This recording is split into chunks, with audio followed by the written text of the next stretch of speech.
Hi, Gavin.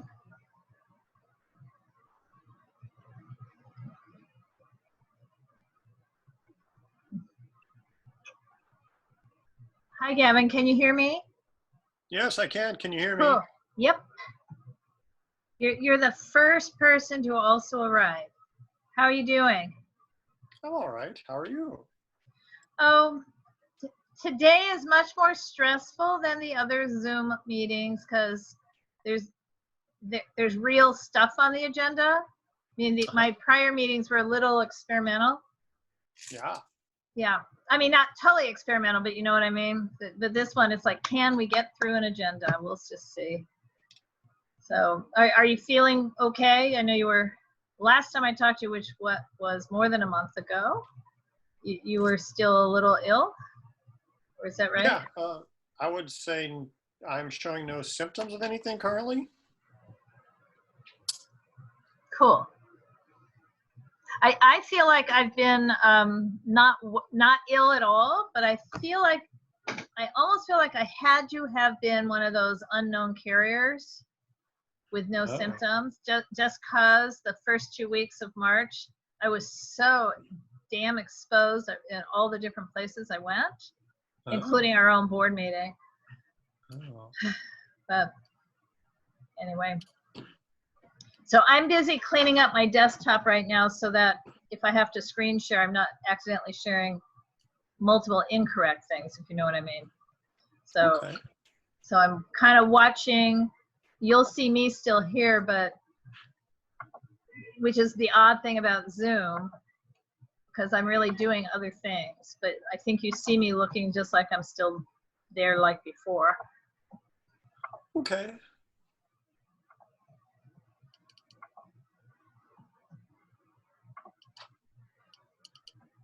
And okay.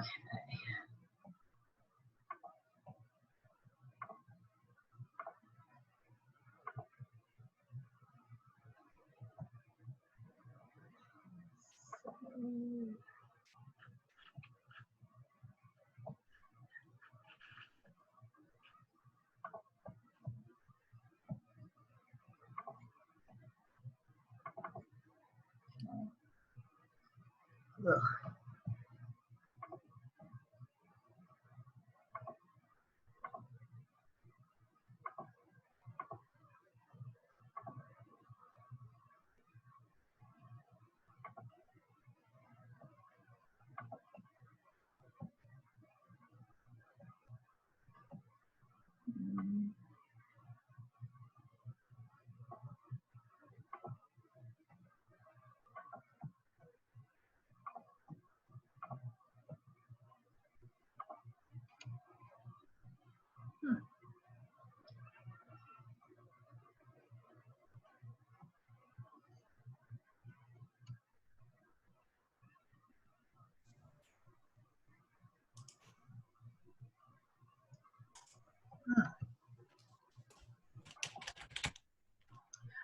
Hugh, I'm going to change your name.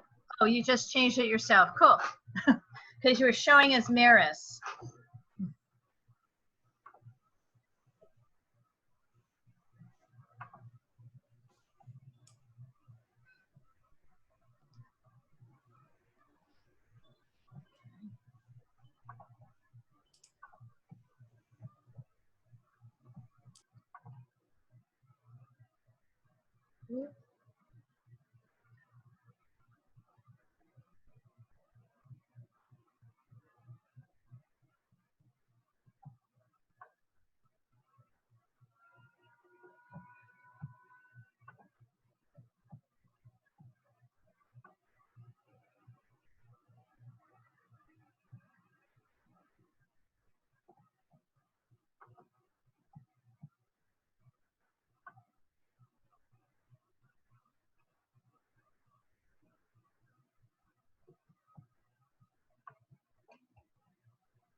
Okay, so I was unmuting because it's okay if you want.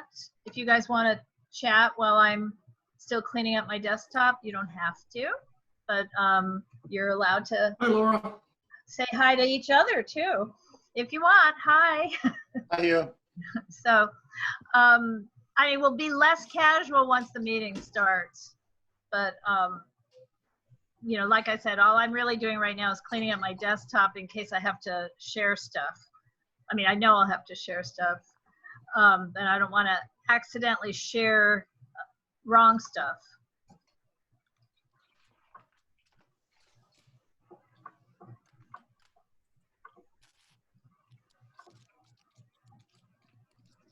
Okay, so I finally got my audio turned on. I didn't hear anything till now. Oh, hi, Hugh. Hi, guys. So Hugh, you saw I did put that tree replacement policy thing on the agenda. Haven't gotten that far in the agenda. I'm working on it right now. Oh, okay. Well, I did put it there at your request, but I would have done it anyway. Thank you.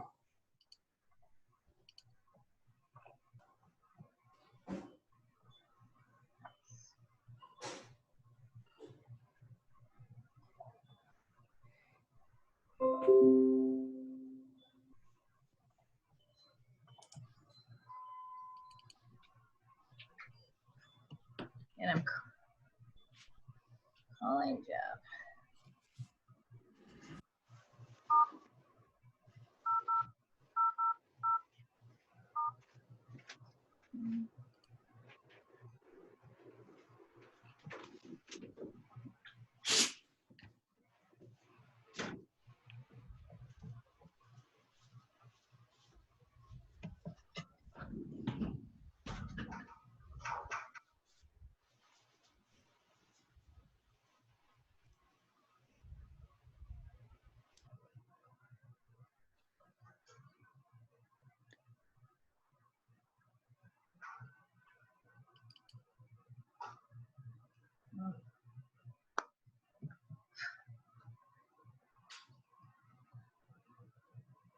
Okay, well, anyway, Jeff Camp is supposed to be here already because I end up making him co-host and moderator. And I know I sent out the right link because you guys got here, but I'm getting nervous that it's only the 3 of us. But it's early, right? So, okay. They're probably all getting their computers turned on and getting the Zoom thing to open up as we speak. Right. Right. So I'm going to walk away a second.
What?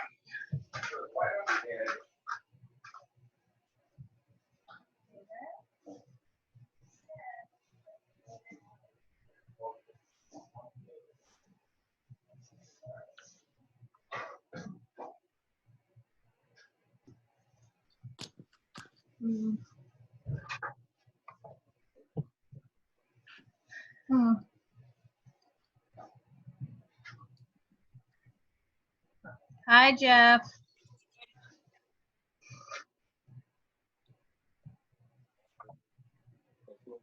Okie dokie, I'm here. Okay, so Jeff, you're now officially co-host number 1. Oops, Okay. no, you're not. I accidentally made, Hugh, you made Hugh. yeah, I did. Well, I'm undoing that because this is all moving around. Now, sticking on Jeff. Okay, there we Digging the go. overalls there, Gavin. Thank you. Thank you. Okay, so I'm gonna go grab my dinner because it just arrived. And Jeff, can you watch the waiting room for me for a minute? I'll be happy to. Thank you so much. It's right here. Okay. Now's the time to pass all the stuff we wanted. You behave. You behave, Gavin. I thought I was behaving badly. Still behaving. I'm with you, Gavin. Let's start voting. You and I can get a lot done in the next 10 minutes. Oh yeah, be out of here. Drinking beers in 15. Yeah, that's one of the benefits of these Zoom meetings is we can do things we wouldn't normally be doing in the meeting room. Yeah.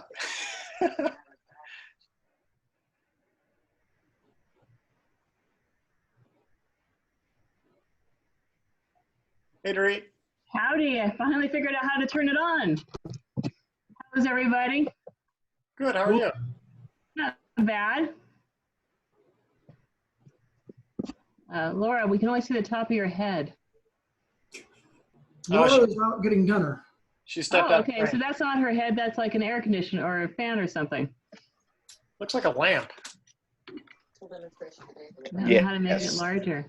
That would be, I believe, a Tiffany Mission-esque era lampshade. Wow. You're How are very you, knowledgeable. Dorit? All things considered, not bad. How's everyone else? I'm digging your glasses. Why, thank you. They're just reading glasses. They're not prescription. I get them at the discount sunglass district in downtown LA. Okay, cool. Between you and Gavin, everybody's rocking fashion. Oh, good. And you looks pretty good too there. Yeah. We'll find the appropriate hat. I can bring you one. Go get my UNNC hat. We have a UNNC hat? I didn't know that. I have one. I get nothing. I don't even have an email yet, which I'm sure will happen eventually. So Hugh, are you still working the graveyard shift or the evening shift? No, I'm working days 7 a.m. to 7 p.m. To determine how Wow. impacted or They let me change my schedule today so I can make the meeting. Okay. How is work? Not as busy as you would think. Fortunately, the surge did not happen.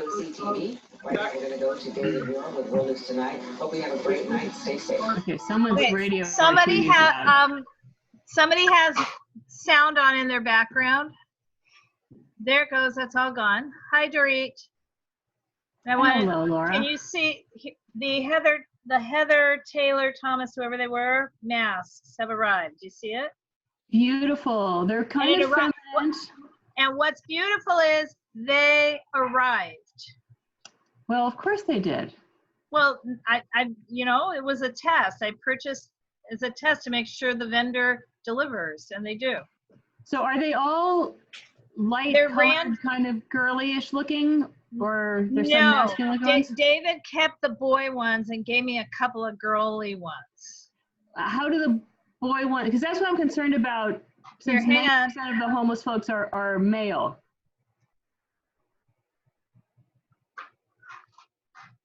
Okay, better. And there was some striped ones, but they just used material on hand. So, 2 weeks Right. from now, it could be something else. But they're pleated. I mean, they're, sewn together pleated. They're big, really too big. Not too big, kind of too big. Well, you're small. Well, thank you. not really, but but they also seem more breathable than some of the other ones. Yeah, those t-shirt ones are just really not good. Just not good at Oops. all. Admit all. Hey, Jeff, you're not paying attention to the waiting room.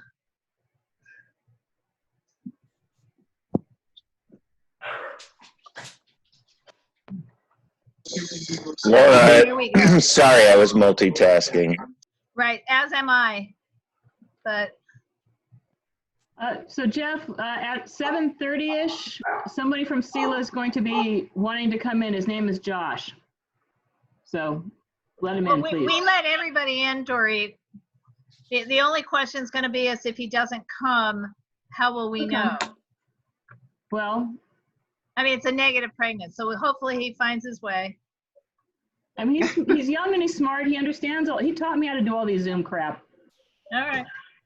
Sorry, I didn't mean to curse. It wasn't really even cursing. No, I was about to curse right myself because I just realized I didn't create the BACs. Oops. It's okay. It's okay. It's okay. We can do it on the fly. Hey, Greg. Hi, friends. How's everyone? Beautiful. Look at all those beautiful pictures of all those beautiful people behind you. I'm being all nosy Yes. now in your house. Yes, those are the kids. There's- Hello, everybody.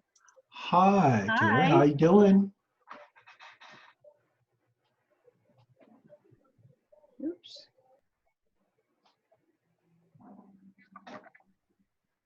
Okay. Okay. We're good. Chat. Okay, Let's so see the chat guys, now. I'm here, but on the other hand, I'm actually now creating some blank BAC forms. Sorry. So it looks like I'm right with you, but I'm not actually able to see what you guys are seeing. So Jeff, you're keeping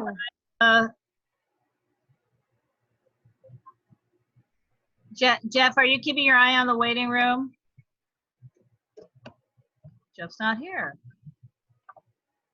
He's multitasking. He already said. Yeah, I understand, but he wanted to be our Yes, moderator. I am keeping an eye on the waiting room. Thank you, Joy, because I really am creating now the BAC blank forms. Thank you hush, do your BACs. Thank Joy, you. it's a pleasure to see you. I haven't seen you in a long time. I know, it's been a while. It's gonna be another while till we get out of our houses, right? Well, I'm giving you a big old virtual hug. Thank you. Same back at you. I got it. That's so sweet.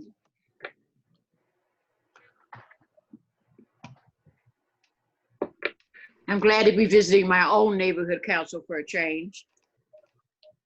I'm sure they are glad to have you. And for some of our newer board members, Joy is been involved with the neighborhood council system for many, many years. I'm not revealing age, just many, many Thank you years. very much. Thank you very much. Oh, And she are you currently serving as president, or was that last Oh, year? no, I'm done. I'm done with that. I did that for we rotated, so I did it for 2 years. Okay. Eli Lippman from the west side is doing it right now. That's right. I know Eli.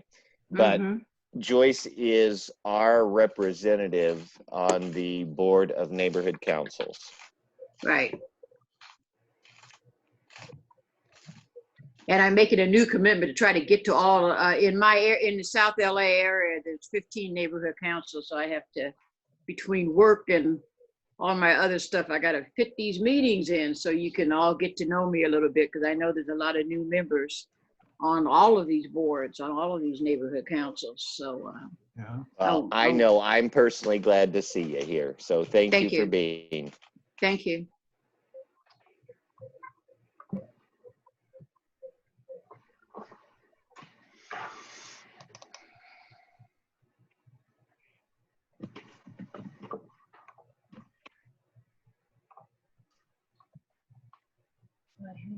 One, 2, 3, 4, 5, 6, 7, 8. Okay. Laura, get out of my head. I was just counting so I could provide that for you while you continue to work on the BACs. Right. Well, I only needed one blank one, which I now have. You know what I mean? I do know what you mean. Because then I save as and save as and save as, but I had just simply forgotten to do it at all.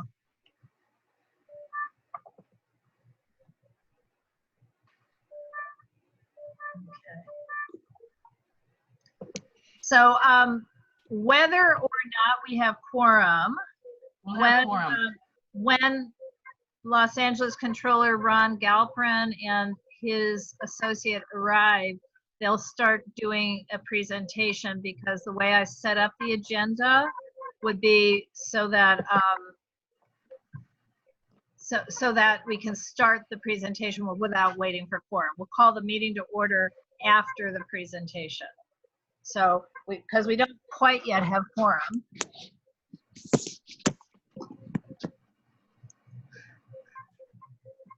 But we also don't quite yet have the controller.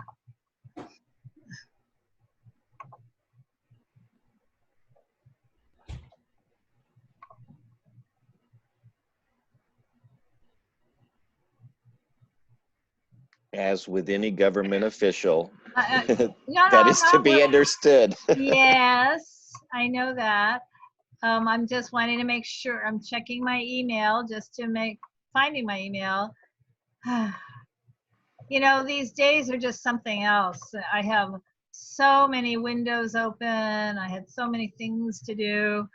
So I would encourage anybody who had not yet taken a look at the materials in our online packet to do so. And in just a moment, I'll post that URL again, just in case. But I'm scrolling. I lost my email. I think you guys can tell this has been a day, just a real day for me. Okay.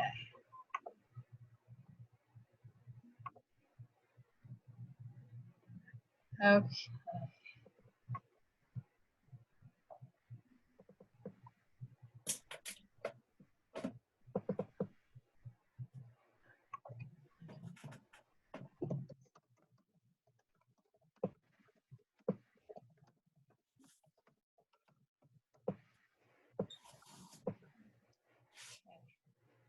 So I don't really have an email from him, but on the other hand, I have a thing about my meeting attendees are waiting.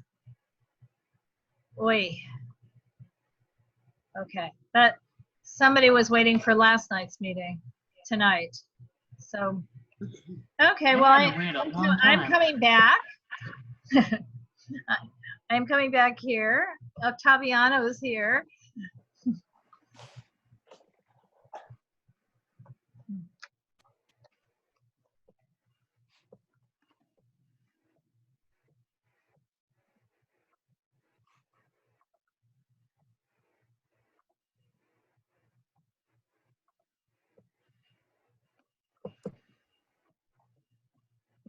Laura, Yes. can I have a sidebar chat with you about the motions? Yes. I'll put it in chat. Here, I think I can start. I'm just doing one thing for everybody first. I'm posting the agenda packet URL just in case.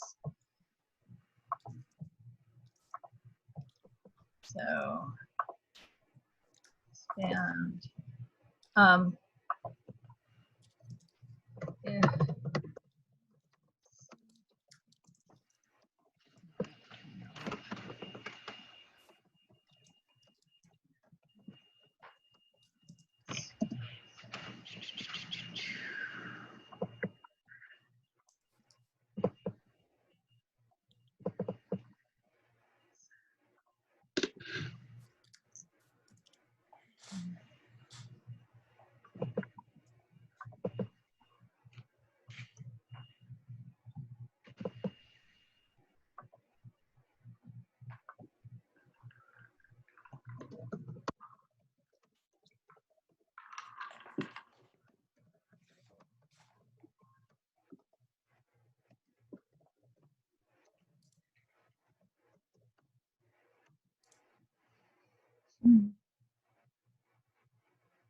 Okay.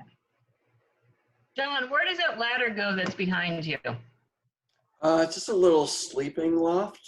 I'm in the guest room, which is a 10 by 10 room, and there's a little sleeping loft up in the gable of the roof. If I could, I'll see if I'm I being can. all nosy about people's lives. Tell me to screw off if you want me to, if you want to. Here we go. Let's see if I can, how much I can. Oh, There, wow. I hope you don't let the kids up there. there are no kids. I'm the kid. That is cool.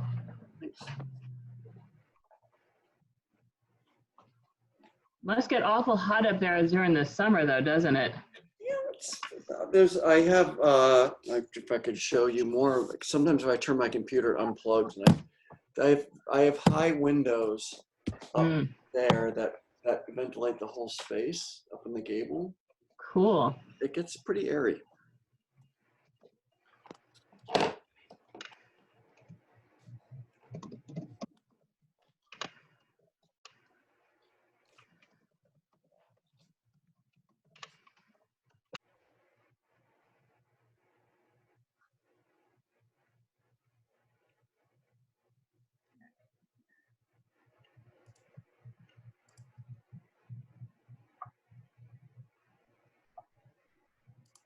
Okay. Christina, I actually just sent you a little private message. Can I unmute you and introduce you? Oh, I have to unmute you in order to introduce you, I think. Hang on. Yeah, it's fine. Oh, hi, Christina. Hello. So Christina works with LA City Controller Ron Galperin, and I know you must have some sense of, is he, quote, on his way? Or Yes, he another should be. oh, Yes. he's here. Never mind. I got it. He has arrived. So, hi, Mr. Galperin. Good evening. How are you? Fine. This is who's speaking, Laura Myers. I'm the president of UNNC. How I set up the agenda for tonight is that we have your presentation as a presentation first, and then I call the meeting officially to order. So I'm just going to, since you're here, I'm going to do the sort of little 1-minute intro for everybody, but then just simply turn this over to you and Christina, and I'm going to, hang on, make Christina a co-host if I can find her again. We have a lot of people here. Jeff, do you see Christine? Oh, there she is. So Christina, I'm going to make you a co-host because I'm not sure if otherwise you can screen share or not. And you're doing the Yeah, they can Right. screen share. Okay. So so welcome everybody. Again, my name is Laura Myers. I'm the president of United Neighborhoods Neighborhood Council. Officially, we will call the meeting to order and do a roll call after the presentation. But this is at the moment still an official meeting of United Neighborhoods. And I want to say that although it is virtual, we're still following the code of conduct that we have with Dunn. And we're also trying to, even though it's a presentation time period, stick to our normal standing rules. People raise their hands. So on my screen, because I'm a host, I don't have the button that says raise hand. But most of you, if you've pulled up participants, if you put your cursor along the bottom of the big black area, you'll see a phrase called participants. If you click on that and pull that up, you'll also then have a button where you can raise your hands.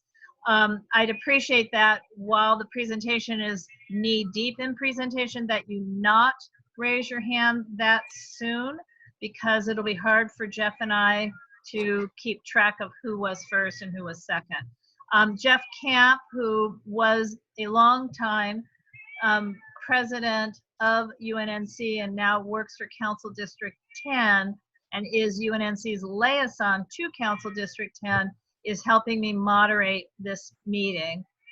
And with that, Christina and Ron, Sorry, I'm using first names. That's so friendly. No, that's quite all right. That's actually Turning my it over name. to you.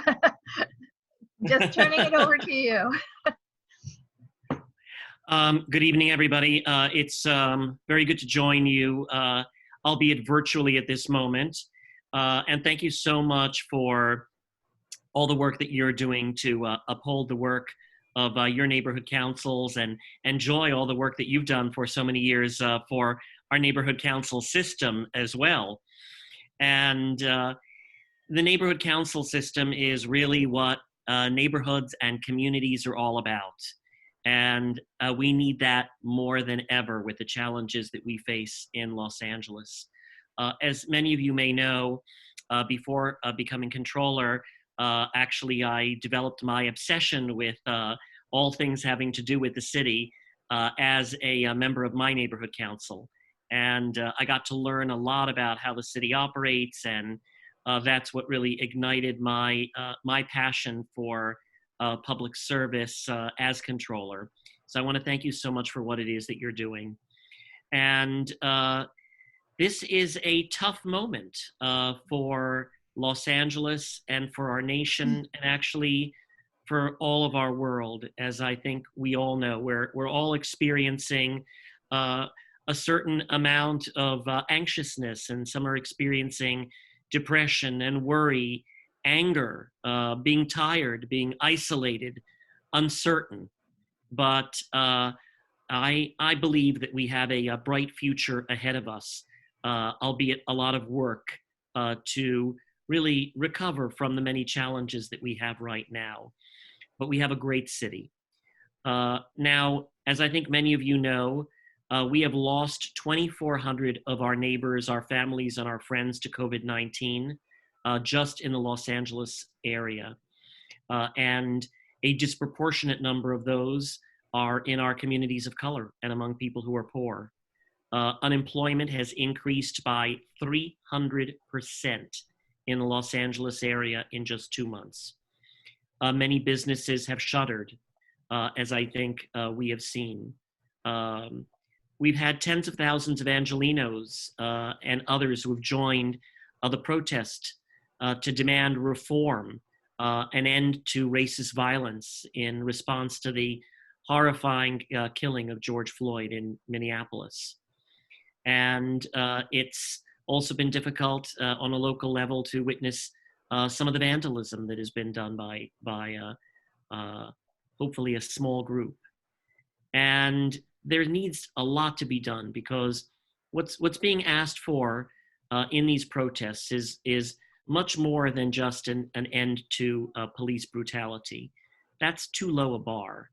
It's about the many reforms that are needed in so many of our institutions to really create a much truer equality in our nation, and to really live up to the promises and the values that we say we hold so dear as Americans. And there is much, much to do. I want to talk in the few moments that we have about three things.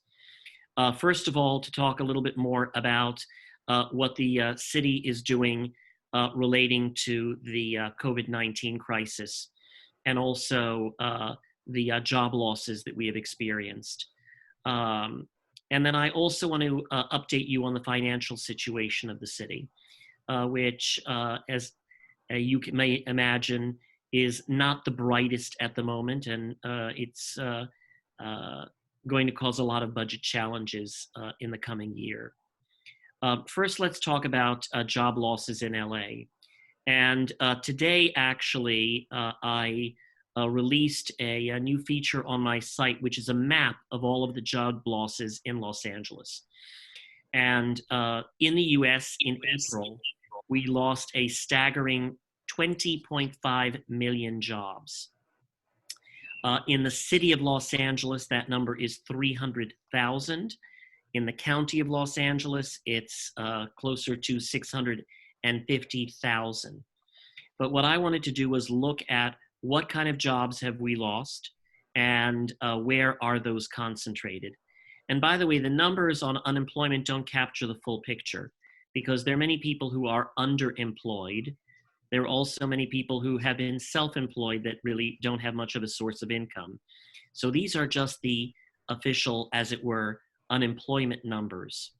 Of those 300,000 in Los Angeles, 70,000 lost their jobs in accommodation and food service sectors, hotels, restaurants, etc. 33,000 in retail, and believe it or not, 27,000 jobs lost in healthcare. We hear so much about the desperate need for healthcare workers, but there's also a lot of healthcare workers that have been laid off, at least temporarily. Imagine at dentists' offices and so many other kinds of healthcare workers that have not been able to really operate amidst COVID. And there are between 15 and 18% fewer residents employed in various neighborhoods. So what you're going to see here on your screen is that among African American and Latino families and immigrant households, those numbers are higher.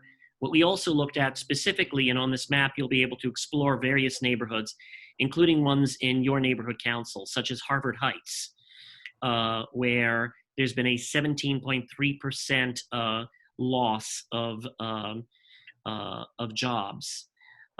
In West Adams and Normandy, in Victoria Park, and you can explore exactly what kind of jobs those are. And that is the case for the whole city of Los Angeles. And COVID has really amplified the devastation that we're seeing to our job market right now. We are hopeful that many of those jobs will come back, but we also know that they're not coming all back tomorrow, and that it's going to take a while. And that unfortunately, we're really seeing it in African American and Latino neighborhoods most painfully.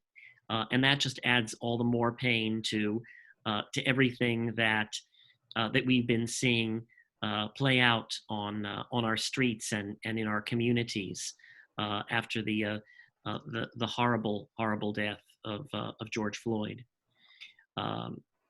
I want to talk also with you about the response of the city to COVID-19. We have expanded testing. Nearly 400,000 tests have been conducted since March the 20th by the city. Dodger Stadium was set up as a place for testing that has a capacity of 6,000 Angelenos daily. That's been held in abeyance, but is coming back now. And the more people that get tested, the better. Providing meals to seniors in need.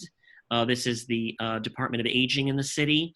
It really ramped up to do so, along with partnerships with restaurants and others. But there's still a great need for more of that food assistance, particularly among elderly people who are homebound. I know quite a number of neighborhood councils are really helping out in that, and that makes a huge difference, a really way to touch people at their doorstep. City is also working on supporting small businesses with the LA Cares Corps. There's a microloan program which is just beginning to kind of get off the ground, and we're trying to find significant resources so that more money can be lent to some of these small businesses to just keep them alive. Also, my office launched a food resource map, which maps all of the food distribution centers, the food pantries, the food banks. Even before COVID, too many Angelenos have been food insecure, not necessarily even knowing where their next meal is coming from. And that's become severely exacerbated with COVID. And at first, we mapped every single one of the city pantries and food banks, as well as LAUSD grab-and-go facilities. Then we did it for the county, and now we have it for the state of California, 1,800 resources. You can click on any one of the dots and get details about these. I'll have to say that I'm gratified that people are using it, and I'm also deeply distressed that it is the #1 feature on my website, which tells me something very disturbing about the extent of food insecurity in our city. But if you know of people who can benefit from this, send the link around. It's also a link for those who are interested in volunteering at some of these places. We've also launched in the Controller's Office a COVID-19 resource hub. And there are a lot of resources that are out there on a lot of different websites. But what we tried to do was to consolidate information and to also make it more easily accessible. So what you have here is, this is updated on a daily basis, the total number of cases, the total number of, unfortunately, deaths as a result of COVID in Los Angeles, broken down by age, broken down by ethnicity, and broken down by neighborhood. And so you can see exactly in each of the neighborhoods that make up the neighborhood council. Here you see clicked Los Angeles West Adams area, and the specific number of cases as of the last day just within West Adams. What we also have as a resource as part of this hub is a map that we did of stimulus checks. Where are the stimulus checks going?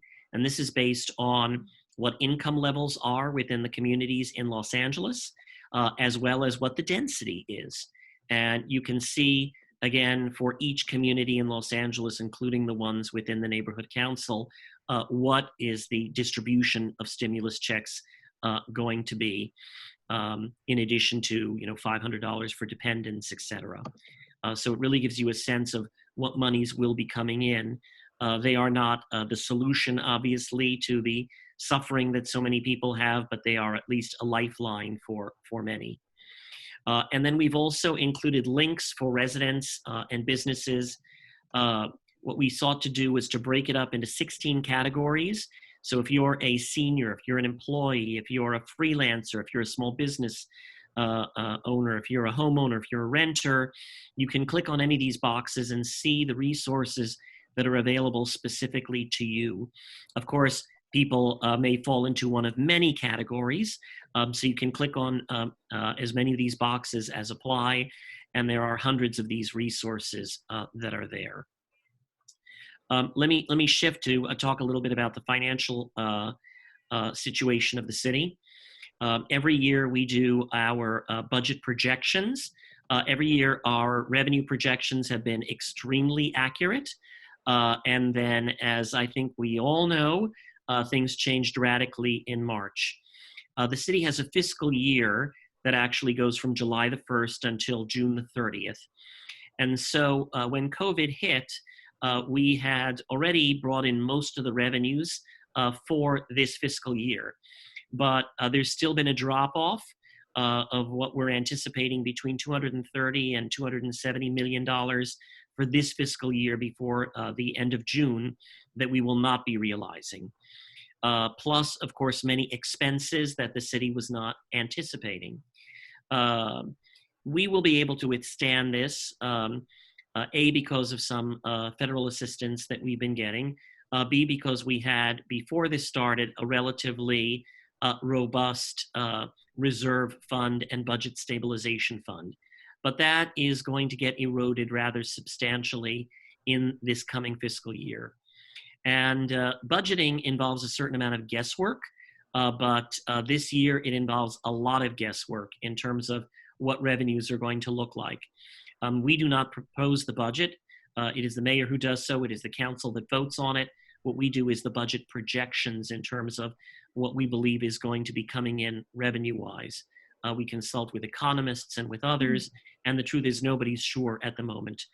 Travel and tourism revenue is been devastated. Business and sales tax is down significantly.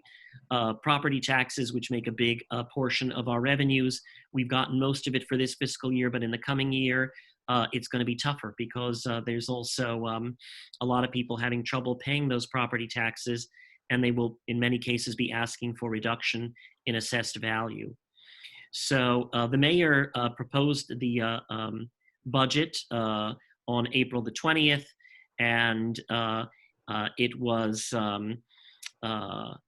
in effect as of June the 1st for July the 1st. But as we also know from what you read and from what you're hearing, those numbers are going to be adjusted, particularly when it comes to LAPD spending and also relating to necessary investments in ways to help build and to uplift community. There is unfortunately going to be furloughs. At least that's the plan right now for at least 16,000 civilian employees. Many departments taking really big hits, including my own, the Office of Controller, not just cutting into the flesh, but cutting into the bone. And the budget is a placeholder budget and could get worse because it really is going to depend on what money comes in. Having said that, we've gotten some FEMA money, but really only about 17 million, 19.3 million in state funds.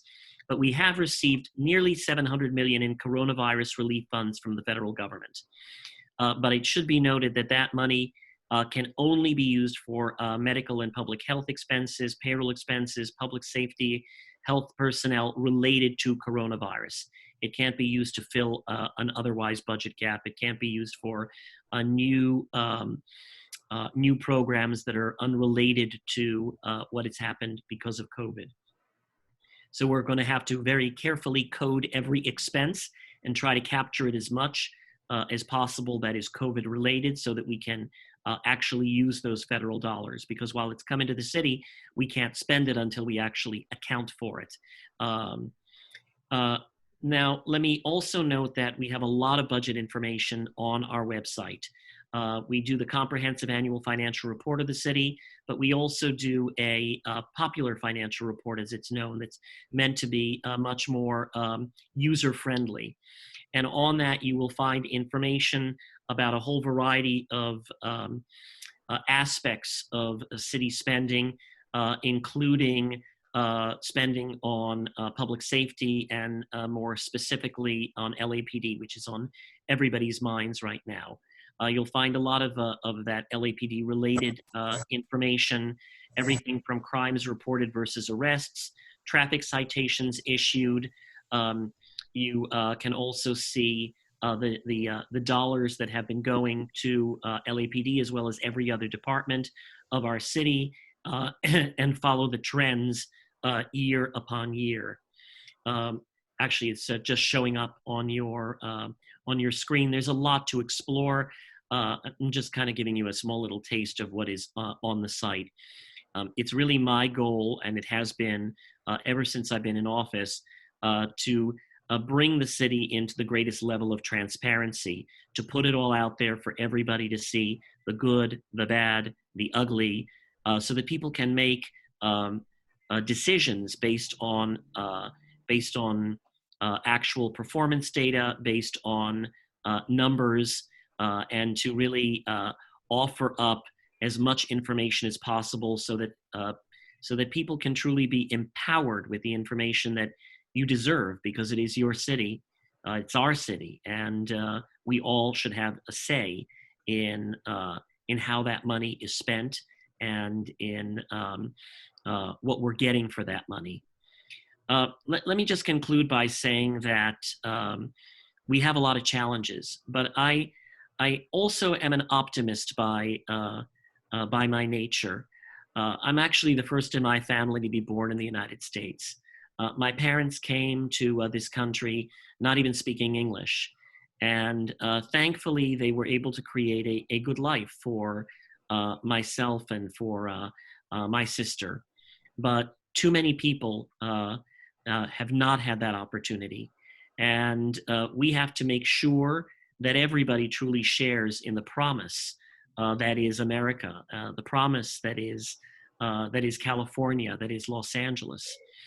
And I also think that when you look at what comes out of COVID, I'm hoping that there are some good things that will come out of this difficult time. I think about the growth of telemedicine. How many people don't have the opportunity to go to a doctor's office, but now we're seeing a growth in telemedicine and the number of people who will actually be able to consult with a medical professional and hopefully improve healthcare outcomes. A growth in virtual and augmented reality. I hope a more accessible local government. It shouldn't be that you have to spend half your day to go to City Hall to speak your mind to the council or to a council committee or to a commission. It should be something that people can do from their phone and from their device. And imagine what that can do for opening up and creating a more true democracy. Opportunities for remote learning. Imagine that any student, any person, any adult, any kid can have many more opportunities to learn a whole variety of subjects, just even sitting at their own device. Although we have to make sure that all our communities have access to really fast internet and to the devices that are needed to really be a part of this 21st century world. And I hope and I pray that from the tragedy that we saw, not just in Minneapolis, but that plays out in communities throughout our nation, and that has played out for generations, that we find a way to once and for all correct so many of the historical wrongs, that we find a way to really create a much more just, a much more inclusive world and an economy that works to everybody's benefit and not just to a few. So we have our work cut out for us. And I thank you so much for all the volunteer work that you do as members of a neighborhood council and for the privilege of serving as controller for this city. And I've got a few moments that I can open up for questions. And I know you've got a very full agenda for your meeting. But again, thank you so much. And thank you to Christina for being one of the amazing people who work at the controller's office. Our office is doing pretty much all of its work remotely, and people are working harder than ever. So I'm very grateful to them. Thank you. Okay. So again, if you have a question, if you put your cursor down on the bottom of the black screen, you'll see the word participants. Click on participants so that you can bring up the button. You'll see the participants, but you also have a button to do a raise hand. I can't demonstrate because I don't have, that's not it, Jeff. That's a reaction. But there's a button called raise hand if maybe anybody else wants to show us. If anyone has. We have a question from Tori, and I was raising the thumbs up for the wonderful presentation from our controller, Galperin. Oh, thank you so very much. Okay, so Tori, is she unmuted? Wait a sec. Okay, I unmuted myself. Hi, Ron. This is Tori Bailey at Holman. Hi, how are you doing? I'm good. That was a wonderful presentation. Thank you. But I have a couple of questions. Well, one in particular. Sure. The money that Mayor Garcetti had just talked about with the police department. Yes. Was that already in your budget to give the excess, or was it to be determined and they changed the way they were going to allocate it? So while many of the departments of the city were slated to take some very severe cuts, including my own, in excess of 18%, although my budget is a teeny tiny fraction of what LAPD's is. Right. The LAPD budget was one of the few under the budget as originally proposed that was going to increase. That budget proposal was that 54% of general fund revenues, okay, that's not all the revenues of the city, but general fund revenues, right, which are the unrestricted ones, would right, be going to LAPD. Although that makes up 17% of the overall $10.5 billion budget, although that 17% does not include the pension and healthcare costs associated with LAPD. I know I'm throwing a lot of info at you. But having said that, I think that there is not yet clarity of exactly how that money will get cut out of the LAPD budget, but there's a commitment on the part of the mayor and on the part of the city council to do that. And then the other part of it is what it gets spent for, because we have many departments that could benefit from it. For example, we have an economic and workforce development department. We have a rec and parks department that serves so many people of every age in Los Angeles. So there's going to be some thought that has to go into how do you use that money in the best possible way. Right. And then how do you deal with the possibility that this budget is based on a certain set of assumptions, and what happens if we come up short in terms of the revenues that are the underlying assumption, and then it becomes an even more difficult set of choices. Right. So it's a twofold thing. They were going to take from some of the funds that they already had, plus the new funds that he was going to give extra. Correct. Yes. Okay. Hey, does Thank anybody you, Tori. Thank you, Tori. Does anybody By else? the way, Tori, I see you all over town. You go to, well, actually, I haven't seen you at all in the last 2.5 months, but before then, I was seeing you at all sorts of community events. So I hope that I get to do that in the not too distant future. I hope so too. I'm still out there helping. I placed 2 people last week, so we're still helping the homeless. Wow, you are fantastic. God bless you. Thank you. God bless you.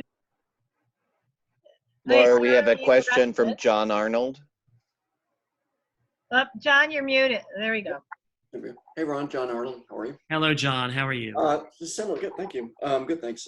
Similar vein, we were just starting to maybe make inroads in the housing crisis when this hit, and now it's probably even worse. What are the potential? I know Sacramento has made budget commitments to preserve housing funds. Do you predict that the city will do its best to preserve those funds as well going into the next year? Well, for me, the question is not just the amount of funds that we have, but the way that those funds have been put to use. And I'll be frank, I've been a real critic and unhappy with the results in many cases. The voters now 3.5 years ago voted on a $1.2 billion bond measure that was meant to create 10,000 affordable housing units, mostly permanent supportive housing. Nobody expected that those were going to be built in one day. But the fact of the matter is that 3.5 years later, from this bond measure, most of those bonds have not yet been issued. We have 66 units that have actually opened. That is a travesty. That is a crime, in my opinion. And the units are averaging $525,000 plus to build. Some of these low-income units are costing as much as $700,000 and taking as much as now projected 6 years to build.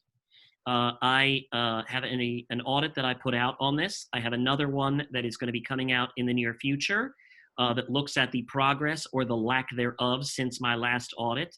And quite frankly, I think people ought to be up in arms about the slow pace and the cost, because if this is the cost and if this is the amount of time that you take to build these, you are never going to make enough of a dent in the tragedy that we have of homelessness on our streets. And we have to find ways to create new paradigms so that things can be built more quickly, so that we can have more shared housing models. We keep on talking about making it easier to build granny flats or accessory dwelling units. I speak to too many people who, after a year of red tape, decide to give up on actually turning their garage into additional housing. So there are many opportunities to do it and to do it better. And it's not just a question of preserving the monies, it's a question of using the money that we have in a way that actually creates much faster and more cost-effective results. So I'm going to ask my own question. Who is really keeping tabs on the numbers, because the planning department just sent out a press release newsletter where they're crediting basically that of the new units, 20% in their phrasing, 20% are affordable or supportive. And yet every project that we see, the max, except for 100% affordable housing, the max is 9 or 10%. So where is the 30% to average out to 20 citywide? And I don't imagine that in other parts of the city, they're building more affordable housing than they are here. I did track some statistics, and it looks like here within UNNC alone, we have approved 10% of the total. So, but I don't know that the numbers are right. So I'm not asking you to answer the numbers tonight, but it just feels like even the tracking of numbers of units is really loosey-goosey, and which ones are affordable is more loosey-goosey. But what we hear from developers is simply that they only want to do ELIs because they can do the lower percentage. Right. Well, unfortunately, that tracking is, in fact, to use the technical term, loosey-goosey. We actually did a report looking at, and we have mapped, by the way, all of the dedicated income restrictive units in the city. If you go to our website, you can see those mapped and see exactly what communities they are in. And there are also many units that have covenants on them to remain low income for decades. But the enforcement remains a real challenge when it comes to following up years and years into the future about whether those units are indeed staying in the hands of those who are low income. But the other reality is that the way that you get more affordable housing is to get more housing, period. And that the situation that we're in this city, in this state, we didn't get here by accident. If you keep on adding population and you don't add the commensurate amount of housing, you're going to have a supply and demand that are out of alignment. That's exactly what we have now. And we have to find ways to encourage thoughtful construction at lower cost to reduce the red tape, but also to create other housing models where you can have more micro units, where you can have more, or even nice dormitory style buildings, which, by the way, are very popular in New York right now. Lots of other ways to get people into housing, short and long term. And I also believe that given the nature of the crisis that we have with homelessness, we also desperately need more clinical environments. There are people who right now are in such desperate shape from a mental health and a physical health point of view that it's not even about getting them into an apartment. It's about getting them into sometimes a clinical environment so that we can get them hopefully stabilized enough that they can make their way into other kinds of housing into the future. Laura, we have a question from Joyce, followed by Dorit, which would probably be the last question. And that'll be the last one because I have 9-month-old twins who go to bed at, today was their 9-month birthday. They go to bed at 7:30, and I do not want to miss tucking them in. Okay, so, well, I do not want to miss voting on our budget items either, by the way, you guys. So Joyce, then Dorit, but I'm sorry, I'm going to ask that you keep it, even though mine wasn't brief, to keep it brief because we did promise Ron. Well, let us ask. Let me ask. Sure. My name is Joyce Sales. I'm a native Californian, 20 plus year, Crenshaw District, West Ad, well, pretty much my entire life. But the controller mentioned the unit, that you have the bond money, the unit cost to build the housing. Outside of the cost factor that increases, what are some of the things that are causing the holdup? And then also, a lot of it is supportive housing.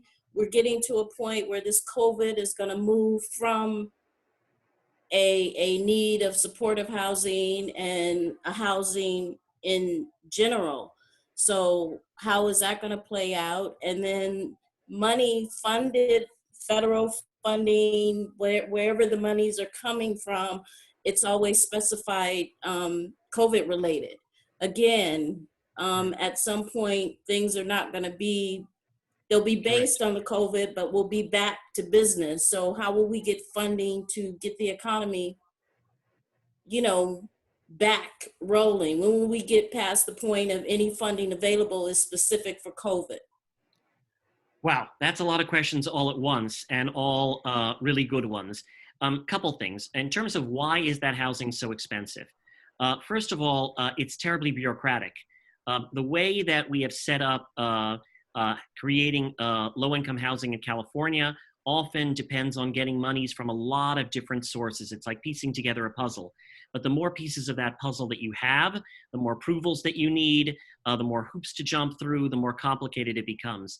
And so what my audit found was that unfortunately 30 to 40% of the costs of these units is in so-called soft costs. Soft cost is not the land. Soft cost is not the actual bricks and mortar or the construction cost or the labor.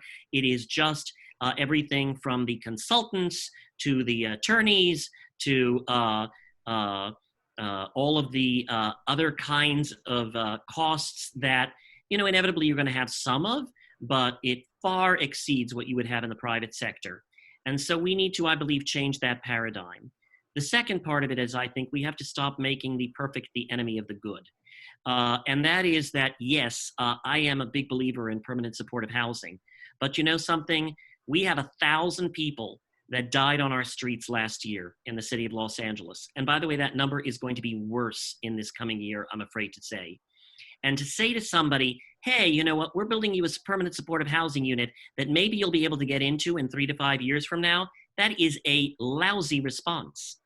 We need to find a way to direct some more money now into admittedly imperfect, temporary solutions to at least alleviate the travesty that we have on our streets right now, and find ways to create more of that permanent supportive housing much more inexpensively. Okay. Dorit, and then that's the last question. Okay. So thank you for speaking to us, Controller. My name is Dorit. I've been a social worker for 30 years, most of that in homeless services. Currently now I'm a affordable housing provider, which is just a fancy way of saying my husband and I take housing vouchers at our apartments. Great, Boarding thank you. houses. Because not everybody does. I inherited some property, figured it's the way I should do things based on what I know from what I've always done. Boarding houses worked great in the past. In the 50s and the 60s, they were an excellent place for people to start out. But now you can't do it. My husband and I own 3 extraordinarily large homes. One of them is a boarding house because it's been a boarding house since World War II. The other, and right now the Salvation Army uses it to house homeless families who have a person who is eligible for medical needs housing while they're waiting to get permanent housing. The other 2 can't do it. Can't turn them into boarding houses because they're not designated to do so, and the city and the county and the state won't allow it. This is something that needs to be done. We've got so many gorgeous, beautiful old houses, especially in this neighborhood. We are blessed more than any place else with this gorgeousness of big old houses we have. But most of these houses are too big for a family.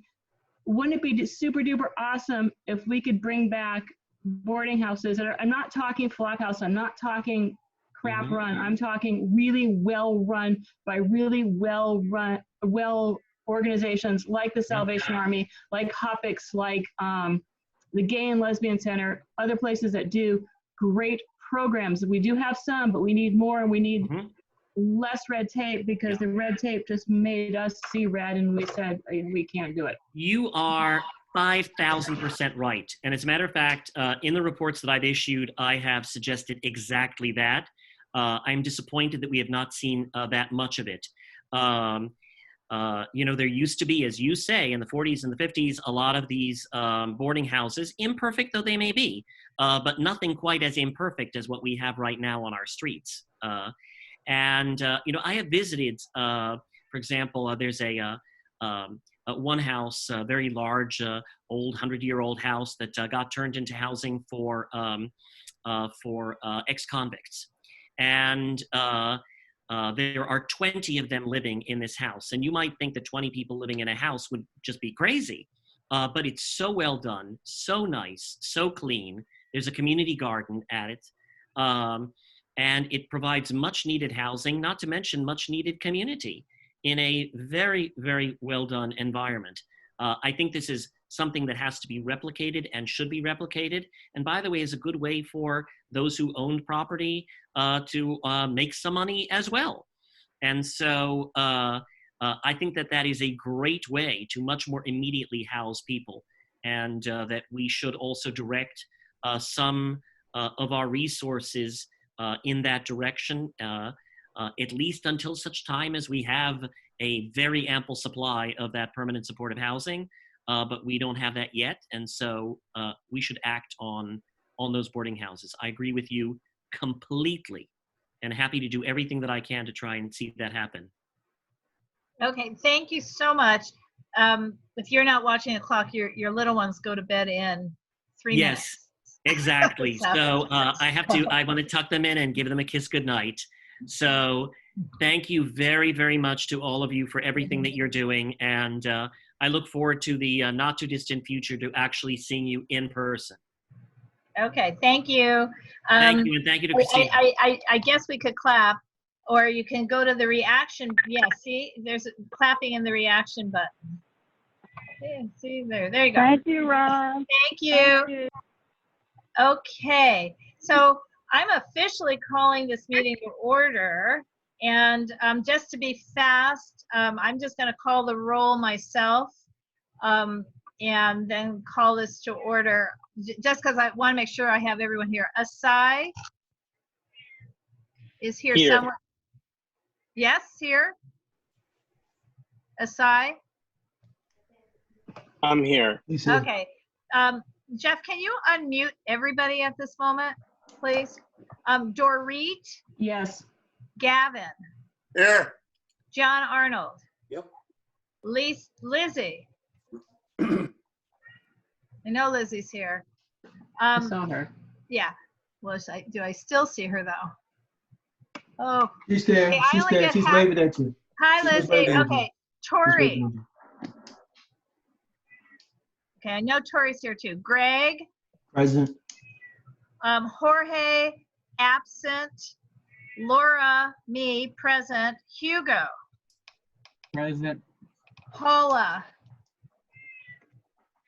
She's here. Yeah, I know she's here. Raheem. I think Raheem is absent. Isaac is here. Marielle. Here. Hugh. Here. Cordell. Presente. Michael. Okay, absent. Chris Carlson. Absent. Nancy. Here. Janie.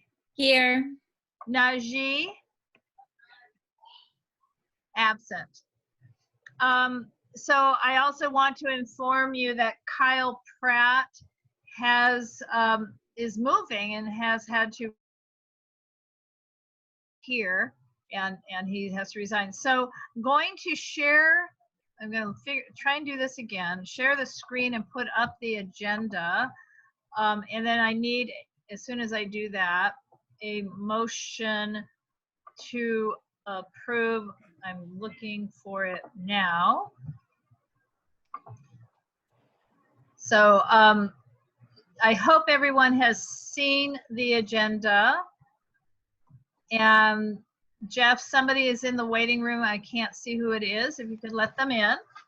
And John has raised your hand. I move to approve the agenda as presented.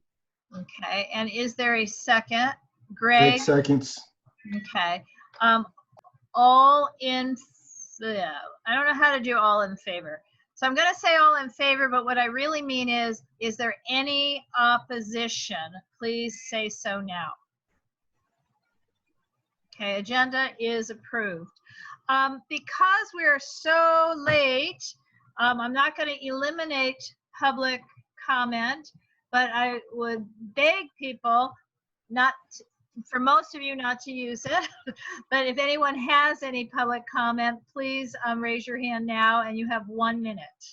And this should be on any item that is not on the agenda. And to be clear, the city's budget, in effect, is meaning any changes you want to suggest to the city's budget, that is on our agenda later on. So that would not be an appropriate commentary group to be making now. So having said that, is there any public comment? Greg. Weston Heights Neighborhood Association is hosting a candidate meeting on the 18th. I will send everyone an email of that information so that you can share it with your neighborhood. Thank you, Greg. Greg, candidates forum for which office? For CD10 in the supervisor's office. Okay, so a joint candidates Yes. forum. Thank you. Yes. Mhm. Any other public comment? And again, I can only see half the screen. Jeff, are you seeing any? I see no hands up. Okay. Correct, Then, no hands. fine, moving on. Council District 10 report. Jeff, can you keep it to 1 or 2 minutes? I can do even better than that. Hello, everybody. Just a few updates. We're continuing to provide food drives and food assistance to senior citizens and affordable housing complexes throughout CD10. Our bridge housing facility at the district office is completing this month and will actually be opening in June. And then as of tomorrow at noon, fingers crossed, the city has been providing, they're getting rid of our landlines. So those of you who do not already have my private cell phone number, I have a city phone now that will answer during business hours. And that number is 323-733-7081. And as always, I can be reached at email, which is Jeff, Jeff, .camp, CAMP, @lacity.org.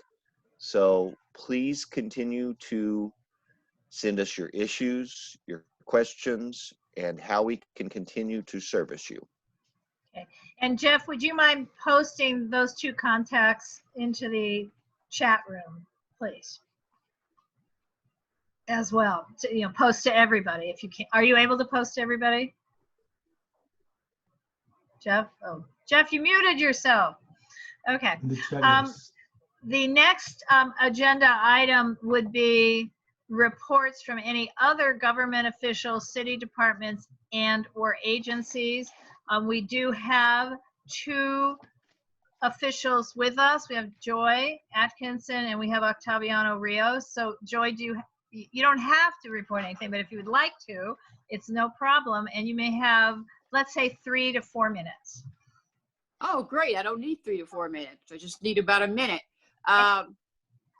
Because I just really came to the neighborhood council meeting virtually because this is my neighborhood council and I hadn't been in a long time, and I'm making a commitment to try to reach all 15 as soon as I can neighborhood councils in South LA. But we did just have a board of neighborhood commissioners meeting on Tuesday. On Tuesday. But I just want to do a reminder, and I wanted to ask because I'm not sure about United Neighborhoods, if you've picked your 2 budget representatives from your neighborhood council to attend the budget roundtable or town hall that's going to be held virtually for our area on June the 27th. And I just wanted to be sure that the neighborhood, I'm going to remind every neighborhood council in my area to be sure that they have their 2 budget representatives that go to that meeting virtually on the 27th to choose the budget advocates who will be dealing with the next city budget. And it's very, very important. And sometimes we don't always get all of our reps and our advocates elected from this area. in a timely fashion so that they can participate. So I just wanted to make that reminder. And that was the only reminder I had that I wanted to mention. I was on a call just a little while ago before I came here. The commissioners, the African American commissioners, had a meeting with the mayor. I see here on our meeting tonight that Rashad Rucker is on, and he was also at that meeting. And the mayor talked about basically many of the same things that Ron Galperin talked about, with the cuts and the cuts that even his department, even his office is taking. And there wasn't too much discussion about where that $250 million taken from the police was going to go. But they did talk about some police reforms. And I won't go over that because it'll take too long, but he did do a press release on it. So I'm sure all you have to do is go to the website under his press releases and you will see some of the things that they want to do with oversight on the police department. So that's all. Okay. Thank you, Joy. In fact, we do, so everybody should think about this. We do have on our agenda farther down, appointment of 2 budget reps. So it can be someone who is a stakeholder. It need not be a board member. And the fallback is that Greg and I become the budget reps, but you know what? Honestly, I'm doing and Greg's doing everything else. So let's find some budget reps later in the meeting. Okay, so Octaviano, did you have anything you would like to report? I do, Madam Chair, if that's okay. No problem. Okay, I have a few items here. Policy-wise. Could you introduce yourself? Sorry. Oh, sure. Sorry about that. Octaviano Rios with the Department of Neighborhood Empowerment. I'm a neighborhood empowerment advocate with the department, one of several. And I am working with UNNC, but I mainly work with the neighborhood councils in the harbor area. But glad to be here. Thank you. First off, policy-wise, the department is focused on monitoring the city council's approval of some modifications in neighborhood council bylaws citywide. And 2 of major interest that if you haven't been aware of this, the city council or this particular committee that oversees and monitors the neighborhood councils did approve the reduction, or in some cases the increase in the voting age of voters for the neighborhood council board seats to 16 years old. And this committee also approved the increase of the voting, not the voting age, but the ability to run for a seat to 18 years old. So that's 16 and 18. It still hasn't been heard by the city council as far as I'm aware, but I did want to give you a quick update on that. Now, in terms of bylaw modifications, the department will be working to make those changes on the back end. So if you have any questions whatsoever about this, I know it's kind of complicated, and there was a lot of discussion last year among this committee and neighborhood councils. So let us know if you have any specific questions about that. Okay, Octavia, I know you have more, but I'm gonna again say, yay for us. This is on our agenda later on in the meeting. So we will have an opportunity to discuss a little bit more and weigh in. Okay, back to you. Okay, thank you. So 2 announcements. The city attorney's office held their first virtual ethics training where about 80 board members participated. I did get a few questions as to when those particular board members' certifications would be updated, and that would, the answer was in the near future. So if you participated, rest assured that your ethics training will reflect an update on that.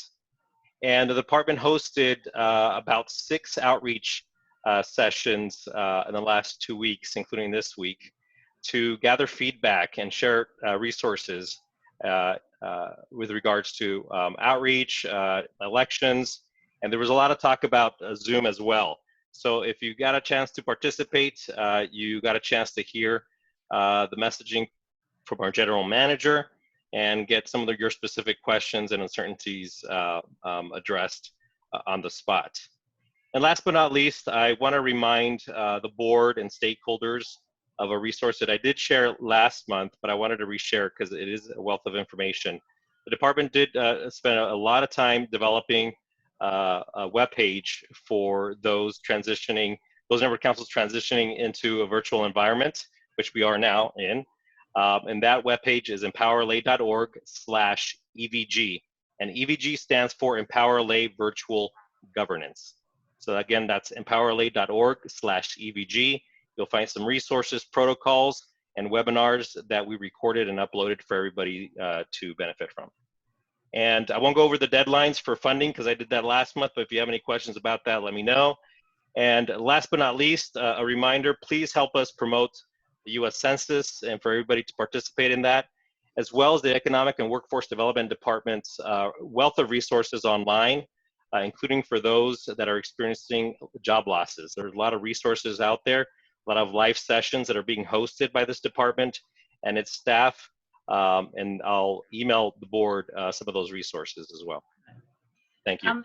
And along those lines, I'm working with a representative from the census to put together a presentation, whether it's for July or August, we don't know, but with the census and, for example, a representative from the fire department. I mean, in other words, the things that might get funded or defunded if the census doesn't go well for us. So we're working on having a presentations panel kind of session at one of the next upcoming meetings. And the census, the time frame for actually filling out information for the census has extended, I think, till October now. Madam President, yeah, we are just shy of 10 minutes being off schedule, so I think we're doing an awesome job. Ready when you are to move on to the next subject. I'm ready. Did anyone have any questions for Octaviano? Oh, you know, you're going to hear me say this all night long. I hope not, but on the other hand, this is a public meeting and everyone should feel free to ask questions, but we are trying to keep up. And I will again remind, I only see half of you. So Jeff, I don't know if you see the other half, so I'm not seeing any hands raised. Okay, so we're moving on. The next group of agenda items is under agenda item generally number 5, executive committee business. 5A is a funding request. Request funding for the purchase of masks and, if feasible, hand sanitizer for distribution to up I need to be recused. 100 unhoused people within UNNC boundaries. So I need to move Dorit into the waiting room. One question, could someone take notes since I'm the secretary? Please, somebody take notes. We will also have the notes in chat, but if somebody can, Dorit just got bumped to the, if somebody can actually, Hugo's taking some notes. Okay, thank you, Hugo. And I will point out that we have this Zoom chat room, private and public. So when it comes time for a motion, you know, what I've been using the chat room for in part is to write the motion so everybody can see the motion. So, and please forgive me, I've lost our presenter. Oh no, I haven't, Josh.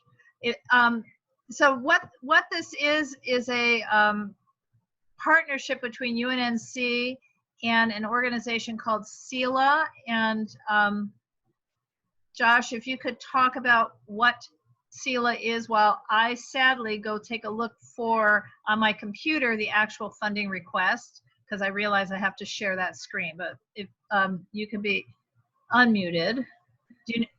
There you go. Introduce yourself, please. Hi, everyone. My name is Josh Scarcella. I am on the board for CELA Neighborhood Homeless Coalition. We are a volunteer group, a nonprofit, 501(c)(3). We started 3 years ago. I believe it was May 2017. We originally were a group of a lot of actual neighborhood council members and people who sat on the homelessness committees of those neighborhood councils, like Silver Lake, Los Feliz, Atwater Village, East Hollywood, and Echo Park. And we basically just saw there was really a lack of services in our city, or in our part of the city. And during the past decade, there's really been a huge growth of the homeless population in our neck of the woods. So our group started with just doing twice a month engagements where we would get together, hygiene kits, food, water. We would distribute them to neighbors who are experiencing homelessness around those communities. And we would talk to them about what they were going through, what services they needed. And we would also work with professional caseworkers from organizations like PATH, the People Concern, as well as the city organization LASA, and try to connect them with a caseworker and help them get housing or an ID or access to veterans centers for anyone who was a vet. About a year ago, we started to expand by doing weekly services at the Silver Lake Community Church by having a shower truck serving meals. So we were doing a week before coronavirus, we were doing a weekly service there where people can get a shower, get food, talk to a caseworker we had on site. There was also weekly meals at the church on Wednesday nights. And we also expanded to do a shower truck at Echo Park on Tuesdays. And we're also still doing engagements several times a month, starting from Atwater Village and Echo Park as well. Just going out, talking to people, handing them essential items that they could use.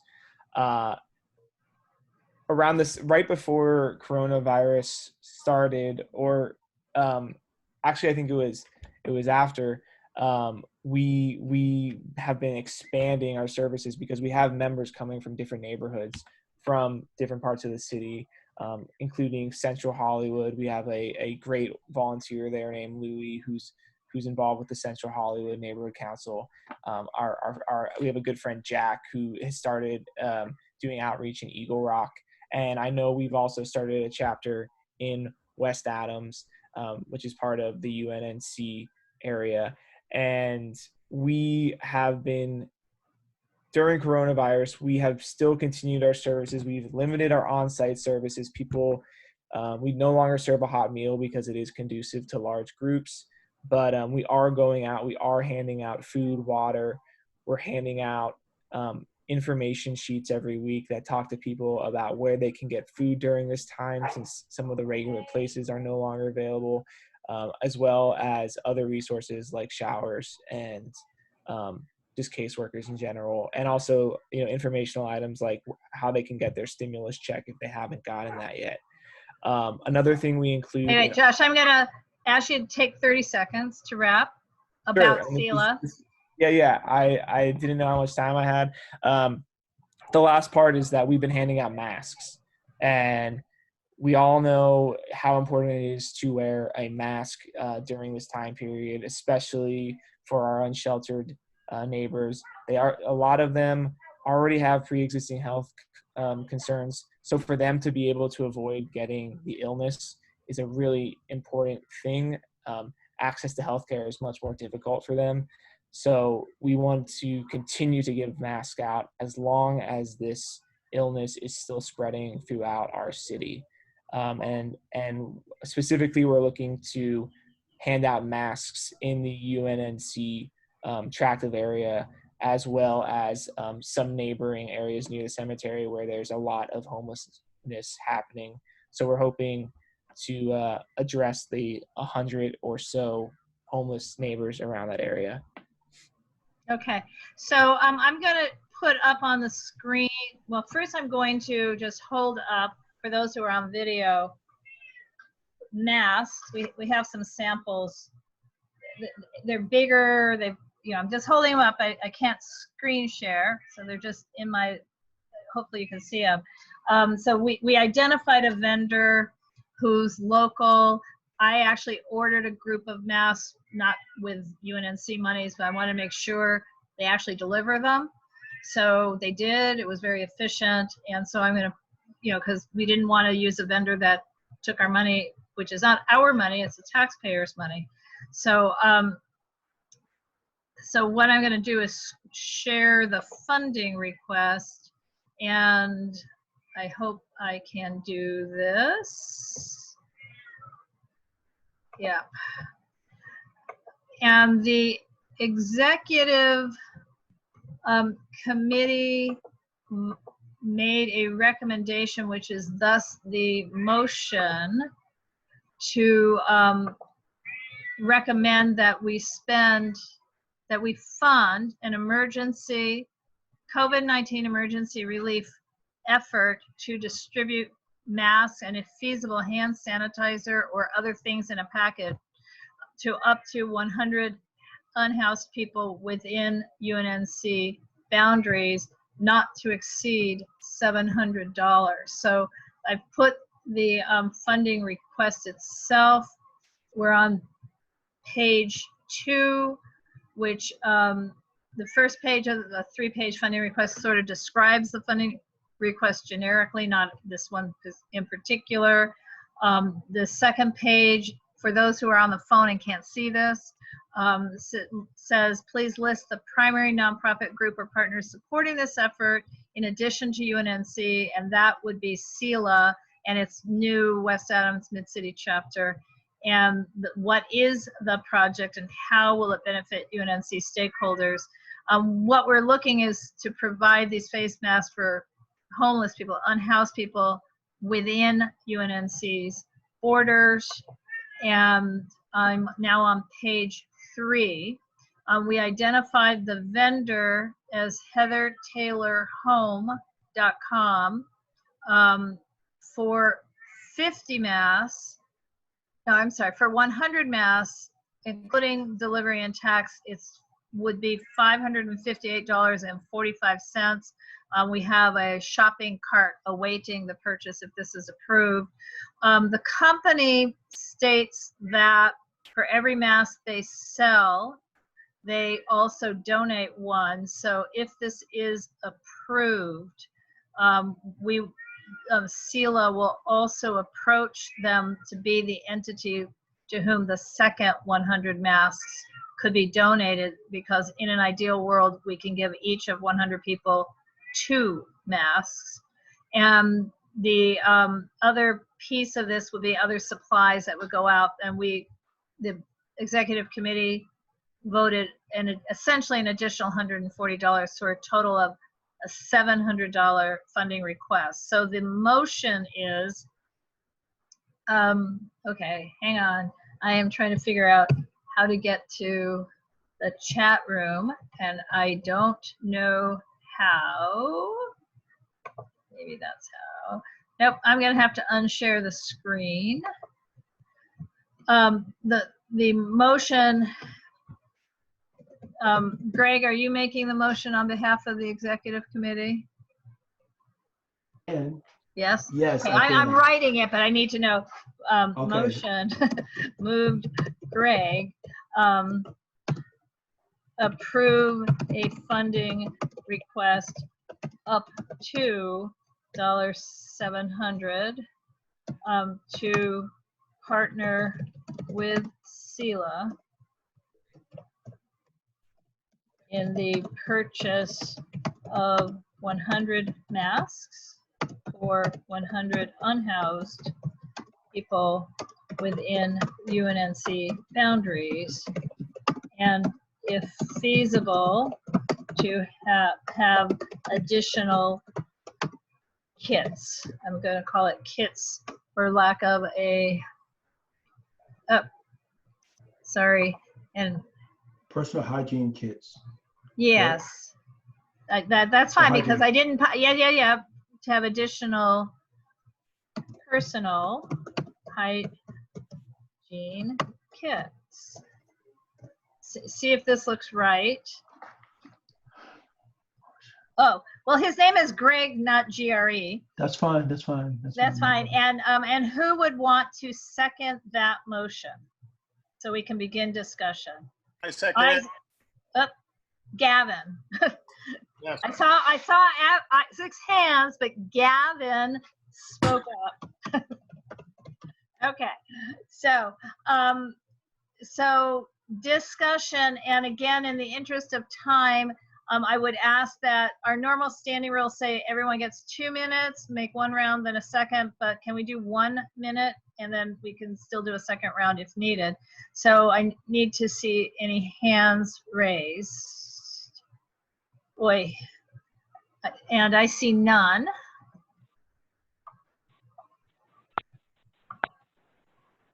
Jeff, do you see? I see Tori. We have a phone caller raising their Yeah, hand. that's Tori. It's Tori. Okay, Hi. Tori, go ahead. 1 minute. Josh, Yeah, Can you you're hear me? on. You're on. We can hear you. Thank you. 1 minute. I was just asking, is this going to be a joint collaboration with the homeless committee? Well, we are not, with the COVID emergency funding, we cannot collaborate. Nobody who is a UNNC board member may be involved with any sort of distribution for anything, the end. It's just for us, it's a purchase with a credit card, and it will be delivered to SELA, to a separate location. I mean, so in other words, the material kept separate from any other chapters or, you know, any other project. That's the only way we can do emergency funding under the outreach category that has been created for this. This is not a, this is not a NPG. Okay. And Tori, I just also want to say, we know that this started out as potentially also the Mylar blankets.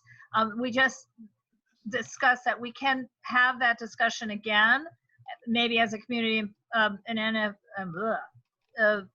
NPG for the fall, or, you know, when we need them again. But for this one, we're just trying to get this particular project out the door as an outreach project in this fiscal year. Madam President, seeing there Yes. are no further raised hands, maybe call the question and move on to the next item.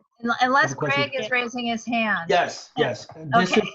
This is for Josh right now, but it will be for everyone that comes before us. Josh, when do you think you'll be able to come back and present the progress of your program? Like in 2 months or 3 months or a month down the road? It all depends on how quickly we can get the masks. I do feel like it seems like if it gets approved tonight, we would be able to, and we would be able to get them soon. I think we'd be able to go out within the month and hand them out. Yeah, we'd have to talk to the chapter of West Adams and figure out a strategy, but you know, we can definitely, I think, get something we have a lot of volunteers who are interested in helping out right now, and we can get something going quickly. Appreciate your work. The sooner you get them, the better.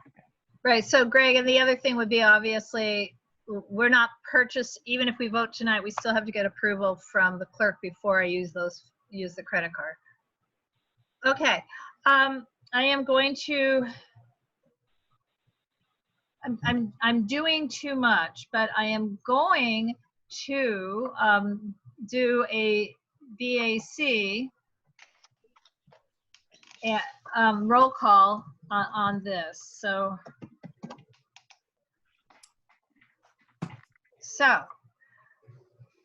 Asai.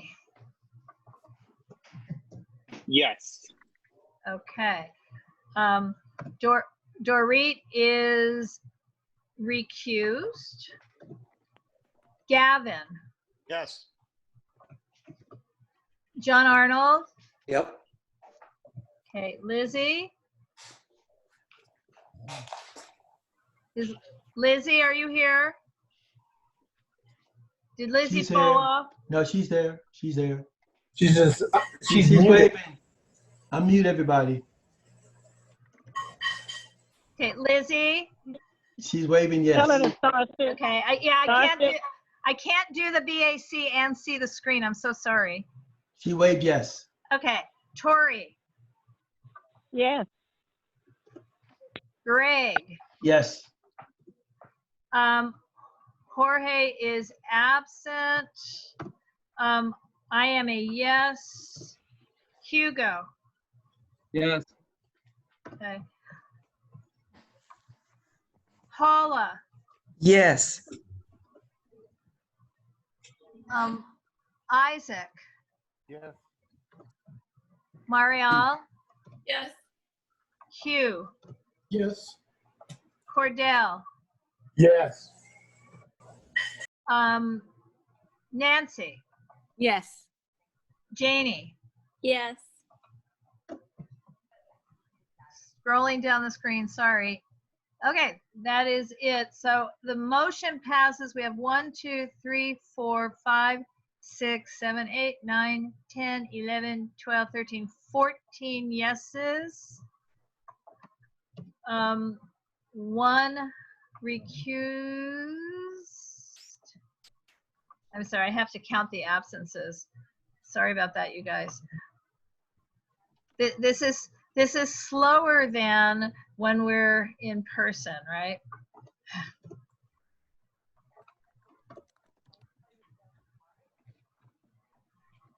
Okay, and we have 1, 2, 3, 4, 5 absences. Okay, so motion passes 14, 5, and 1. And again, to remind, Kyle and previously also Tracy have resigned. Okay.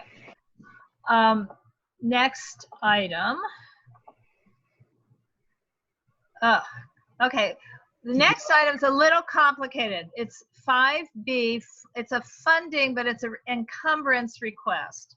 So the item is ratify previously approved UNNC governing board action to fund a community improvement project of street tree watering and maintenance on Jefferson Boulevard. That was what we voted on previously.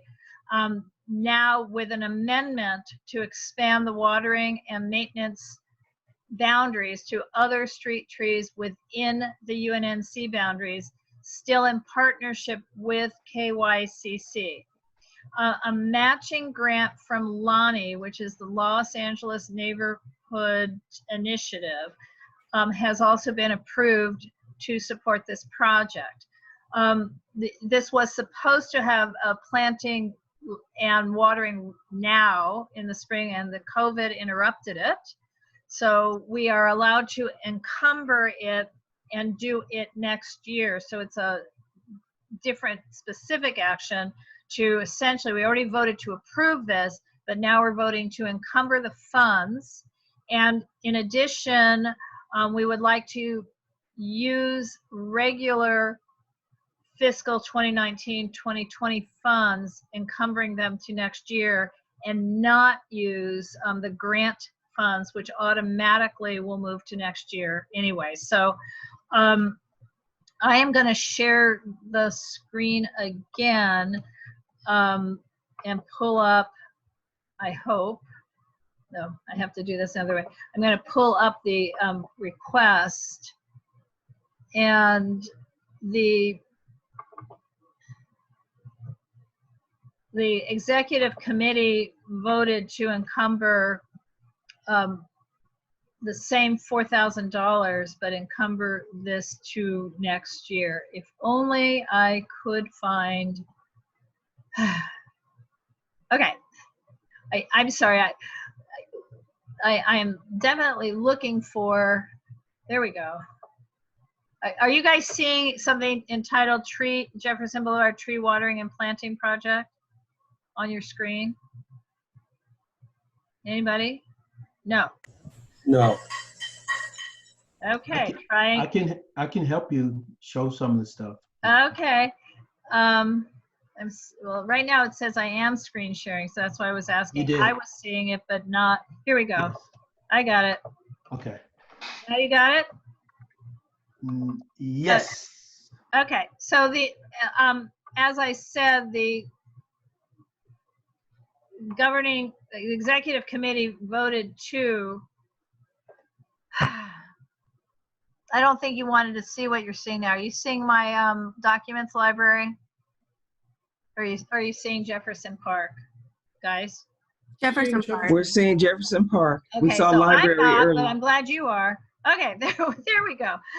So we voted to encumber this to next year. But that's a recommendation to the governing board, and it would be the motion, which would require a second. But I think what I want to do is just re-present for those who are new on the board the original presentation. So it's only 6 slides. This is the funding request. And remember, this originally was created because they were doing Jefferson Boulevard alone, but we've expanded it. So this is how pretty Jefferson Boulevard could look. This is some examples, and they look, you'll see this on Washington, you see on Pico, what many of our streets look like without the trees. And here we have the funding request. So basically, the location, this is the prior one, you see the date. We will change this funding request form if we approve the encumbrance of it. But it is co-sponsored by the 31st Street Quality of Life and Friends of Jefferson Park, HPOZ, and an organization called Our Beautiful Park. We have a letter of support from KYCC that Greg and I have received. I'm not going to try and share a third screen. And a letter of support from Council District 10. And the community was also planning to do fundraising if there's any shortfalls. So the total project cost is $6,900. That would not include if we need to replace any trees or if we need to dig out stumps. And the community groups that are the co-sponsors have agreed to raise funds if they need to for any shortfall for that. Trees are often donated. And we will not be having a physical planting day with refreshments with $100 because we cannot approve events of any sort at this point, per the city clerk. So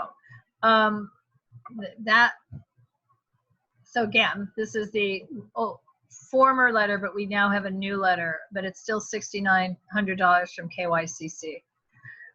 Okay, I'm going to stop the screen share and see. As I mentioned, we have a motion.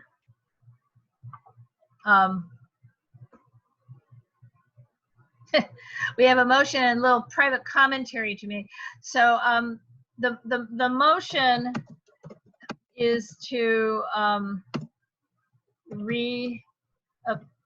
I'll say ratify and then encumber the same funds for the tree maintenance and watering project previously approved in October 2019 for $4,000 to come from our regular budget funds.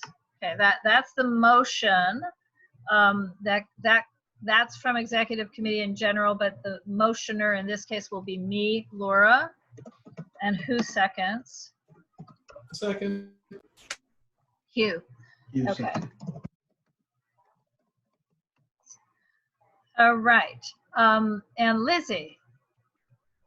Lizzie's hand is up first, but she needs to be unmuted. Jeff, I can't even see her thing to unmute her. I can't even, Jeff, anybody? I hear you, and I see. I know, Lizzie. but I'm not hearing Jeff, and I'm not seeing Lizzie other than her hand. Yeah, Lizzie Star. Okay, here, I'm unmuting. Here, I think I'm unmuting Lizzie. She's ready. She can There we unmute are. herself. Well, she could have, but she didn't. Hi, Lizzie. She You did. have your hand up on this? Well, I just wanted to second the motion, but Oh. it's okay. But now you can say how excited you are about it. Well, yes. If you are. Yes, we are very excited to keep this project going, which has been a long-term project in terms of, you know, getting the funds and getting the monies awarded and not losing it. So thank you very much for the effort. And just wanted to share that today, to this day, 5 years ago to this day, I was appointed to the governing board. So it is very rewarding to see, you know, this outcome. So thank you. Happy anniversary. Thank you. Lizzie.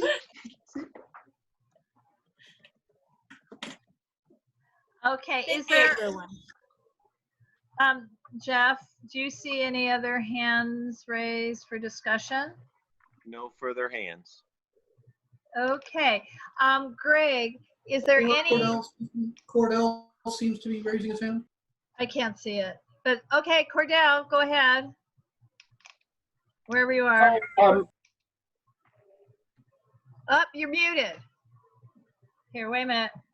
There we go. Up. Oh, there we go. The question is, why was the decision made to pull the funds from the regular operating budget as opposed to the grant that was originally earmarked? Greg, you want to answer that, or should I? Sure. It's simply a money management thing because this project would not be executed this year, and we don't want to lose any money in the potential rollover. So we're making sure that we're managing our money so that we can get below the $10,000 remaining in our budget. So what's remaining can be rolled over, and if we encumber funds, those funds are safe and can be used next year. Just a follow-up question. So if we use $4,000 from the general operating funds, yes, as opposed to the grant, then we will be limited in what we can do next year. No, it's the opposite. I'm not done. We won't be able to use grant money for other things, all right? Okay, so in response to that, the funds that will use are funds from this year, but we're allowed to use it next year, okay? And then we will still have that grant money to use for other projects as they come up. Okay. Yeah, Yeah, so it's a good money management strategy. Right. So Cordell, by way of explanation, so many neighborhood councils were planning large events this spring. We were planning a small event, but others were planning very large ones, and they were unable to spend the money. So what City Council ended up doing is voting that the $10,000 rollover is still good, the automatic rollover. Right. But for those neighborhood council, maybe they have 23,000. If they could find proper ways to encumber the projects and vote right now, this month like we are, because they were projects that could not happen, whether it's a community improvement project or other kinds of projects, because of the COVID pandemic, then you can encumber the funds. There's a different process they created. So this enables us to keep these funds and have the $10,000 rollover and have the grant monies. Okay, gotcha. Anyone else? Okay, so again, I'm going to call the roll on the BAC, and while I'm doing this, I actually can only hear you and not see you. So Jeff, if somebody is actually, what am I trying to say? If somebody's raising their hand to say yes, you'll need to tell me because I just cannot see it right now. Asai. Asai. I'm moving on. Dorit. Yes. Okay, Gavin. Yes. John. Yes. Lizzie. Yes. Tori. Yes. Greg. Yes. Laura is a yes. Paula. Yes. And I think Asai needs to unmute. Okay. Because I didn't get anything from Asai. Yes, as I said, yes. Okay, there we go. Isaac. Yes. Marielle. Yes. Hugh. Yes. Cordell. Yes. Nancy. Yes. Janie. Yes. And I know I'm missing somebody. Hugo is who I'm missing. Yes. I, Thank you for not forgetting about me. no, I'm I'm saying sorry, I did know. you- I'm Did sorry. you call Tori? Tori, I Yes. didn't because I'm on the, it's weird. Okay. I thought you did. I did call Tori. I'm sorry. I'm missing You did. Hugo. He said yes. I say yes. Okay. Thank you. And is anybody else, did I miss anybody else? Because I realize I'm doing sort of save as on these BACs, so sometimes I'm missing somebody. Okay, the motion passes 1, 2, 3, 4, 5, 6, 7, 8, 9, 10, hang on, 11, 12, 13, 14, 15, 16 in favor, and no recusal, no abstain, no negatives, and the same number of absences, because I'm not filling in the pre-absences. Okay. Next agenda, and I'm sorry, I know I'm doing a lot of talking tonight, you guys. I know that. My voice is going to get boring. Next item is 5C, funding requests. UNNC will provide additional food boxes, produce plus pantry to local affordable housing complex residences through a further partnership with World Harvest or other partner. The funding request is for up to $2,000.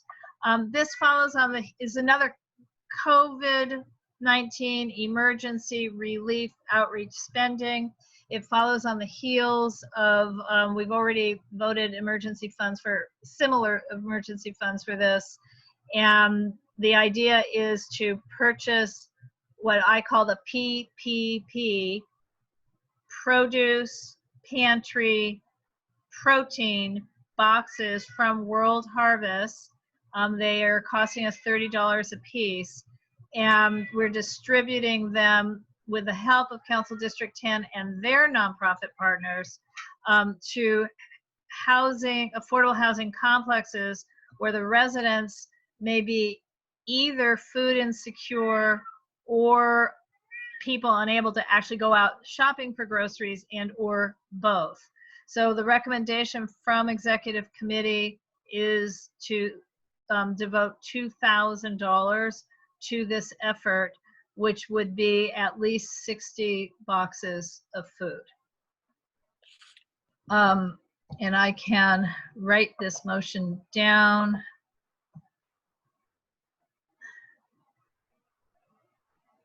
Boy.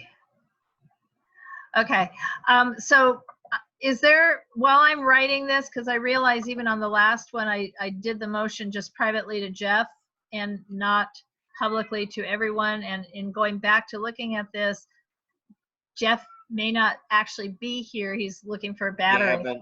Gavin, okay. Gavin, So Gavin has his hand raised. is Gavin seconding or firsting? Oh, you're muted, Gavin. Can we give more money? Octaviano, I have a question for you. If our agenda said $2,000, are we able to increase that now? No, unfortunately. Okay, so we can vote again in July for more money. The amounts of money that we're proposing tonight takes us to about that $10,000 that then rolls over. So it doesn't help us on that financial management side to spend more money today. It would help people eat more, but it doesn't help us on our financial management. So the motion is to fund dollars Guy has his hand raised. Okay, Jeff, can you do me a favor? Can you call? You can call on them, and I'll say, Asai, you may speak. So just to verify with Octaviano, hey Octaviano, if for example we vote down the $2,000 grant that we'd be funding, since we have a full quorum with the entire governing board, would they be able to then make another motion to have a higher number, or is that just because it didn't go through executive?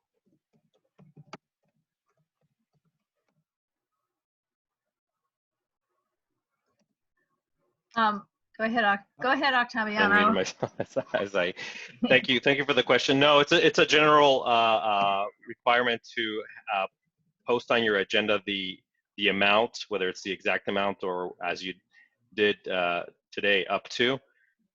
So the city clerk's office restricts making a motion for anything higher. It has to be clearly stated that an amount or less than that. So you can vote less today, or you can have another special meeting if you don't agree with the 2,000 and you want to increase it, but it has to be clearly stated on the agenda up to how much the board plans to discuss and approve. Thank you. You're welcome. Okay, so guys, I'm typing away here to.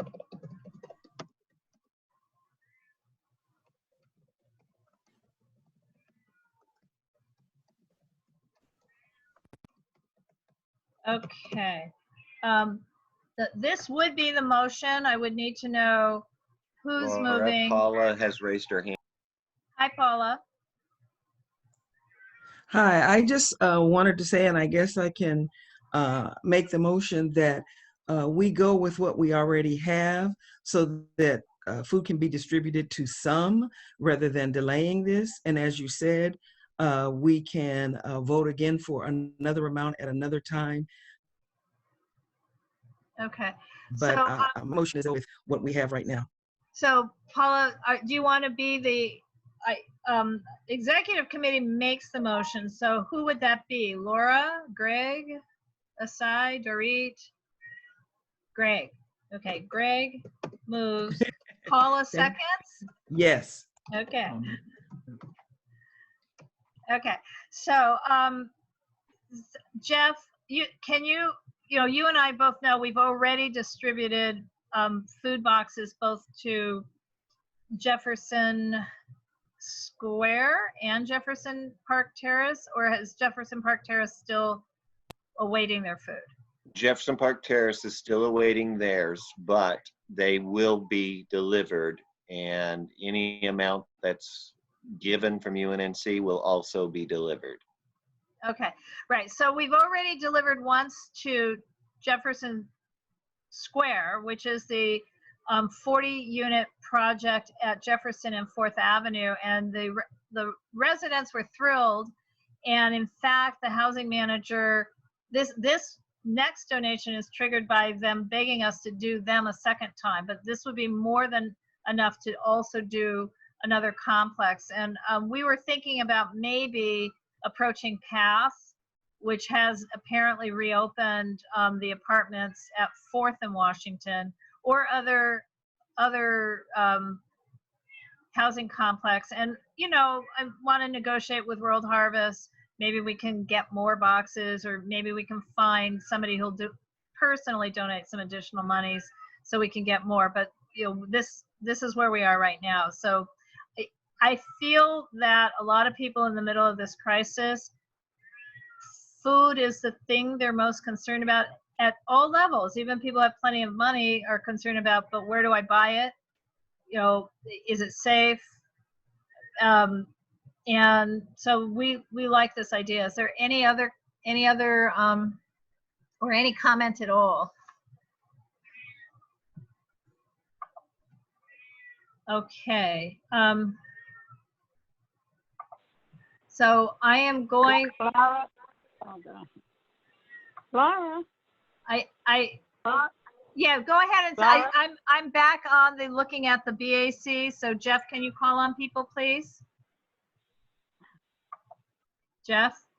Tori has a question. Tori, please go ahead. I'm unmuted now. Okay. What criteria are you using to select these units? Because there's a lot of poverty areas right around there also in certain units, like the Fame building. There's 3 or 4 of those. So what criteria are we using that's within our framework? Laura, can I answer that for you? Yes, please. Tori, what we're trying to do is utilizing the amount of money that UNNC is graciously giving determines the amount of boxes. So from there, we are targeting those facilities that can receive those boxes based on that amount. This is in addition to what CD10 is doing directly with World Harvest. We have hit all of the major affordable housing and senior sites within our district. And for senior citizens, we're providing hot meals through various other vendors. UNNC is just accentuating this program with the amount of money they have and the ability they have to do it. Yeah, I was just wondering if there was any redundancy, because I know I have about 10 or 12 seniors on the program, and I was just wondering how you were selecting so they won't have 6, more meals than they can eat. That's all. Right, Tori, and Dorit has her hand up, but one of the things that I had noticed is that there was a big focus on seniors and a big focus on, obviously LAUSD is handing out food, but that the affordable housing complexes for families were not included in any of these programs that other people were doing. So that's how we identified the first 2. And it turns out to be not as easy as you think. It's hard to reach the housing managers. They have their own issues, because if we're delivering 30 boxes of food at one time, they have to be sure their 30 residents are available that day, that morning, or that afternoon to get their food, because they don't have a community room with lots of refrigerators. So it proved not to be the easiest task to identify the recipients. Dorit?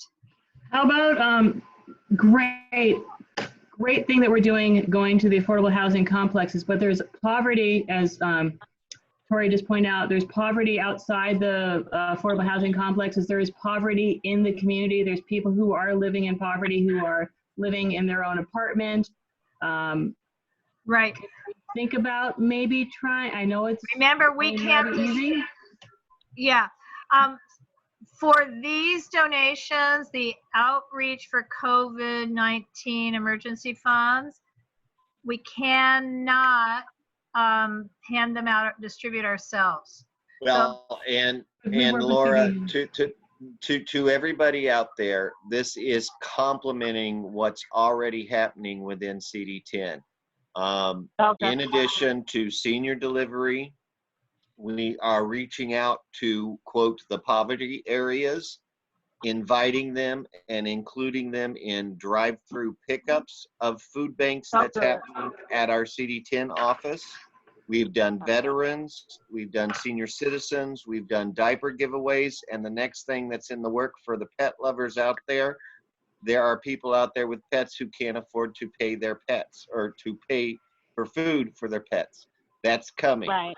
So CD10 is handling all of the bigger stuff everything that UNNC is graciously doing is adding to the need that is there.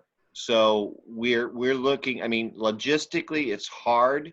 We don't have the resources to deliver to individuals. There are deputies out there that have been delivering to seniors and others that we know who are housebound, but we have been also reaching out to the community to let them know on such and such a date, this is happening at CD10. Come by at 10 and get your food box, get your diapers, get this, get that.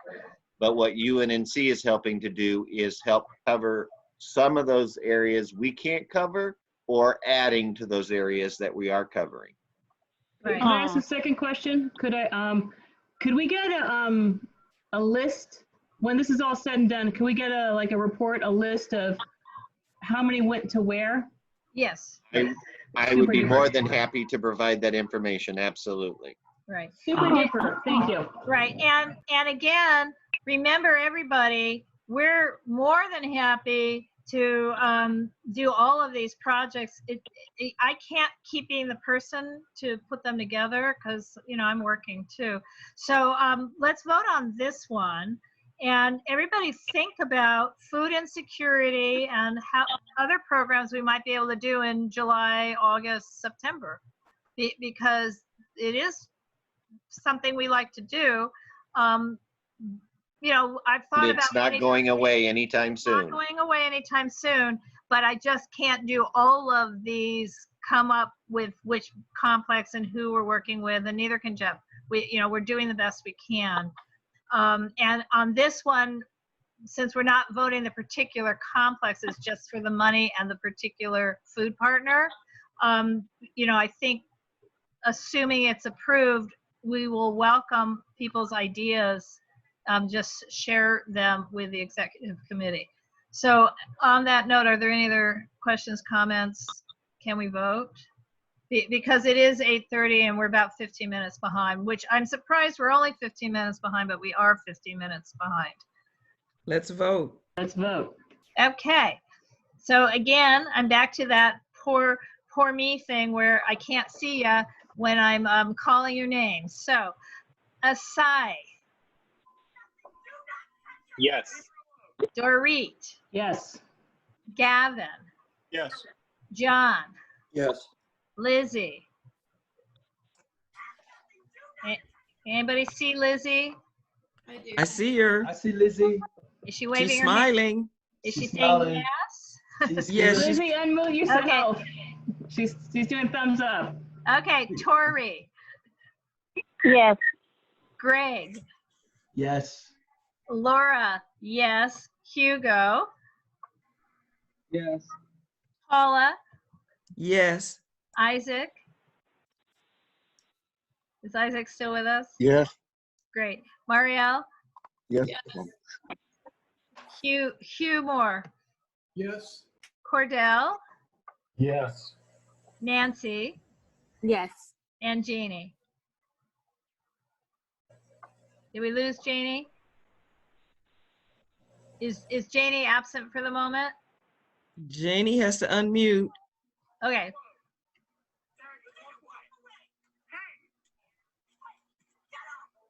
All right. So if anybody have Jamie is absent. Okay. I know she's coming back. She'll be back. Yes, she will. I Yeah. imagine I know why she's absent. Well, Okay, that's so okay, it's that's okay, it's okay. 13 yes and 6 absences. Or maybe 7. Hang on. 1, 2, 3, 4, 5, 6. 6 absent. Okay. Greg, you are on. The next agenda item is the Neighborhood Council Funding Program Fiscal Year 2020 to 2021 Administrative Packet. Okay. Okay, ladies and gentlemen, what we'll talk about is a draft. In fact, we really need to have a budget subcommittee to work on this. work on ahead. this document. Well, So are we having a special meeting? Or are we starting July without money if we're not voting on this? we need to discuss, we can see how far we get, because we Okay. may, because this is, again, we need input from everyone on this, okay? And I don't think that we can All do right. all the details here. So the first document I want to show you is the actual package that we need to turn in. And then I want to go to an actual spreadsheet, because I think that's easier for us to see. So, okay, I cannot screen share, so can you enable? I'm sorry. Here, wait.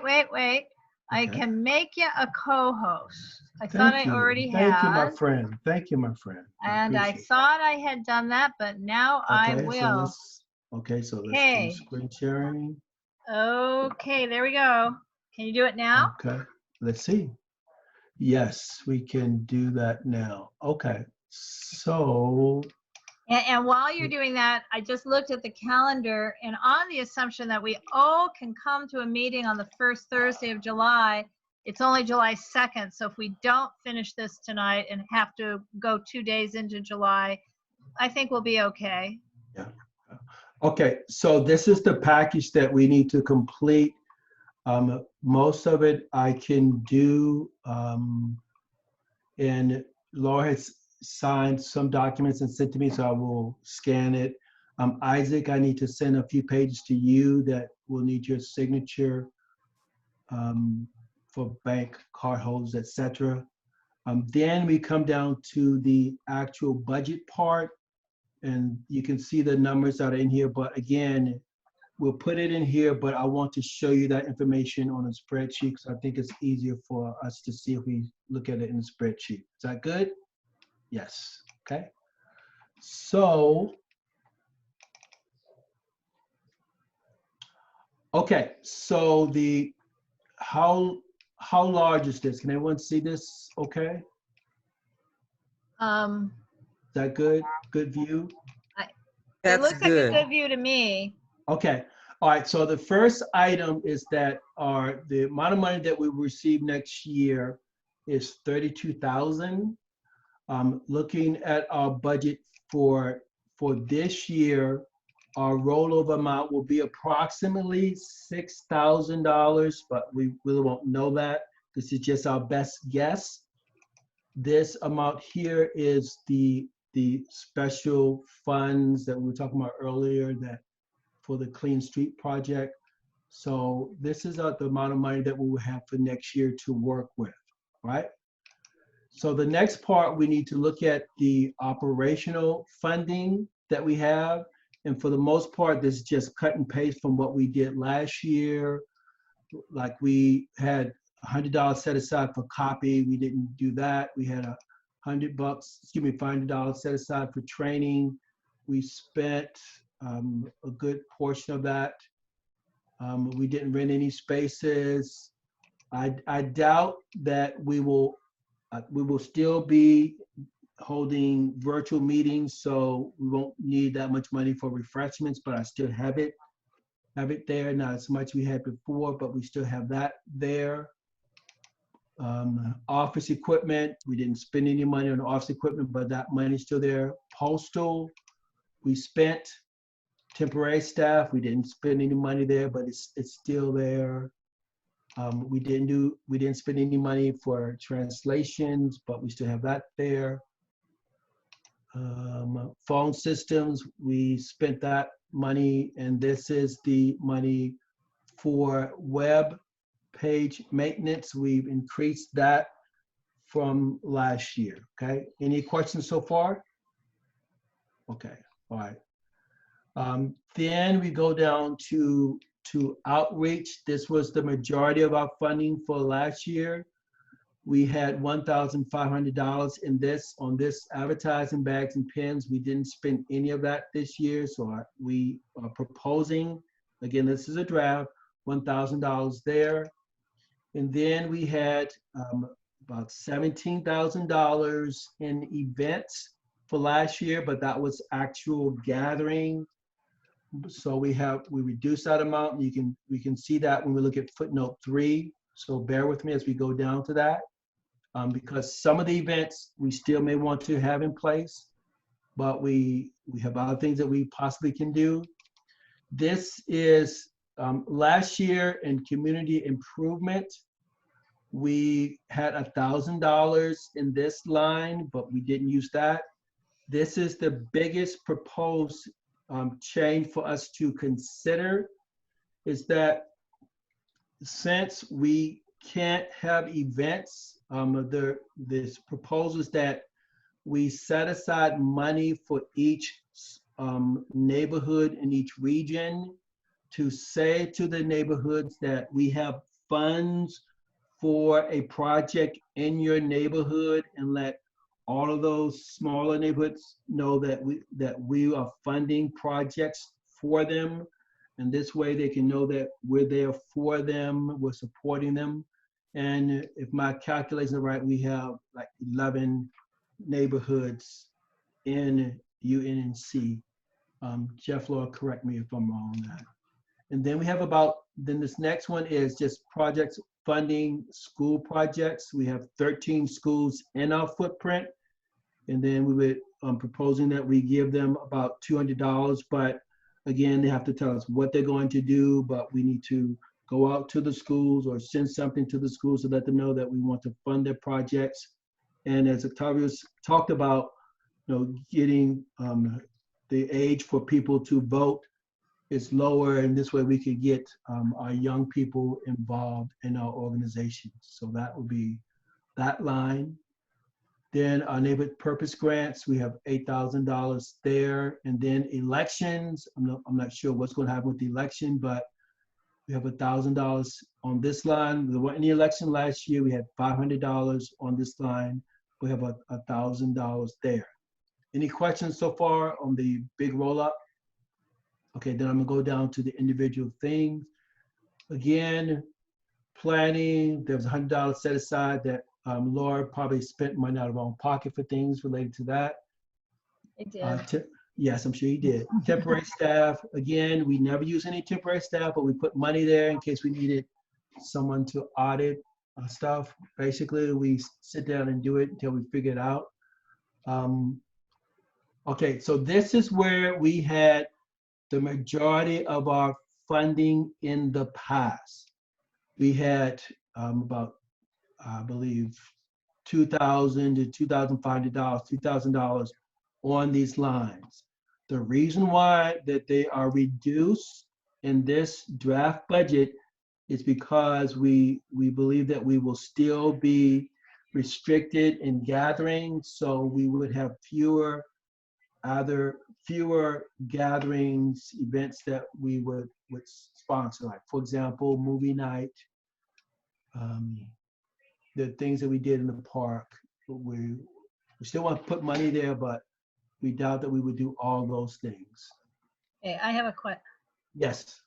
So I think my understanding is that what's in the footnotes, we can move that around without having to turn in a thing to funding that we've changed our budget. But if we move from events to NPGs, that's something we have to vote on again. Is that correct? Yes, that's correct. Right, because I can look at this and I think we all can look at it and say, well, wait a minute, are we really going to have this? Are we really going to have that? But it doesn't matter. These are just footnotes. That's correct. That is one of the major things that I see, that even when we're making the budget adjustments to pay for the things we talked about, I have to move money around. Where I get it from, it is important, but as long as it's in the outreach area, it's fine. The web page, we're increasing that amount because we will have a greater web virtual presence there. The cost for our servers and GoDaddy, all those things, we anticipate that will stay pretty much the same. And then this is the biggest difference that we have in spending the money. Rather than having these events, focusing on saying to the neighborhoods we have money for you. Is there a project that you want to do in your neighborhood? It's saying to the schools, we have money for you. Is there a project that you want to sponsor in your schools? And that way, the community knows that we're there. I would want us to actually go out and talk to these organizations, to meet with the small, in our own Jefferson Park, Western Heights, make sure that we talk about this in our own neighborhood meetings so that they will know that UNNC is there to support them. And again, we do have these events. We will probably have some of these organizations will harvest. We'll still be putting money toward providing food for people. So that's the World Harvest. We have a history of supporting pet projects, so that's still there. And then maybe the library and then some other events. But Destiny Youth Foundation and the World Food Harvest, feeding people is the, as you can see, a major area of focus for our funding. Okay, and that's the big overview. Questions, concern, and be mindful, this is a draft and everyone's voice has the same weight on this, so thoughts, go. Greg, I do actually have one question. Yes. Can you flip us back up towards the outreach category, wherever that may be? Right here. And then events are part of outreach, is that correct? That's correct. So is the total category only 65? That's correct. All right, so the only question I have, but again, we can adjust the budget at almost any time. We can readjust. I almost feel like we should vote yes on this, and then if we are troubled, just change it, keep changing it.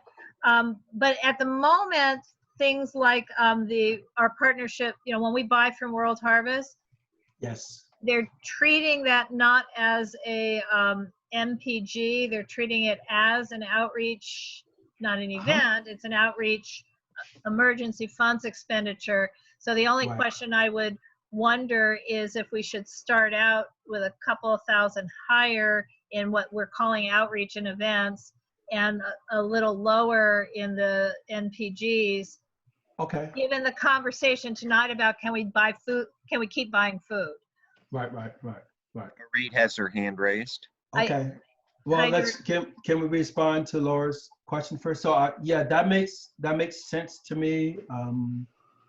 So let me do that. I mean, maybe just slide 2,000 from one to the other. I don't know. Yeah. I can do that. Okay, go ahead. I'm gonna do that while you're talking. And while you're doing that, Dorit? I agree with what Laura just said about putting more money into those emergency, the emergency stuff we could do, so getting more food for folks. I'd also like to see us maybe put more money in things are moving around there, in the neighborhood specific projects, because this might be a really great time to look at some infrastructure since we can't go out to, movies in the park or a jazz festival. Maybe we can get more infrastructure done in our uniquely wonderful neighborhoods. I agree with Dorit. Okay, well, I guess I'm not seeing any other hands, so at the moment, I think I'm gonna yak again. Here's my broad feeling. Unless everybody's offended that we didn't have a chance to look at this in advance, what I'd really actually love to be able to do is approve this administrative packet so it doesn't feel like it's hanging over our head for the month of June. And then as everybody has great ideas, we can always vote in July or August to move money around. But if, and we have quorum right now, is really my thing. If we don't have quorum on July 2nd and we haven't voted yes on this tonight, then we go a whole month with only $300. And Janie and then Dorit have their hand raised again. okay, I can't see that, but Janie is next, then Dorit. Go, yes. Janie may have her hand up, but she's not talking. Unmute, Janie. Actually, it looks like Janie got dropped, so I'll use that opportunity to make my point. It's historically is that UNNC has approved this budget, as Laura just mentioned, so we can work within these confines. That means we have the full funds at UNNC's disposal to do their work. If things change in July, the board can adjust the budget in July to reflect that. That can happen at any time. This is only to make sure we have our funds so that we can continue to operate. Okay, I had my hand raised and Yes, I called on. Okay. Yes, I called So- Janie, who never spoke, then Dorit. But Dorit, go ahead. So I would, since we're changing the suggestion that Laura made, I'd like some kind of feedback to the suggestion I made. And yes, budgets are always just placeholders and they could always be changed later, but why not really make the budget we want now? This is an extremely important thing and it shouldn't be rushed through. Yeah, Dorit, I was just typing that one and then I was going to go sweetie. to, no, anytime, my friend. And so then I was going to go to your suggestion. So Yeah, I'm sorry. We are rushing through it because No, we we're still good. have half our agenda ahead of us, We're and good. I understand your concern. I'm ready to address your concerns. Well, So- the concern broadly being that Yeah. we didn't have a working session standalone on the budget at, say, a committee meeting, but we're in a pandemic with virtual meetings. No, So but I'm my good. I'm good. bigger I spent the Okay. last two, I know, Greg, I just want to say, I spent the last 2 days or 3 days really worried that we would not even have quorum tonight. I don't want to have to do this again for July. I really want to get our budgets done and through this agenda because we don't know if we're going to be able to achieve quorum at each of our governing board meetings. So I have a bigger concern than the specificity of a budget item. And if Dorit wants hers done and that bounces out mine, I'm good with that. I don't care. No, yours, it's fine. Both of them can be done. Both All of them right. can be done. All right, no, it's good. Okay, so Dorit, can I address, I have a question concerning your question. Yes, sir. Okay, so what I see is doing things in the community.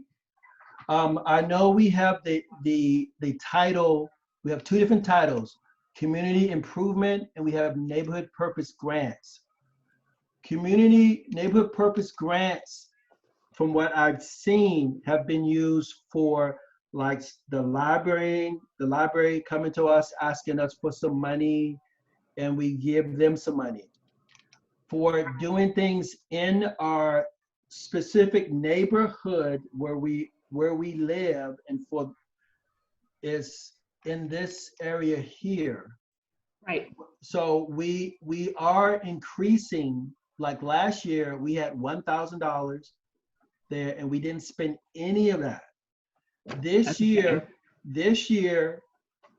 the proposal is for the neighborhoods and the schools, we have $6,000, but we have to make an effort to go out to our neighborhoods and to the schools and say, we're here and we want to sponsor you in an event. So that I believe that is meeting your concerns.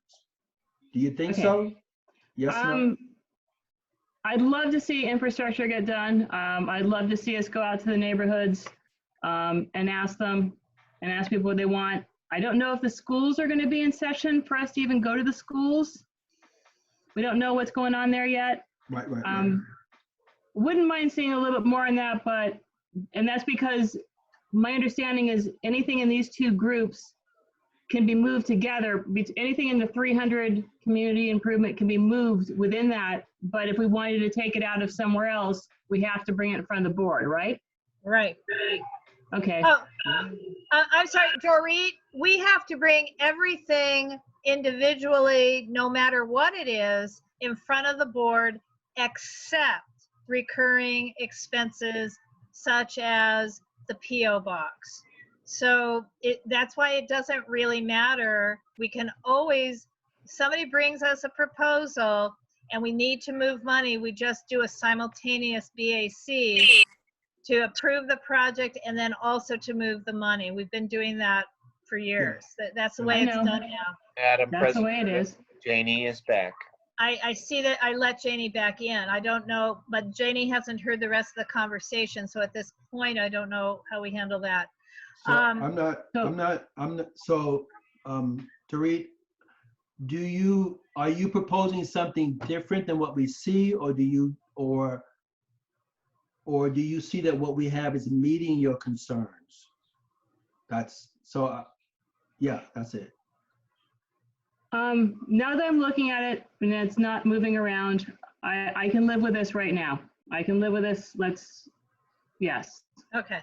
And then since Janie is back, Janie, did you have a budget comment? The context being that while you were gone, we sort of also discussed that if we actually vote on this tonight, we can start the year out with a budget, and I don't have to panic about whether or not we have quorum on July 2nd.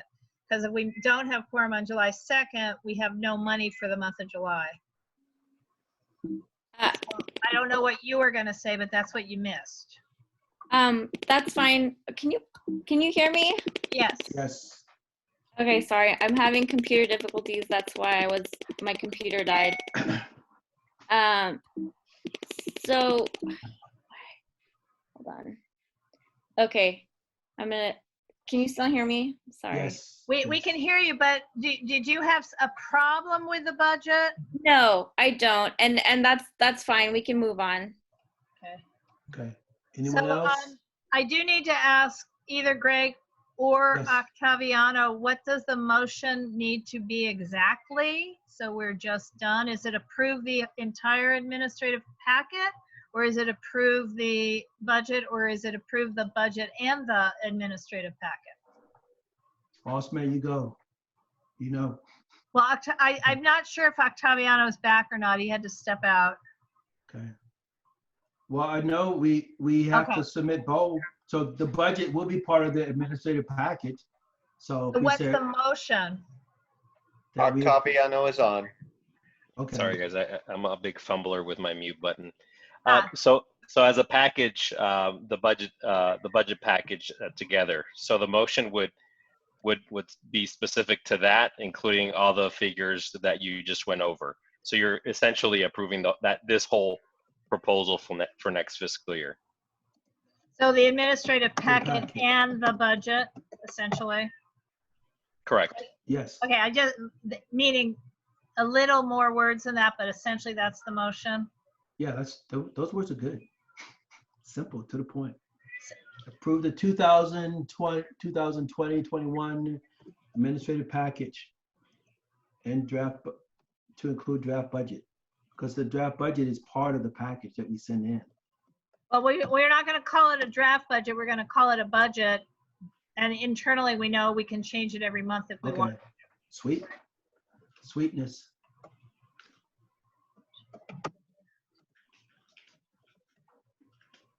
Only I could spell when I'm trying to do it fast. So that would be at the second one. Okay, so I can stop sharing? Is that good? Yes, please. Okay. So that would be the motion. Approve the 2020-2021 administrative, is it package or packet and budget? Okay. Greg, do you move? I move. I so move, ma'am. Somebody, I second. Paula seconded. I'm getting good at recognizing voices. Okay. Oh. And sorry, once again, I have to do a new BAC. Oh, crap.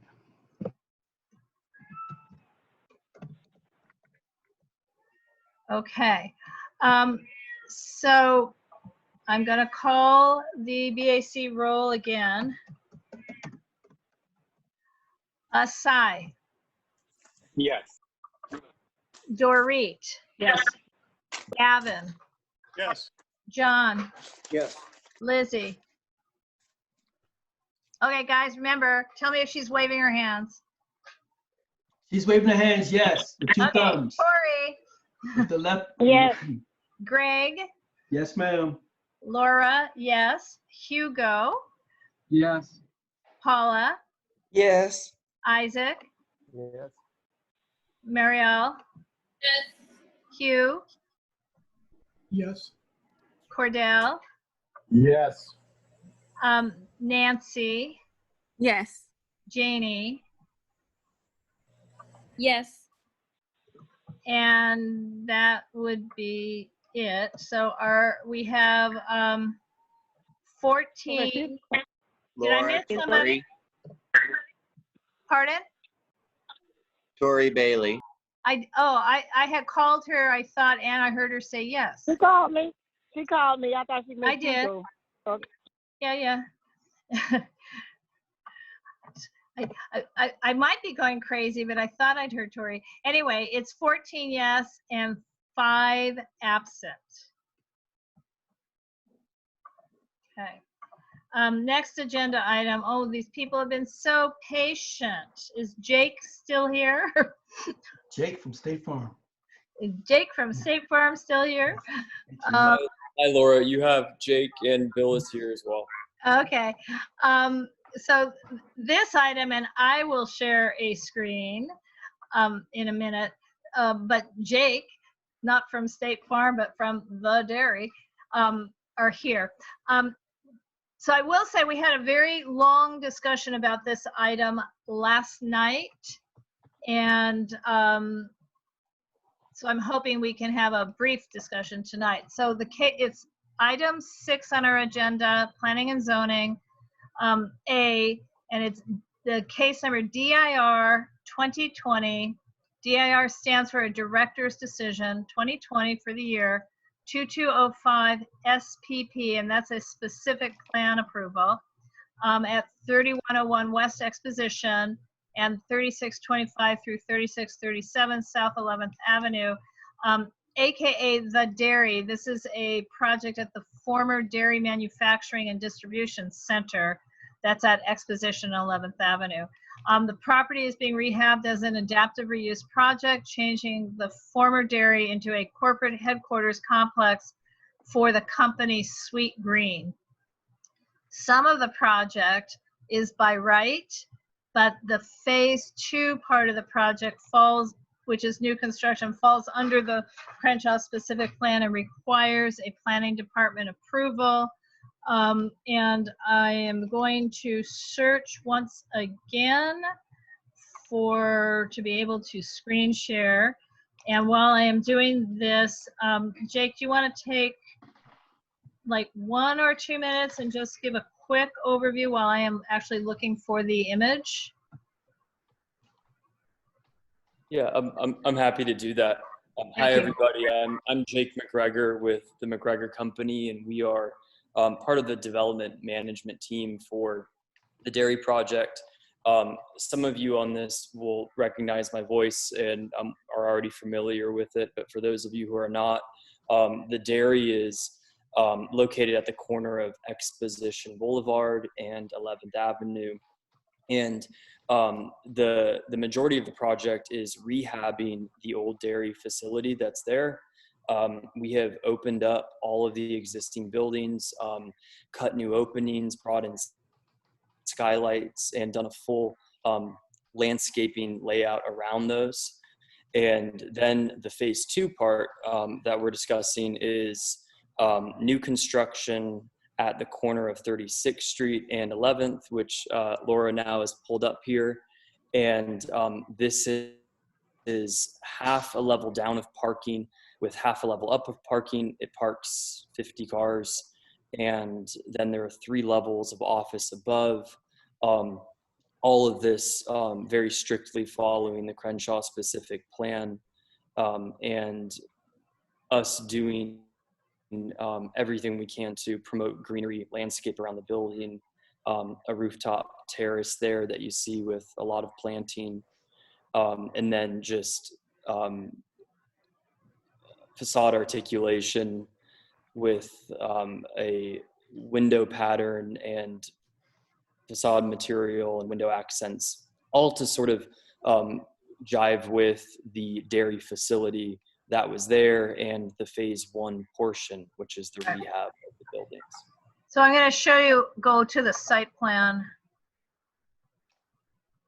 if that helps. Exposition Boulevard would be on your left, even though it's south. And 11th Avenue is on the bottom of the page, even though it's a north-south street. And West 35th Place or 36 is on the right. Jay, I'm not remembering. What is it, 35 or 36? It's 36. Right. So what's across the street, across 36 is residential. So when you go back to that image, it's stepped back because the portion on your right is facing the residential, and that the rule in the specific plan and really throughout the city is you have a lower height facing residential, and then it steps up higher.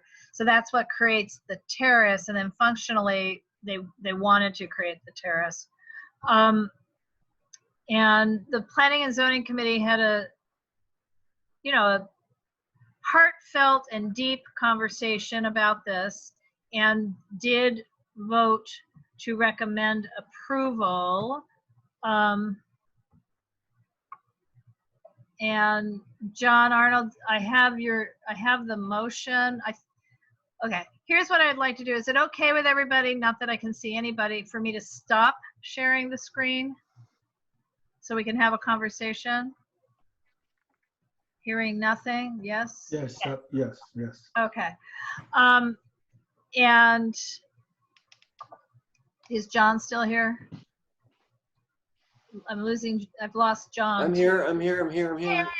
So I'm going to post, well, John may have a minute to talk while I post the motion from the Planning and Zoning Committee into our chat box. John? What do you want me to talk about? My observations of the project? Just, do you like it? Yeah, so 1 it's minute or generally, less.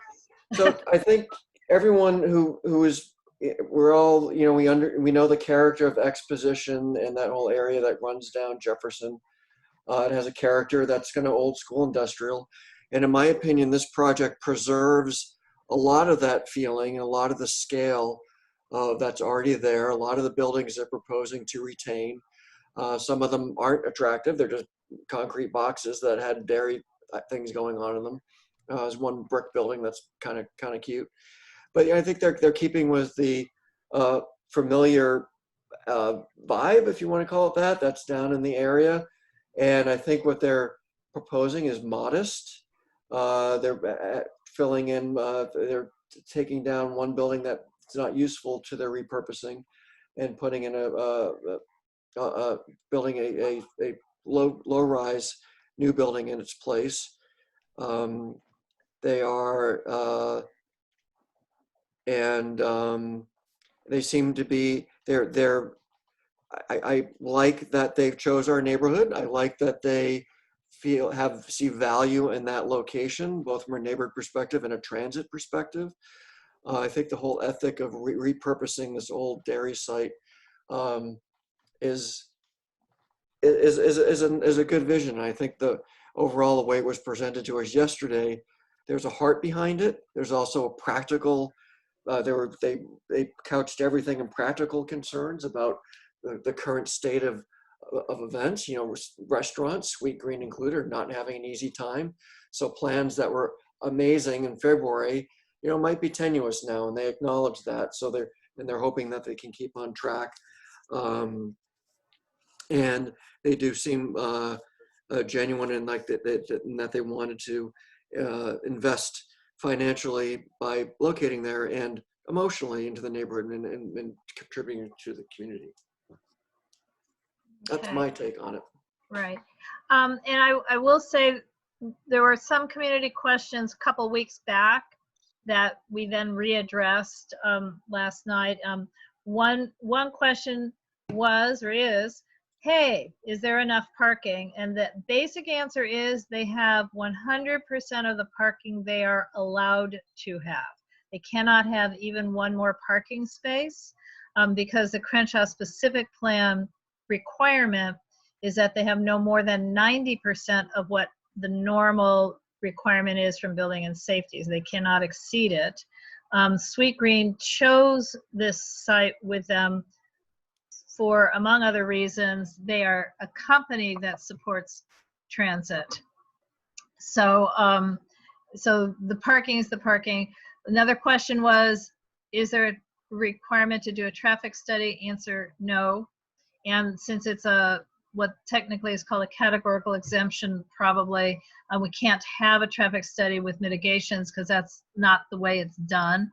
No mitigations when you are also exempt from CEQA.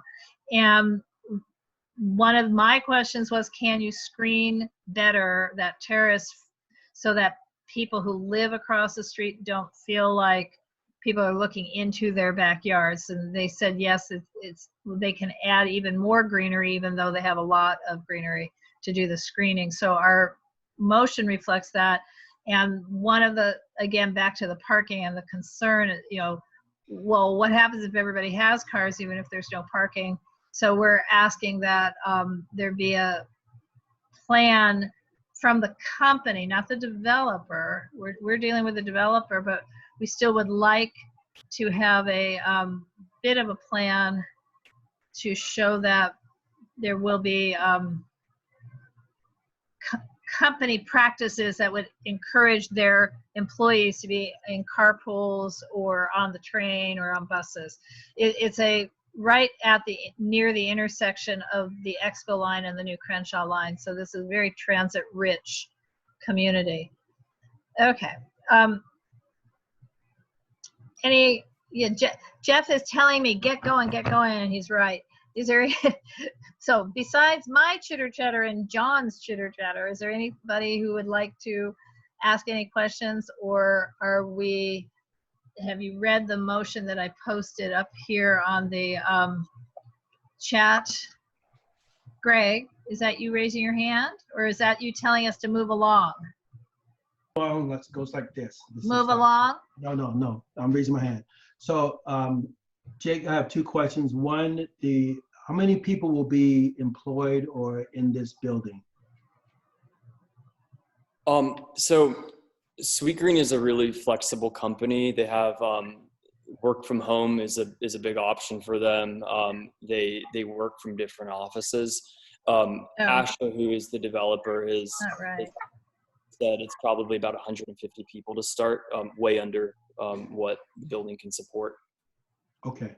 And would this create any additional jobs in the community? I can't really speak to that, Greg. That's more of an Asher question. Okay. He commented on jobs, and his main comment was Sweet Green is already doing a lot of community outreach through council and is really eager to be a part of the community. But as far as Sweet Green, their employment, that's really out of our hands and it's more in their hands. But we can honestly say that their outreach has already been great and they're going to do more of it. Okay, thank you, Jay. Sure.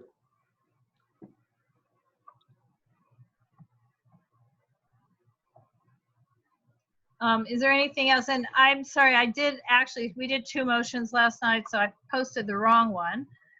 Here is the correct one, more loosey-goosey.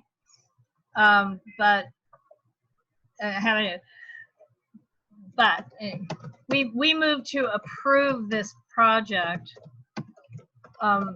so long as it, okay. And John, you're gonna have to help me on this because I now don't have the nice bullet points. The Planning and Zoning Committee moved to recommend to you guys to approve the project so long as it is substantially compliant with the designs as presented, that there's an accountability transit plan to be put in place, that there be additional plantings on the terrace to screen the adjacent residential area, that the developer, as opposed to Sweetgreen, because they were not in the room, agree to do more community engagement going forward, and to support a more local hiring if and as feasible on this project, and certainly on future projects. So in other words, the developer has more than one property or project in our area. So John, is that's what I texted you basically. I know. Paraphrasing, it's just about identical, but yeah. I know. I somehow I'm just working with too many windows at this point. That's fine. So that's everything that I had in my quote unquote official synopsis of the motion. Yep. So John, is this your motion-ish? That is my motion, Lance. So again, to prove as presented with substantial compliance to what they showed us, enhanced landscape to buffer the residential, transit usage aspirations that can be measurable and have accountability. Applicant will work in good faith to utilize local hiring resources and programs, and the applicant will continue to seek community engagement, even if not technically required by the city planning department. Okay. Is there a second? Isaac raised his hand first. Okay. Well, seconds with an S. Okay. Any further discussion? Hearing none, I'm going to once again do a BAC.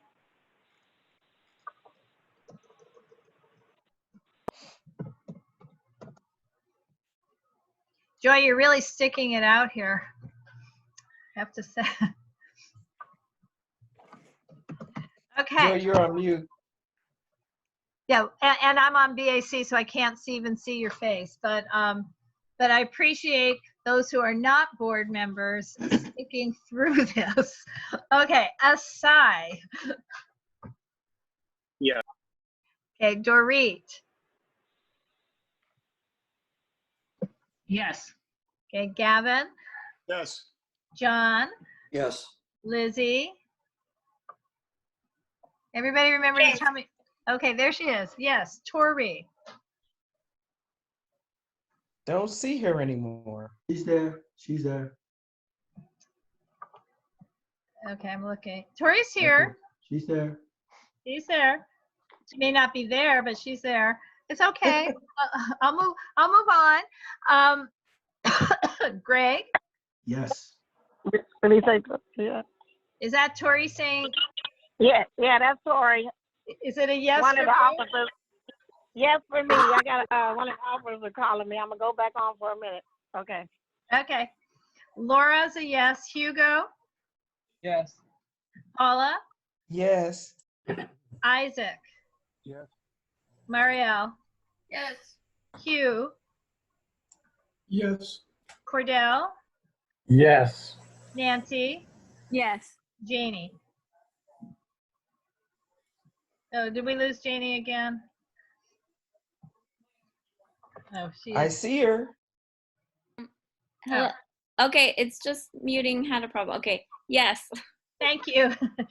Okay, so we are a convivial group. Again, we are 14 yeses and 5 absences. Motion passes, and I'm going to cough. Okay. Laura, I'm going to sign off. Thank you all. you. Nice to talk to you all. Okay. The next item is the City of Los Angeles proposed restaurant and beverage program. And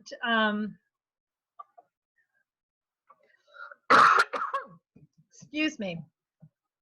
I think I want to avoid having a screen share and just tell you guys what's going on. Is that okay? Even though now I'm losing my voice. Yes, go ahead. Essentially, what the city is doing, or city planning is doing, is they've spent a couple of years creating a program that would be administrative instead of a conditional use permit for certain restaurants, and not all of them, to be able to apply to get permission to serve alcoholic beverages with a meal. And this has been in the works for some time, but has heated up with the COVID crisis because the city is now very interested in really moving this quickly forward to help restaurants get back on their feet as soon as they can actually have in-person dining. So John, well, you were there, right? Can you help? Can you lend me a hand here while I'm looking for our motion?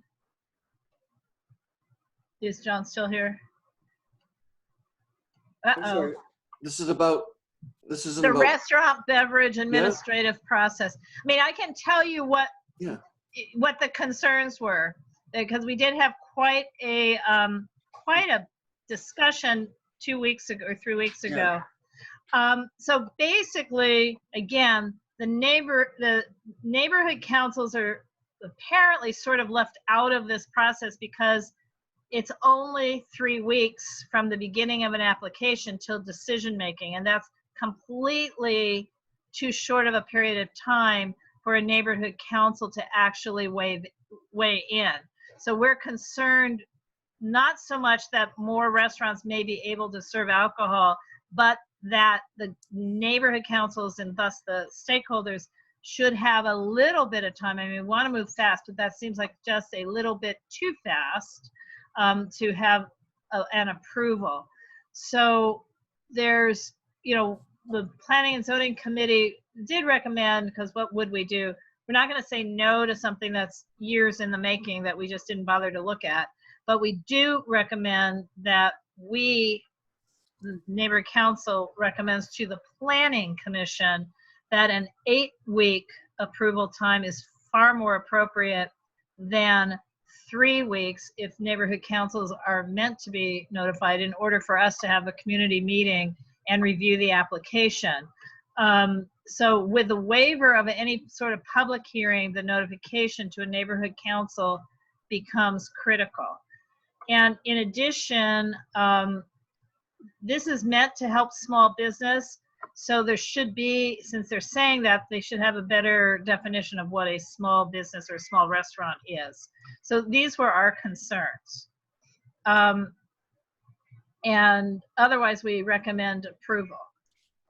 So before I write up a motion, what say anybody? Anybody care about this? No hands are raised. No hands are raised.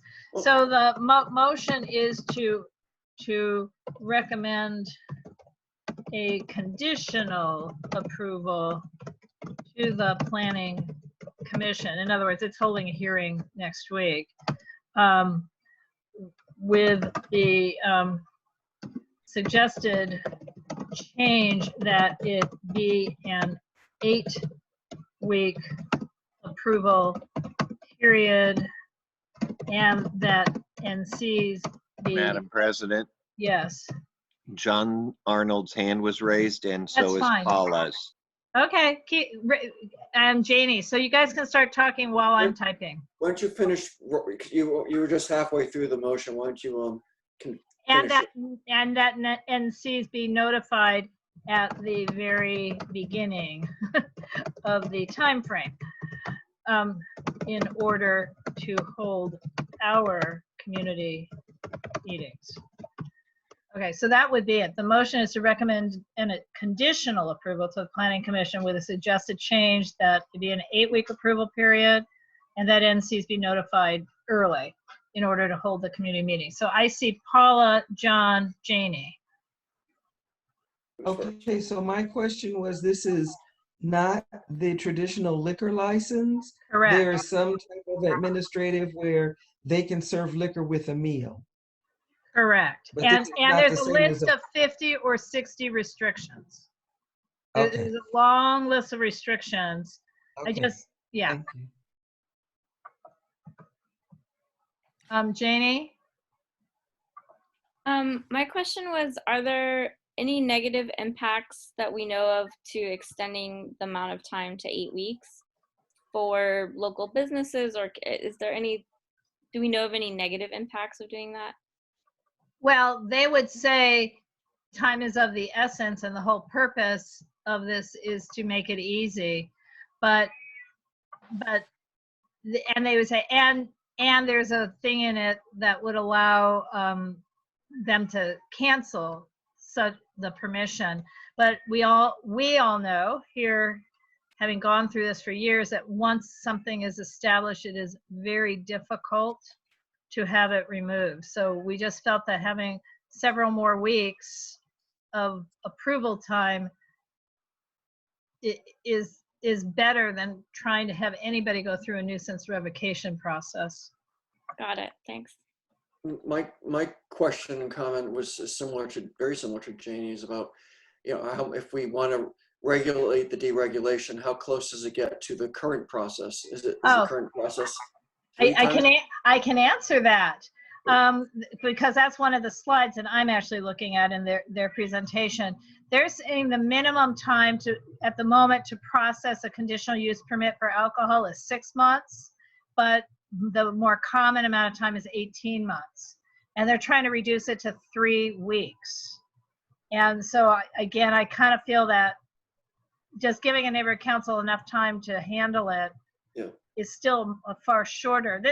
And remember, there was a lot of people at this virtual meeting in mid-May, and that was sort of the consensus. That doesn't mean we have to take the suggestion. And if they file on the first Friday of the month, neighborhood council, the governing board will have no opportunity to. That's exactly right. In a 3-week period. So. That's exactly right. So, and this is limited to sit-down restaurants with kitchens, full menus, no takeout or delivery only. So obviously not at the moment, because everybody's takeout or delivery only. No drive-through. Food service must be available at all times. The employees deliver the food to tables. So it's not even where you can order, and it's not can't be a cafeteria style. And no bars, no nightclubs, no music, no distilled spirits by the bottle or wine bottles that exceed 750 ml. No events where pre-purchased tickets are exchanged for alcoholic beverages. In other words, no pub crawls. I don't know, we don't have pub crawls around here. No live entertainment, no karaoke, no DJs, outdoor seating limitations, no TV monitors, additional restrictions near residences. So, it's already very limiting. It's just, however, there's just no community engagement at all. And they are required to notify the neighborhood council, but it's sort of like, it doesn't matter if we've been unable to input. So that's it. I'm not going to throw myself down on any sword on this one. I do just try to bring even citywide things to your attention and not just individual projects. But seeing no other hands and seeing no other comment. I'll have a comment. Hi, Dory. Yeah, so I didn't know how to raise my hand. I'm actually in favor of this because I think it's a nice balance between helping businesses stay afloat, but also allowing communities to say, hey, this is going to be a problem, or it gives community say, but it also helps businesses stay afloat. So I'm in favor of it. So can we call for the question?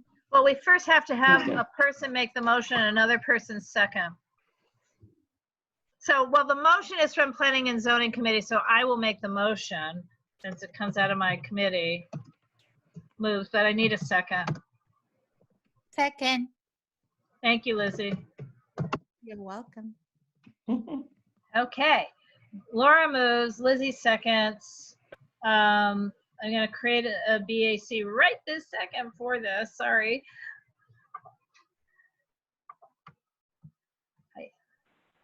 This will be nice when we go back to real meetings where multiple people are doing the tasks I'm doing. Anyway, so I am now looking at the BAC. I cannot tell if there's any other hands. Jeff, are there any other hands? No, you're good to go. Okay, Isai, Yes. Dorit, Yes. Gavin. Did we lose Gavin? No, he's there. Okay. Yes. Okay, John, Yes. Lizzie, Yes. Tori, Yes. Greg, Yes. me, Laura, yes. Hugo, Yes. Paula, Yes. Isaac. I think, is Isaac speaking, trying to? Isaac is muted. Okay, I can't hear Isaac. Wait a minute. There he is. There he is. Where Oh, is he's he? doing thumbs up. Okay, thank you.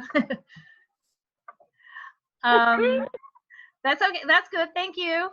Marielle, Yes. Hugh, Yes. Cordell, Yes. Nancy, Yes. and Janie. Yes.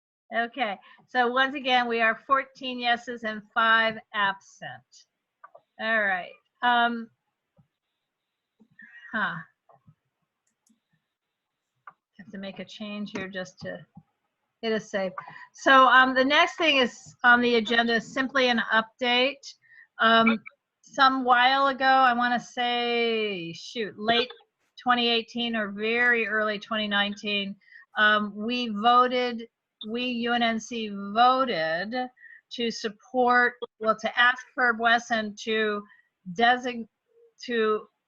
do a motion to designate 1554 through 1560 South St. Andrews Place as a city historic cultural monument, and to oppose the demolition of this Art Deco streamlined modern building. It had been presented by, you might remember, for some of you might remember, Anne Marie Brooks, who is a professional historian. Herb Wesson did not nominate it, and Anne Marie did, and it took from then till now to move to the top of the queue, and then the Office of Historic Resources at the Planning Department has finally deemed it complete and placed it on an agenda for a public hearing this coming Thursday, June 18th. So I just wanted to update you. It's just an update. We don't need to take an action because UNNC has already voted to support this. Okay, I am not looking at the room. Are there any hands up about this? Moving on. The next agenda item, new business, city tree removal policy. We received a notice with a 24-hour time period for comment about a proposed tree removal of a big mature tree that was pulling up, is pulling up a sidewalk and a driveway in the on 31st Street in Jefferson Park, HPOZ, and a proposal to replace it with 2 new trees. The issue was maybe less the particular tree, but the fact that it was very insufficient amount of time to respond to a notice. And as well, the applicant, which was really the Bureau of Engineering, a city department, never went to the HPOZ in any sort of private or public meeting sense to discuss should the tree be removed, or maybe more importantly, what kind of trees should replace them. Are they in the preservation plan? In this case, they were. The preservation plan does address trees. Most of UNNC is covered by either a historic preservation overlay zone or now the character residential overlay in Angeles Vista and in Arlington Heights. So the question becomes, should we be giving advice to the city about altering how they handle these notices? And the real question at this point in time is, meaning 9:35 at night, should we simply authorize me to write a letter, quick letter or memo about this one tree, and otherwise table this item to a meeting where we aren't looking at it at 9:35 at night. What say you? And Hugh had, Dorit's got her hand up and John has his hand up, but Hugh is the one who also was concerned. So Hugh, what do you think first? Thank you. So my concern is the tree removal policy is, like you said, very short amount of time to respond. But more important than that is the general idea that tree removal is something that we can even discuss. I know the sidewalk is being torn up and the driveway is being torn up. But on the other hand, carbon dioxide removal from the atmosphere, and particularly the decrease in temperature in our city, is supported by trees. And it's one of the only things that does that. And so there needs to be a greater discussion about any type of mature tree being removed, because that amount of carbon dioxide reduction is not going to happen for 25 years with replacement trees. So, for me, that's the reason why I've wanted to discuss the issue more. And I don't know the statistics on a tree. I don't know the statistics on how much time it'll take to replace the tree, but certainly the 3-day notice that they give is inappropriate. And this was actually, I remember seeing this a month or so ago, and Jeff Campbell, you you asked them to delay the decision because of the COVID. I think we lost Jeff. Is Jeff still No, here? I'm still here, and yes, I did. Oh, Jeff went mute. Okay. Gonna unmute Jeff. No, I'm not. Unmuted. Okay, yeah, I unmuted you now. Okay. So Jeff, your answer was yes, you asked for a delay? Yes, I sent to our planning team within within our council office to request a delay. I have yet to hear back whether or not that's going to happen. Okay. So I have 3 hands up. John, Dorit, and Janie. I'm just going to go to John first, merely because I don't know who got their hand up first, but John's on that HPOZ board. So John. So a couple of things.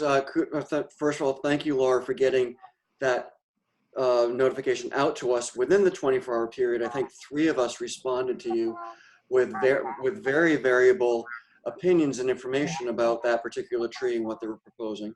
So that particular tree, luckily it's not a crisis, because it's not, I would go out on a limb and say it's not a character tree. It's fairly crippled. It is really disrupting the sidewalk. As most of you probably know, the city had a massive lawsuit about the impassability, an ADA lawsuit about the impassability of its sidewalk. So they are taking action, because I think it cost them gazillions of dollars in this lawsuit. So they're trying to fix that. And this one seemed like low-hanging fruit, which made it not a crisis, and because we're able to comment on it. But if this were a character tree, a large spreading camphor tree that was a central part of the neighborhood, then it would be a crisis. And we'd all wake up one day and say, where is my favorite tree in the neighborhood? So that said, I agree with you. We have to look at it as small angles, including ADA, including environmental. And then I think just as long, my concern is, not concern, my interest is that we do have input saying that is a character tree, that's not a character tree. What are you putting back? What are you not putting back? Is what you're putting back native? Is it drought resistant? Is it a trash tree? Was it a pest? Just to get that information. So, and I think HPOZ or not, I think HPOZ may or may not have different concerns. A tree's a tree, but there's some trees that might fit better in HPOZ. I'm not sure. But again, I think is an opportunity to get the dialogue going. So when this does, so we don't get presented with a crisis. So I'm all for proactiveness, and I'm guessing since it involves a department that's maybe not planning department friendly, that it has to do some involvement with the council office. And I think it's a good idea. I was heartened that the improvements that they were proposing, they're replacing 1 tree with 2, and they were fixing all the sidewalk for a stretch of 31st Street. That's all good. Thanks. Okay, Dorit. first question, do we know if it was a diseased tree or a tree likely to fall down because it was dead? That would be kind of important because those things would constitute maybe an emergency. Otherwise, I echo what Hugh and John have both said, that this is something that it's a shame. We should not cut down trees if we don't need to. Maybe we need to have a committee or subcommittee, because to me, trees are just as important, well, nearly as important as preserving our old buildings and structures is preserving the trees as well. So that's my question and my statement. I can answer the tree question. I looked at it. It's a red gum. It's old. It has a giant trunk that's just disrupting everything. But its top has been either got lopped off or something happened to it. It's kind of misshapen. The crown is small for the trunk size. So it's not particularly shady. It's kind of has a small crown. So diseased, I'm not sure. Crippled, yes. It's not a spreading tree. Okay, and I just want to say I did read the Jefferson Park Preservation Plan because I thought it did include trees because I helped write it along with John and Craig Weber and others. And it does include trees, and it does sort of give a goals for what kind of replacement trees should be there as well. So that's the other concern. Janie, then Lizzie. Just really quick, where exactly was it located again? It's on the 2100 block of 31st, south side, about halfway down the block. Okay, I'm being privately commented that I should remind everybody or remind myself 1 minute apiece. So Janie, was that your question? I just wanted to say that I agree with Hugh and Dory. I think we have to be really careful about letting trees go when they are mature, even if they are not character trees. And that I think that's my statement. My biggest fear. No. Wait, John, I don't mean Dorit either. I mean Lizzie. Yes, hi. So I live on 31st Street, and I asked some of my neighbors, and 2 of them responded. So I wanted to relay that information. One of them in particular was actually heavily involved in adding a lot of trees, at least on our block.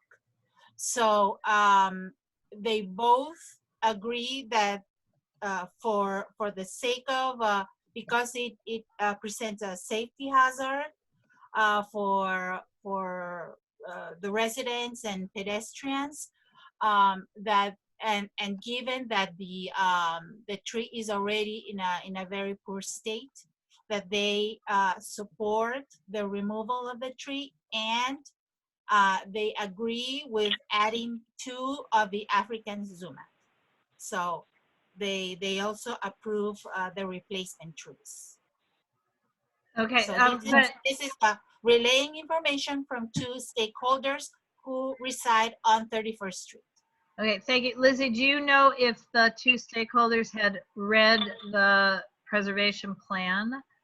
And I don't know that tree, but the plan says replacement trees should create a shade canopy. And I don't know if this tree does do that. At least one of them, I'm sure that she's pretty familiar with the preservation plan. Yes.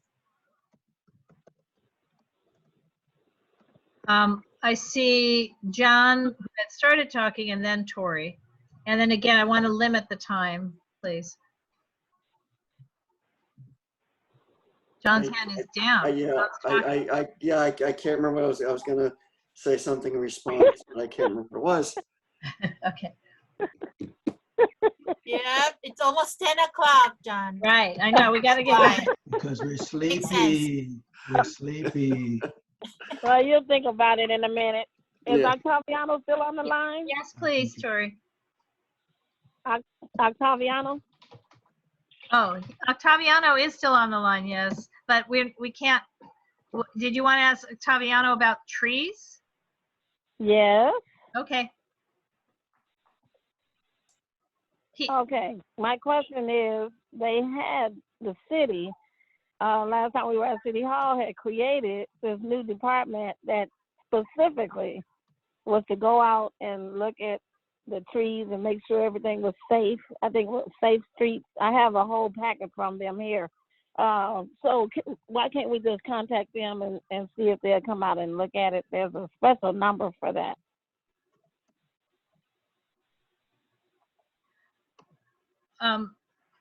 That's a question for Octaviano. What? Yeah, so to resolve the situation, maybe that particular department can look at it. Right. Yes. Okay, I know you go asked ahead. I have to go. I know you've asked Octaviano. Okay, I'm trying. Laura, I gotta go. I'm just doing it for the purpose of the group. I gotta answer the police call. All right. Octaviano can answer. Yeah, thank you, Madam Chair. Well, I don't have a specific answer. She may have a point. There might be another agency specific that might be able to provide more answers. But short of going out there, taking pictures and seeing if it is disease, if it is a safety hazard, if it is an emergency, I don't know what I don't know what to recommend to the board at this time. Right. The current department that handles that aspect or that specialty is urban forestry. Right. I've posted a question for the gang. Is this a statement we agree with? Trees are very important to UNNC. We need to be very careful before letting trees go. In other words, demolishing. So we request that the city's urban forestry division always provides sufficient notice to the NCs. 3 days is not enough. And also engage NCs in a discussion of replacement trees. I mean, if we can buy into this statement, I'm able to, at least write a letter and get moving on something going forward. I think by saying something like, we understand that sometimes trees do need to be replaced. We understand that there are multiple concerns. Someone's hazard might be someone else's non-hazard. ADA is a severe hazard to a lot of people. So I think we can, be I always want to try to be agreeable, but so to keep the door always open. I'm a little bit wary of when engineers get there. To engineers, anything that's not per the plan is in their way, and they won't have a view towards character or species. Right.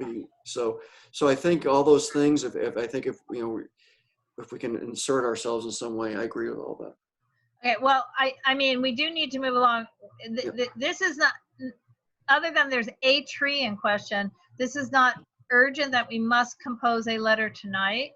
If we can adopt what I've posted, including what John just posted, trees, we understand that sometimes trees do need to be replaced. ADA itself is not a severe hazard, but yeah. And then allow a letter to be drafted to be approved by the executive committee via email. Would that work so we can move on? Yes. It works for me. Works for me. Works for me. Okay, so we do need a motion, but hang on, and draft a letter.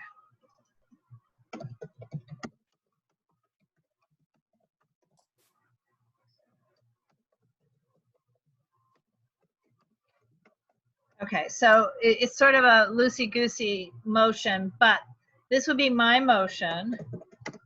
Who's seconding? I'll second. John seconds.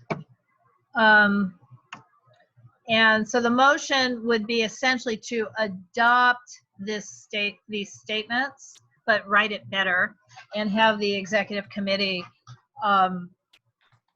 approve any letter before it goes out. And this is what I'm going to do a BAC on.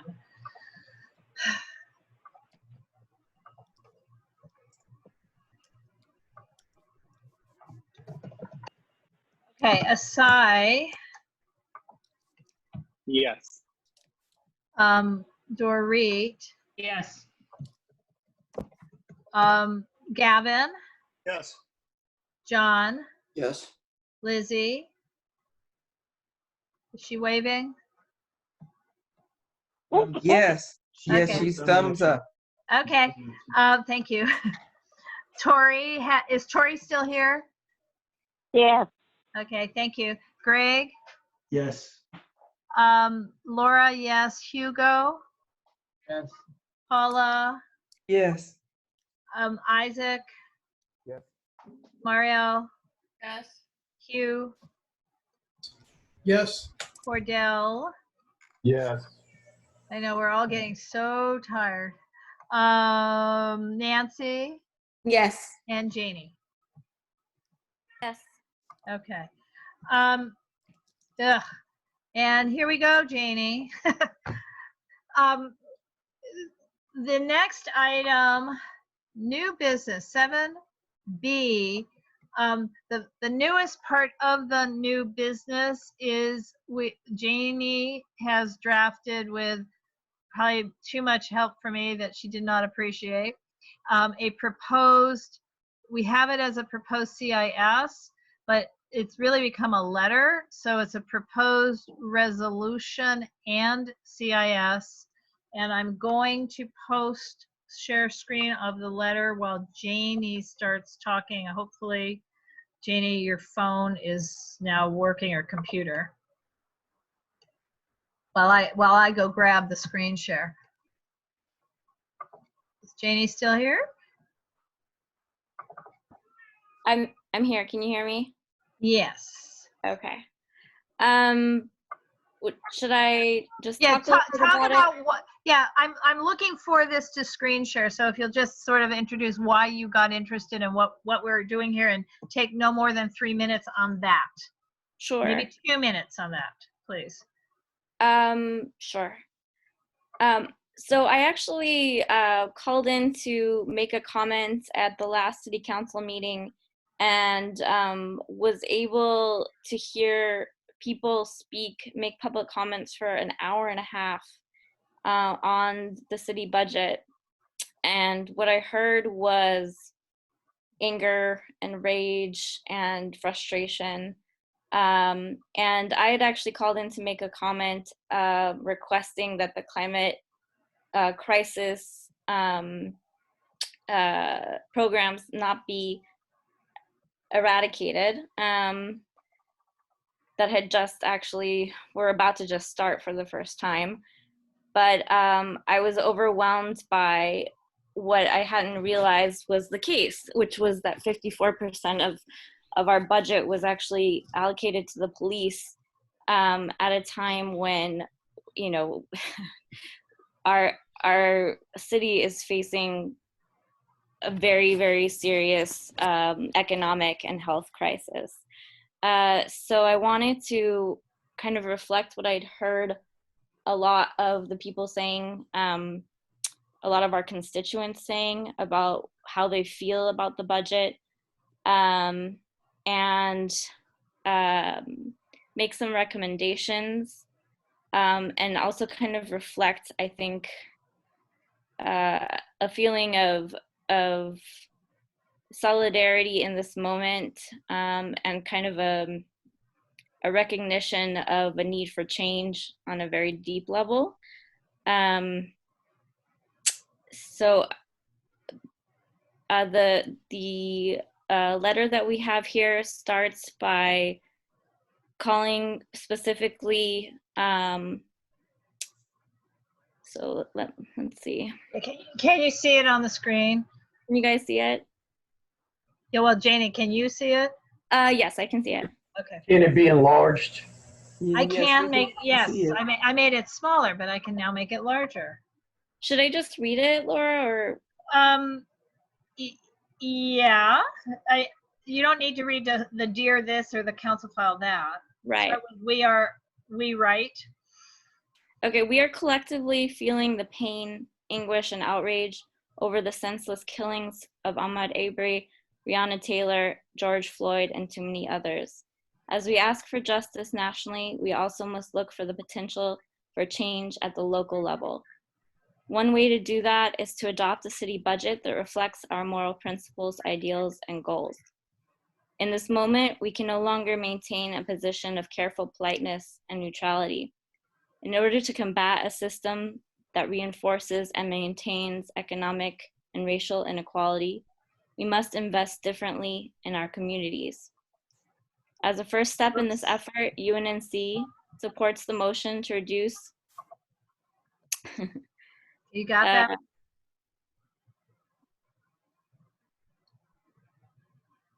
Okay. Yeah. So, right here, can you see that now? Got it. As a first step in this effort, UNNC supports the motion to reduce the LAPD budget by up to $150 million and dedicate those funds to strengthening the communities that have traditionally been over-policed. We see this as the first step in a larger effort to reimagine society, investing in communities in ways that are more in line with our moral principles, ideals, and goals. From the retained LAPD funds, we must ensure that all LAPD staff receive the supplemental training reform instruction and training in de-escalation. We would further urge that LAPD and city leaders change LAPD's practice of viewing risk management as a methodology to reduce lawsuits, and instead adopt a guidance that defines risk management as changing LAPD behavior on the streets of Los Angeles with the highest priority given to de-escalating critical situations. We understand that the COVID-19 pandemic has resulted in significant revenue shortfalls for the city and that cuts in spending must be made. However, we are troubled that the budget cuts $230 million in services, weakening vital programs that many Angelenos rely on, and imposing furloughs on nearly 16,000 city workers. Angelenos are currently facing an economic and health crisis of unprecedented proportions. Even before COVID-19, roughly 1 in 3 renters in Los Angeles spent more than half their income on housing, and there were at least 50,000 unhoused people in our city. The pandemic will only make matters worse. It has been reported that over half of Angelenos are now unemployed following the massive job losses stemming from COVID-19. Can you scroll? I did. Can you see the scroll? I just moved to page 2. Okay. And economists predict that many of the recent layoffs will be permanent. Without bold action from the city, more Angelenos will become severely rent burdened or fall into homelessness. Furloughs and office closures at the Department of Aging, the Department of Economic Development, and the Department of Housing and Community Investment will further destabilize some of our most vulnerable citizens. We suggest bolstering these needed services at this time rather than cutting them. We feel we can learn something from the coronavirus pandemic about planning for predicted crises. Our lives have been destabilized in ways that were hard to imagine, disproportionately affecting the most vulnerable among us. Scientists predict that the climate crisis, if left unchecked, will bring more of the same. We therefore support Council File 200482 to classify as essential emergency services any efforts to reduce greenhouse gas and toxic emissions. It is vitally important that Mayor Garcetti and City Council members reverse action on the elimination of the Office of Climate Emergency Mobilization, the Climate Emergency Commission, and community assemblies, the elimination of the Wildlife Pilot Study, reductions in funding for protection and maintenance of existing mature trees throughout the city. Further, we suggest strengthening the mayor's commitment to a Green New Deal. By investing in a jobs program, the city can address unemployment and permanent job loss brought on by the pandemic, while investing in safe, affordable, and sustainable transportation options, infrastructure, the expansion of green spaces, and public health. In addition, UNNC supports identification of other expenditures that could be cut from fiscal year 2020-21. For example, neighborhood council elections should be deferred to summer or fall 2021 to both eliminate $1,086,000 in budget expenditures by the clerk's office this fiscal year, and equally importantly, to allow time to adjust NC elections to the new reality of social distancing and recent changes in stakeholder definitions. Finally, UNNC supports the work of the citywide neighborhood council budget advocates and their 2020 white paper, especially with respect to the recommendations for radical transparency. At this critical point in history, we must fight for a new normal. With a serious rethinking of our budgetary priorities, the city can meet the immediate needs of Angelenos while addressing the crises that threaten to knock us off our feet again. Sincerely, United Neighborhoods Neighborhood Council. Madam President, Joy Atkinson has her hand raised. Yeah, I can't. Can I? What say you guys? Should I take away the share screen? I can't see anybody. Yes, you can. Okay. And who has their hand? Oh, Joy. Yeah, Joy. The letter is beautiful, by the way, but I was just, because I was looking at some things that the mayor had said yesterday.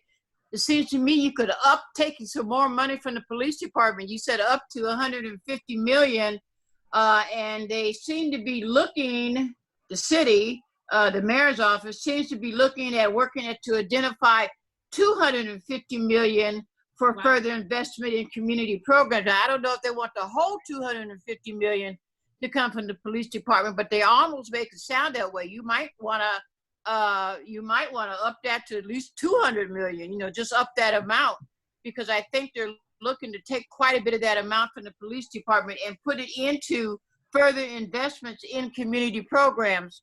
Now, I like the environmental issue here in the neighborhood council's letter, because so far that hasn't been discussed in anything that I've seen since yesterday in some of the mayor's proposals. But I know that they really are looking for $250 million. So it seems to me you could kind of maybe, up the police a little, taking that police budget away a little bit more. That's just my suggestion.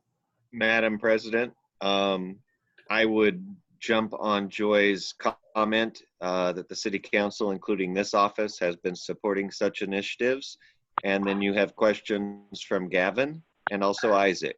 And now Tori as well. So Gavin, Isaac, then Tori. Yeah, I'd like to propose that we recommend the police budget be no more than 5.7% of the 10.5 billion general fund. Currently it's 53.8, but they're looking for the reduction. Again, I would like to recommend that it be 5.7% of the 10.5 billion. That's about $60 million. This falls in line with people that have contacted me and with local activists. Okay, I'm starting to just write down ideas. These are not motions. So 5.7% of the 10.5 billion general fund. Isaac, please go ahead. And this really isn't an, I guess it's just a comment. When this was first coming out in the news a couple of days ago, and me and a couple of my neighbors that live around here are actually about to get 12 to 15 of us. Isaac, can you raise your audio? Can you hear me? Right. Can you hear me? Hello? Get closer to the mic. Closer to the mic. Oh, that's about as close as I can get. I was just simply saying that a couple of days ago, a couple of our neighbors, I'd say about 15 of us, we were just kind of talking about the idea of LAPD's budget being proposed. And out of the 15 of us that just spoke, I'd say maybe 13 weren't really for that. So it just throwing it out there. Not for what?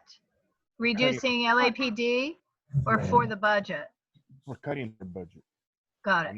I'm not going for or against. I'm just letting you guys know what about 15 of my neighbors said. Tori? Point of clarification, Isaac, are you saying the existing budget or the added amount that Garcetti was talking of?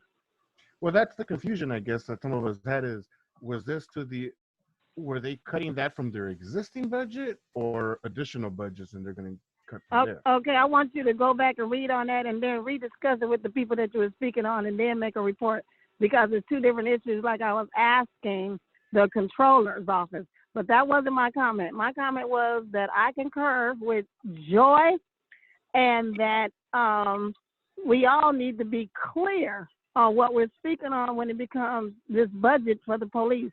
There's two different instances. So we got to know there's an existing one of a certain amount, and there is an additional amount that they were speaking on giving them extra. So I wanted to clarify what Gavin had asked. Gavin, what were you saying? What were you saying the amount should be? So they initially proposed 53.8% of the general fund. That's of 10.5 billion. And a lot of people are asking for that to be reduced to 5.7% of the 10.5 billion. So that's somewhere around, that's like 59 million and change, as opposed to, I haven't done the math, but it would be a significant reduction. And this falls in line with what a number of folks have asked me and with local activists. And that's what the existing without the extra yet, right? Well, now currently with the pay increases and everything else, it would be like right at 54% of the general budget. Madam Oh, okay. President. Well, yeah. Okay, I'll go back with Joy. Okay. Madam President. Okay, I just want to. Dorit. For the record, I concur. Dorit, then And Hugo, and final question or comment will come from John Arnold. Okay, Dorit. Okay, Jenny, great letter. Freaking work of art. Love it. I agree that the police department should be way less than half the budget, way less than the 54, but I'm not a big fan of the people's budget, which calls for like the 5.7%.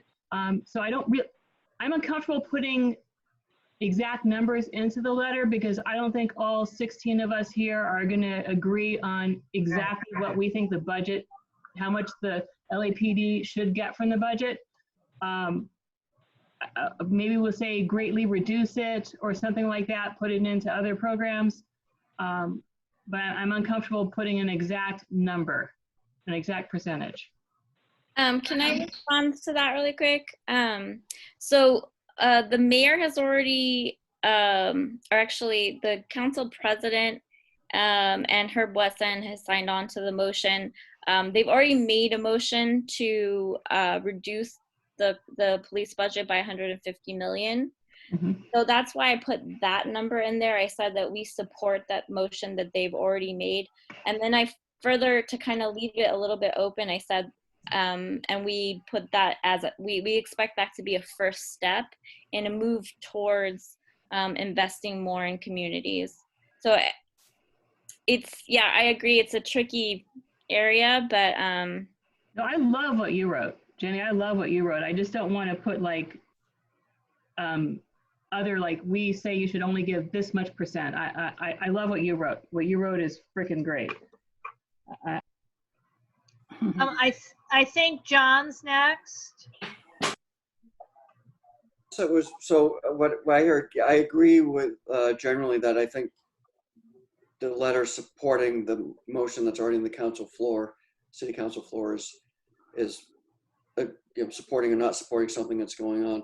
Cutting, from what I understand what Gavin said, it's a suggestion to cut the police budget by 90%. Is that true? Yeah. More than that. 90, it'd be like 94.3. Boy. Boy, oh boy, oh boy. What would that lead to? Oh, I knew it wouldn't be popular, but. It would certainly, it would be not only be not popular, but I think it would be deadly. But that's all I have to say about that. Right. We still have Hugo. We have Hugo and we have Laura is going to get in this line, and Joy has her hand up again as well. Janie has her hand up again as well, but Janie, you had you got a good presentation. So let's do Hugo. Hello. Yeah, about the budget increases, I was just reading right now that the budget for 2020 to 2021 was going to be nearly 1.86 billion, which is an increase of about 122 million from the 2019 to 2020 fiscal year budget. And so what this is that it's trying to reduce it even less than it was from 2019 to 2020, right? by about 30 million at this point. I don't know Well, if Jane could speak to that. Hugo, I think the numbers are changing on a daily basis, as we also heard from Controller Galperin. So, you know, one way to do it is by percentages, and the other way to do it is to, you know, cut at least this, add at least that. And I think at the moment, you know, the way this letter was approached, and obviously I had a hand, and let me just add that Janie was looking at other entities' documents, as was I, including a letter that the one neighborhood council president drafted, but it was after a meeting of the new alliance of neighborhood council presidents and chairs. So the one person took a stab at it and wrote a really lovely letter that wasn't quite as strong as Janie wanted, but also we looked at the motions, we looked at current prices emails, I looked at some emails from the head of SLANK, and we tried to cobble together a letter that would reflect our community. And you know, it's just really difficult to do either percentages or exact dollars at this stage. I've posted the motion from Nuri Martinez it's really hard to read because somebody took a photograph of it. It's now actually posted to the city clerk's council file management website, but I didn't re-download it. But what she and Councilmember Wesson and Councilmember Price did was identify at least 100 to 150 million of cuts from the police department budget, and kind of she made a statement that the true essential workers are the grocery store workers, the mass transit operators, the sanitation workers, delivery drivers, healthcare workers, and these workers aren't necessarily making enough money to live in the city that they're dying in, is what she wrote. And so doing the budget is also an opportunity to re-envision society. And I think that's also the nature of our letter. I think the proposed resolution and letter, I think to be specific in percentages, we would need a lot more community meetings, because for every, well, I don't know the percentages, but you know, we have stakeholders who would like to further increase the police budget, and we have stakeholders who would like to take it to zero, and obviously neither one would work at this point. Madam President, if I may interrupt, Sure. we're approaching an hour after our meeting in time, Yes. and we still have Joy and then Janie. I would suggest maybe polling the board if they'd like to continue with this very important matter, and or move on. Okay, well, are we allowed to even poll the board? To poll the board, since it's a virtual meeting, I would guess you can do reactions and on the bottom of your screen. If you want to continue this discussion for much longer, it's the yellow thumbs up. I guess that's the best way to poll. Where is that? Oh, well, it doesn't matter. It looks like it's a yes. There's a lot of yeses going on. Okay, so Joy, you're next. Can I just say my concern before? I didn't get a chance to say my concern about the budget. Okay, well, fine. What is it? Just really quick. It was just that my hope for LAPD for a couple years now has been for better training on how to interact with people peacefully, kind of like it states on the paper. And like you mentioned, I've seen a lot of people that say that they want to reduce the LAPD budget to zero. I've seen a lot of people saying defund the police, but I think that's too extreme, because this community I've known like a million times where the cop has had to get involved with things, and it's been really important. And yeah, my only concern is reducing the LAPD budget too much, because like from what I know about police departments in other countries is that when the police budgets are way too low and the salaries are too low, they just resort to crime to compensate. But with this, I don't I don't think it's going to be too much different than the last fiscal year. So that was just my only concern about it, because like Isaac, I've also spoken to people about it, and a lot of people were concerned about the protests, and as a result, potential looting happening in the areas by here, because I think the closest place was in Wilshire and 6th, and the people I was speaking to were concerned about any potential damage to businesses happening around here, and there were some businesses here in the area that were already boarded up, and so that was just my concern. Okay, Joy.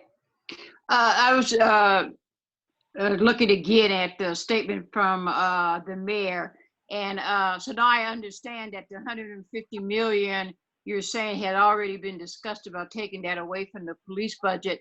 In the press release, they say, the mayor says that they're looking to identify 250 million for further investments in community programs, including cuts from the LAPD's budget. So which means that they're going to find another 100 million from somewhere else. Some of the things that folks have been talking about is a focus on the police department, though, and on training, and on that California gang database where they put young people's names in the database and leave them there for years, even after they've rehabilitated, and doing that, and doing some training, better training with for police officers with the mentally ill, and then looking at their body cams about not using them when they should be using them. There are a lot of things that the mayor is talking about doing as far as restructuring the police department, or trying to do something with the police department. So we don't need to worry about, they're still thinking about how to do this police department and still cut their budget. And if it's 150 million, then leave the letter as it is. I was just thinking of the 250 million, but I was thinking about the overall money that that the mayor was looking for, that he said today that he was going to also identify. So I think we ought to just stick with supporting that, and we'll be on the right track. Hey, Janie and then Paula. I'm just thinking that since there seems to be kind of a general consensus about what's in the letter, but that this kind of the whole bigger question of, the people's budget and further divestment from the police, that it seems like there are people on both sides of it, and maybe some more research that we all need to do, and more reading about and learning about this subject, because it's kind of a new one for a lot of us. So maybe we can table that, like that piece of it, but not the letter. Oh, well, like what's in the letter, it seems to be, because it's what already is in the motion from the council president. I'm saying leave the letter as it is, but I'm just saying maybe we think about having a further discussion later on down the line about divestment or not divestment. Okay, Paula. I thought didn't we all thumbs up to just being done? Move on. What was the thumbs up for? Because we're still discussing. Should we continue the conversation? But it is late, so maybe the thumbs up is to end the conversation. Maybe we're ready to vote. We have one more hand, and that's Tori. Yeah, and we haven't done me yet, but go ahead, Tori. Unmute Tori. Tori's muted. Can you hear me? Yes. Yeah, I'm unmuted. Okay, thank you. I just wanted to say time is of the essence. Is the question on the floor right now, are we still gonna send the letter or not? Okay, here's the thing. Here's our choices. It can't be a straightforward CIS at this moment, because we would have to adopt a CIS word for word. We can, however, adopt a resolution supporting essentially what the letter says, but allow, again, for us to refer the final letter of resolution to the executive committee.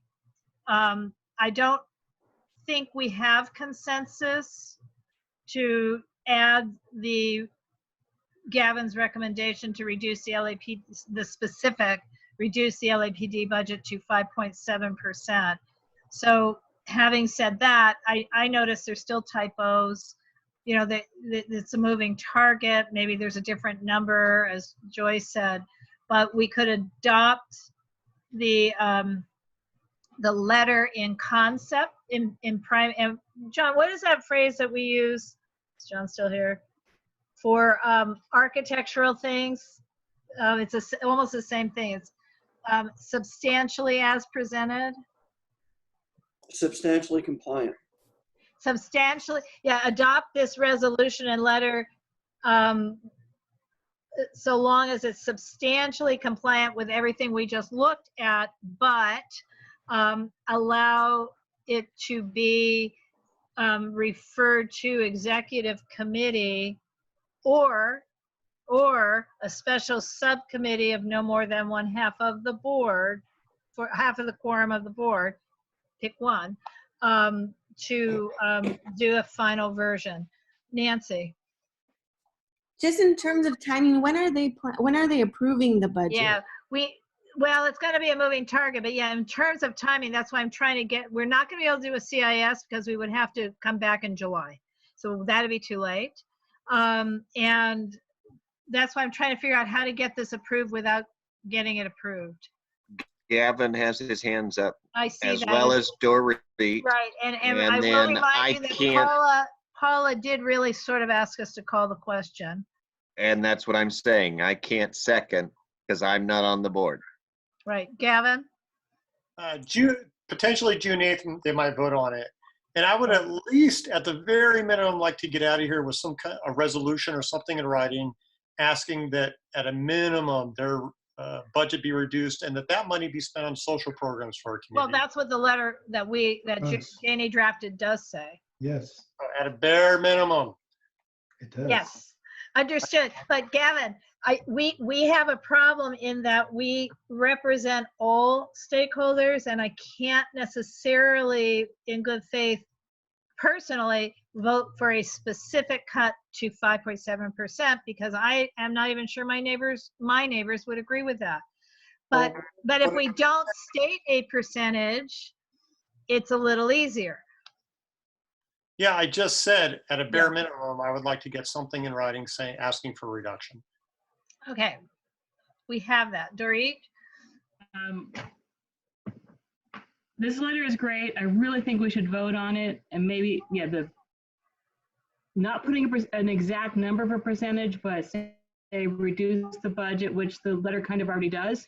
And if we don't agree to that, and we have to do send it to committee, I really, really would rather not go to the executive committee. I'd rather us put a special committee together that Jenny's definitely in charge of, and anyone else who is deemed should be on that committee as well. But I agree that we need to stop talking about this now and move on. Okay, so Dorit, we can appoint a committee that is no more than 6 people. Right. It wasn't on the agenda, but I think we can do that. We cannot appoint a larger public committee because that definitely was not on the agenda. And Octaviano will certainly tell me if what I just said is wrong. He'll send me a private message. But John. I was just going to say, I mean, in substantial conformance to what's already been written, it comes down to wordsmithing. It's not changing, it's not arguing the details, it's substantial conformance. It's only about making it tidy. Okay. It's so tidy you're as it is, but tidier. Approve the letter / resolution as presented with some editing allowed, so long as the final letter is in substantial conformance with the letter that was presented and so long as it continues to reflect a reduction in the police department budget. Correct, Gavin? Yeah, okay. Here, Yes. I'm posting. Is that what we want? It seems redundant. I don't know why we had to pick out that certain I thing. know it's redundant, but perhaps we want to call out the redundancy. Madam President, shall we call the vote? Yes. Yes. Yes. Yes. I see Cordell talking. Is that just a big yes? Okay. Yes, I was agreeing with John, and it is a big yes. Okay. You need a second? I need a first. I guess Janie's, I think Janie's the most. Janie's the first. Yes. Okay. Paula, I Paula move- seconds. Oh. She got to make the motion. No, Yeah, no, I posted the motion. Yeah, Laura Okay. just read it. Okay, that's my first. Okay, so I'm putting Janie moves, Paula seconds. Yes, Yes, if ma'am. this technology works, it did not work last night. If the technology actually works, when the meeting is over, I save the chat and we have all of these motions in writing. If it works. Just saying, did not work for planning and zoning last night, however. Okay, can I call this question? I can't call the question, but is the question called? Ready to vote. So I'm gonna take the vote now. Asai, Yes. okay, Dorit, Yes. Gavin, Yes. John, Yes. Lizzie. Is Lizzie still here? Thumbs up. She's thumbs Okay, up. Tori, No. is that a no? Yes. I'm sorry. Correct. It's a no. Correct. No? She said The no. no. You said no. Okay. Greg, Yes. Laura, yes. Hugo, Yes. Paula, Yes. Isaac.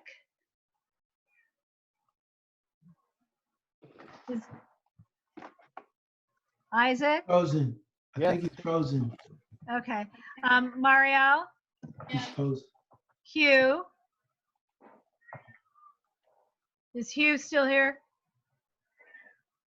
Yes. Yes. He's here. Yes. Okay, Cordell. Yes.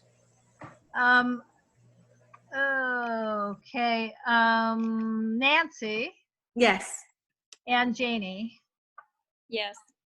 Okay, so we would have 12 yeses, 2 nos, and 5. Isaac just gave a thumbs up. Did you Who count did? Isaac?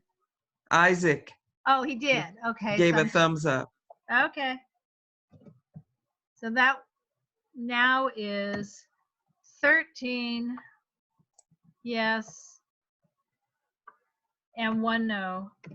Now we're gonna clean this letter up. Usually when we have to clean it up, somebody has to approve it.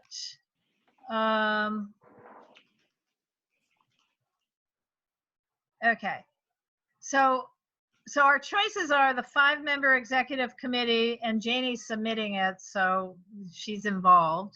Or we now take time to appoint a different 6-person subcommittee. Do you guys trust exec and plus Janie? Dorit, hands up. I trust. I would prefer to have a committee outside of the executive committee, but I understand people may not be able to meet and it might be just too cumbersome, but I think that would be for the best. Okay, so raise your hand if you want to be on a subcommittee. We can have no more than 6, and that includes Janie, so only 5 more. Well, probably includes me, so only 4 more. Anybody want to be on that subcommittee? Laura, I believe that Octaviano might have something to say. He did. He's actually left, but he gave me permission to do this. 6 people max. So I have Marielle, Gavin, Yeah, me too. Hugo, Janie, Laura. One more? Oh, Isaac has his hand up. You want to be on that subcommittee? Okay, Isaac. Cordell has his hand up too. Oops, now Nancy does. I can only have 6. No. Cordell was raising his hand. Oh, Cordell wants to be on that. So somebody has to go. Well, it could be me. Well, okay. No, it could be me. Laura, can I propose an alternative? Sure. That would actually speed it up, as long as the commitment is that it's going to be edited purely for grammar or language and not substance. I think we could just move forward and trust that that's going to happen. Right. Wait, if it's just that, but if the numbers are suddenly the dollar numbers are suddenly changing by Monday, and we want to incorporate different dollars, then we have a different issue. Yes, but it's also, but here's my concern that just as the controller said, the numbers are going to be a moving target as it is. Right. So I think the longer we wait, trying to find a perfect figure, we're going to lose some of the value of the letter. Amen. So I think since this letter was actually voted on by the general body, the governing body, it should just be edited purely for grammar and language and not substance, and it should just be sent out. I think a subcommittee is actually unnecessary. Okay. That makes sense to me. All right. So somebody was talking and I'm talking. Who else was about to say something? That was me. Historically, and this is a part of our bylaws for UNNC, regardless of whether or not there's a subcommittee, the executive committee must approve communications going out unless the board directs otherwise. Right. Nancy, you had your hand up. Yes, no, I was just going to agree with Cordell. I think as long as they're just perfunctory edits, like I don't think it needs to go through the subcommittee, but I guess it has to go through the executive committee regardless. Right. Okay, here's my thought, you guys. This is what I know to be true. We have Marielle, Gavin, Hugo, Isaac, Janie, very interested in this topic. My strong suggestion at this point, based on everything I'm hearing, is let's get this letter out with the minimal corrections through executive committee, but you guys become an official, unofficial subcommittee of the board, and please we'll connect together because this is a moving target, and maybe for the July board meeting, or you'll have some really specific things, because just because we write one letter doesn't mean we cannot do another. So if you would agree, and I'll just email you guys after and put you together, that'd be Isaac, Gavin, Marielle, Hugo, Janie, and I get one more now. Who was the other one? You. No, well, it was me, but it doesn't have to be me doing everything. Tori's got her hand up.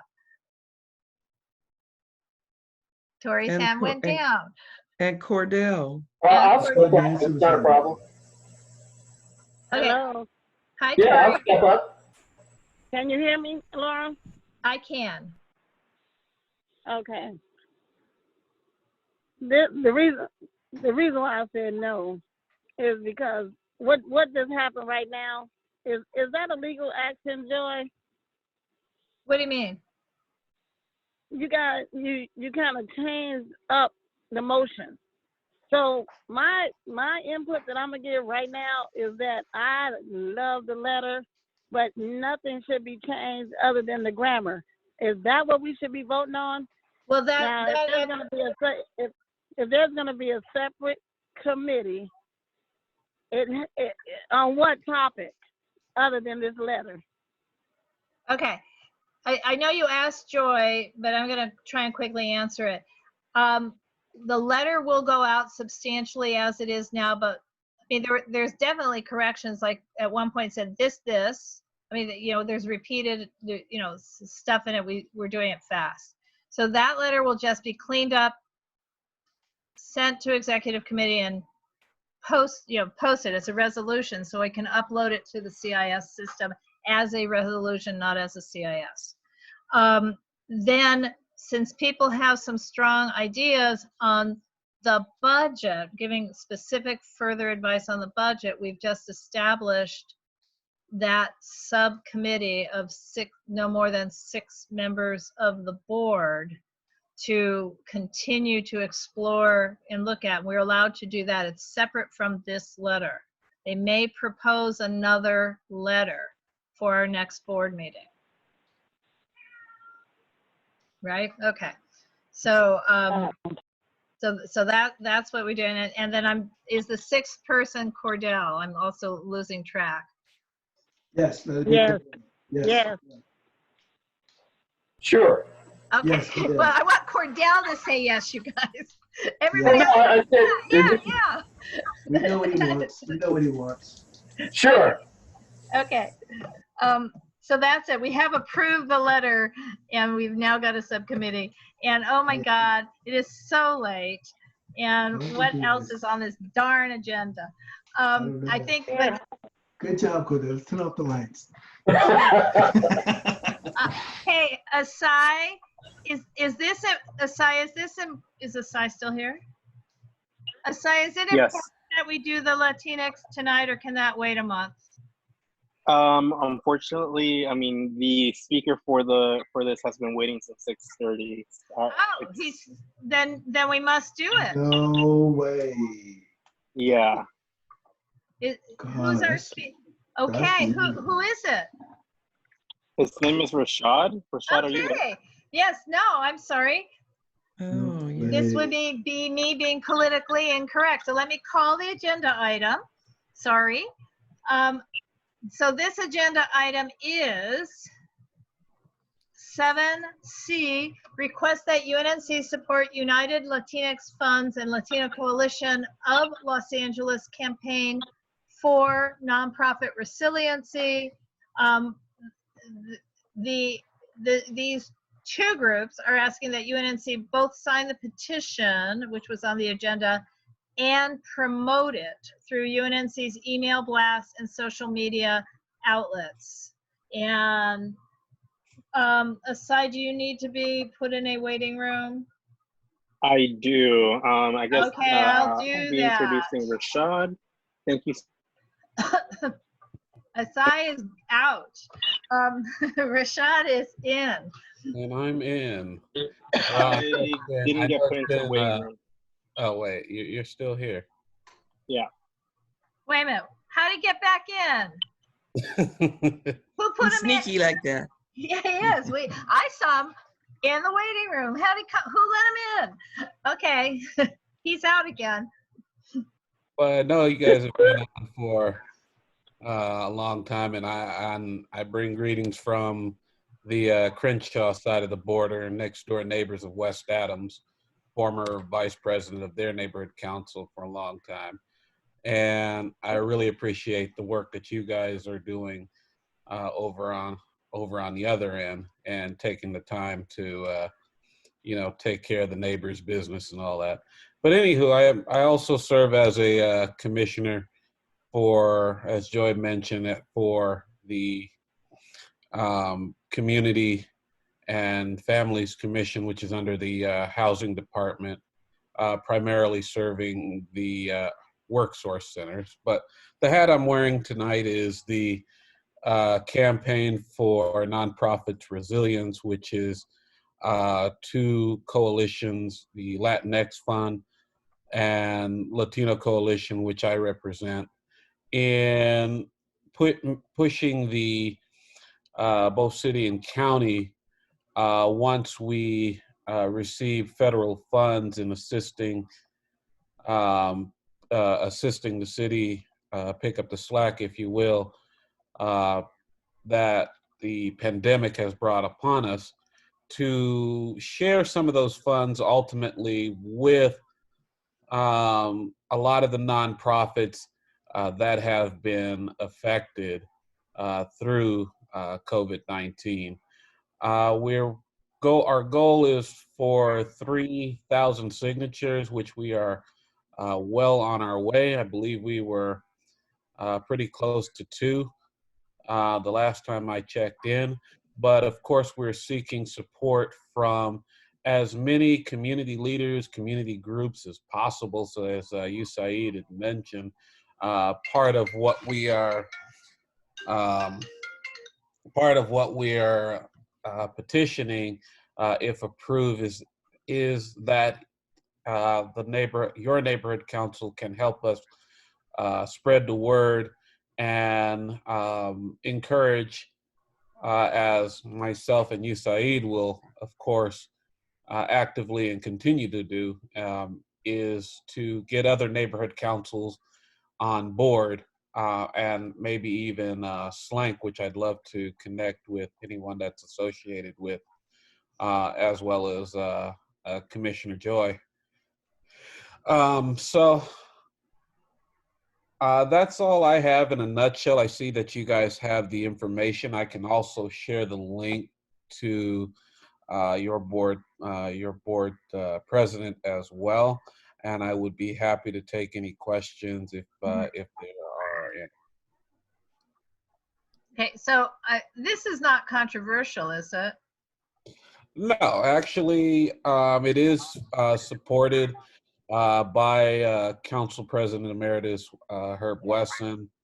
Also, countywide, we have support of Mark Ridley Thomas and a host of other organizations throughout Los Angeles City. Well-diverse group, well-diverse set of organizations. Okay, Joy.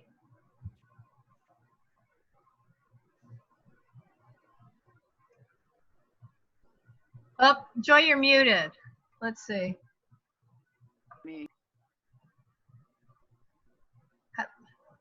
Joy, hang on. Trying to there. Am I there? Yeah. Am I unmuted? There you are.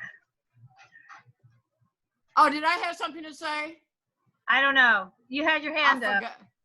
Oh, I did. But I think it was on something else. I forgot. But Okay. anyway, but as long as Rashad was on there, I just wanted to mention that to him that earlier today when we were on the call with the mayor, Cyrus Mason was on, and she's the president of SLANK.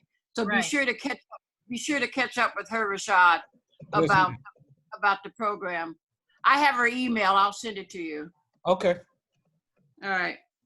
But that wasn't why I had my hand up. I can't remember why. Okay. So Octaviano indicated to me privately that maybe signing a petition would require a check-in with the city attorney. So my question would be, would promoting it on our e-blasts and otherwise outreach also require a city attorney check-in, or only signing a petition?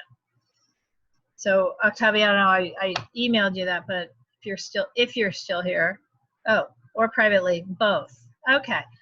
Oh, darn. So I think we can vote, but I don't know if we can act until I do that city attorney check-in. Oh yeah, and I think even if you guys, my recommendation, if you all do take a vote, you can do it on contingency per recommendation of city attorney. Yeah, that should work. I'll see if that, because I don't want to necessarily wait another month. So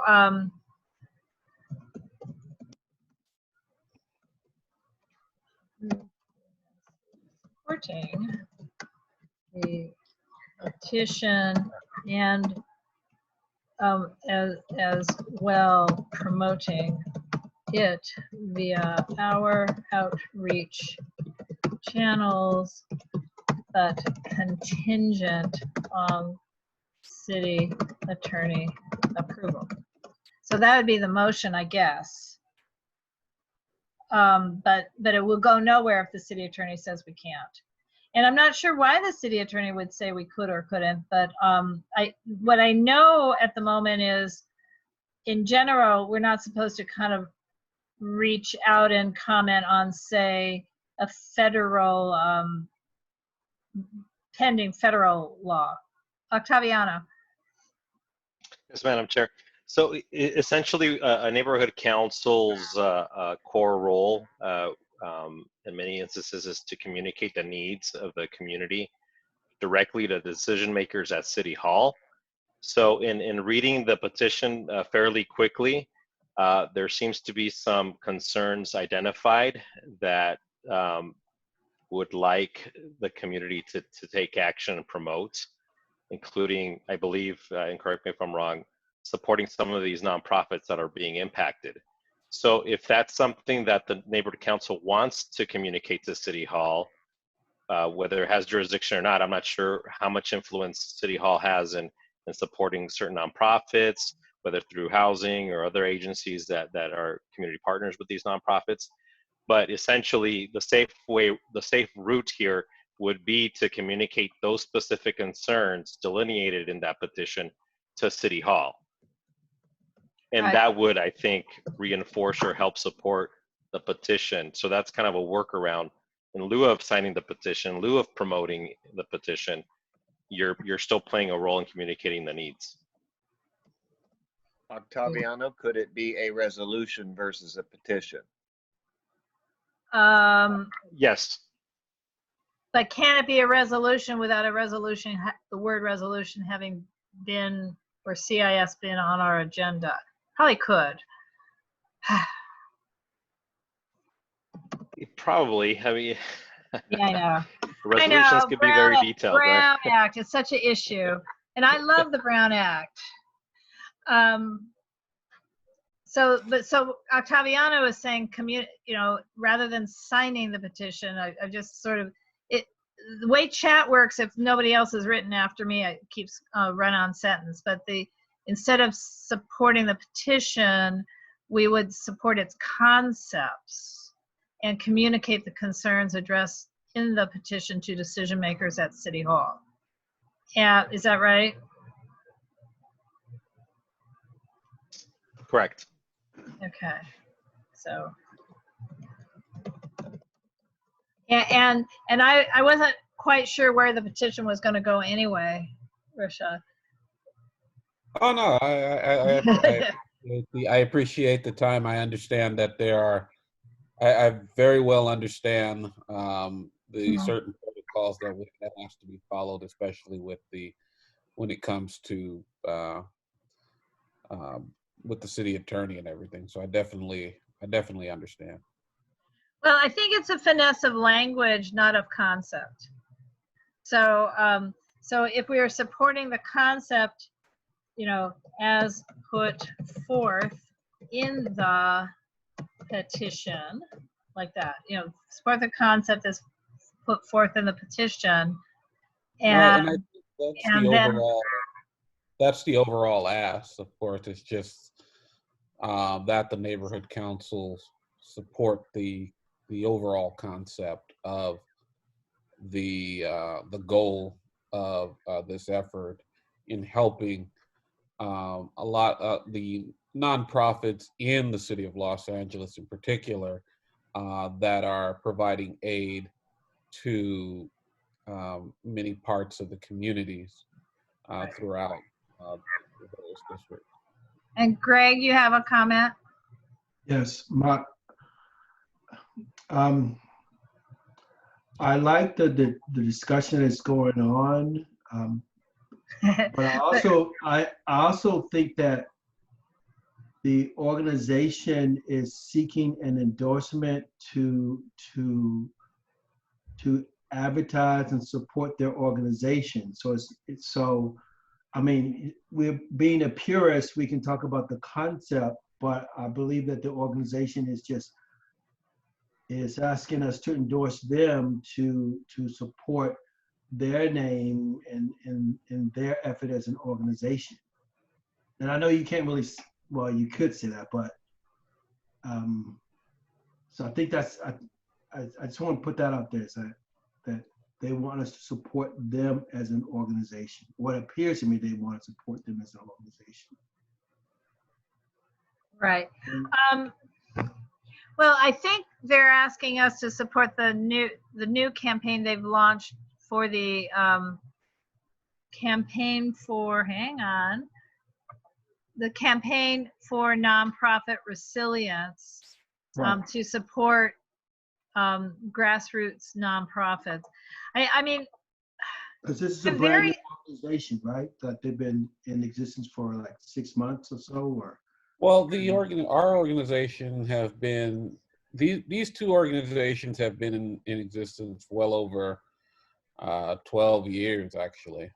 These organizations are coming together, addressing one of the many issues that has been, one of the many issues that the pandemic has brought upon us, and that is the effects of a lot of the organizations now losing resources due to not even being able to operate, due to loss of funding, Right. a lot of things. So with monies coming in, monies that we're hoping to receive from the federal government, we are or Councilman Wesson is agreeing to push forward a proposal, if you will, to help to include fundings for nonprofits that have been heavily affected. And I will admit the concept of this whole program, as I'm sure many ideas coming out of this pandemic is still, forming. We are currently just in the beginning stages, of course, in seeking and promoting and gathering support for the concept, for the idea. And so as we go forward and as we, continue to put this, as the campaign progresses,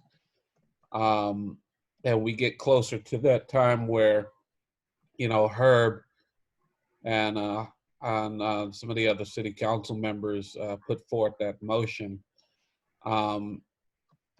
we would be able to, of course, give better idea of what that framework would look like. As of right now, like I said, we're still in that first beginning stage. We're still in that first stage of just seeking community support for this.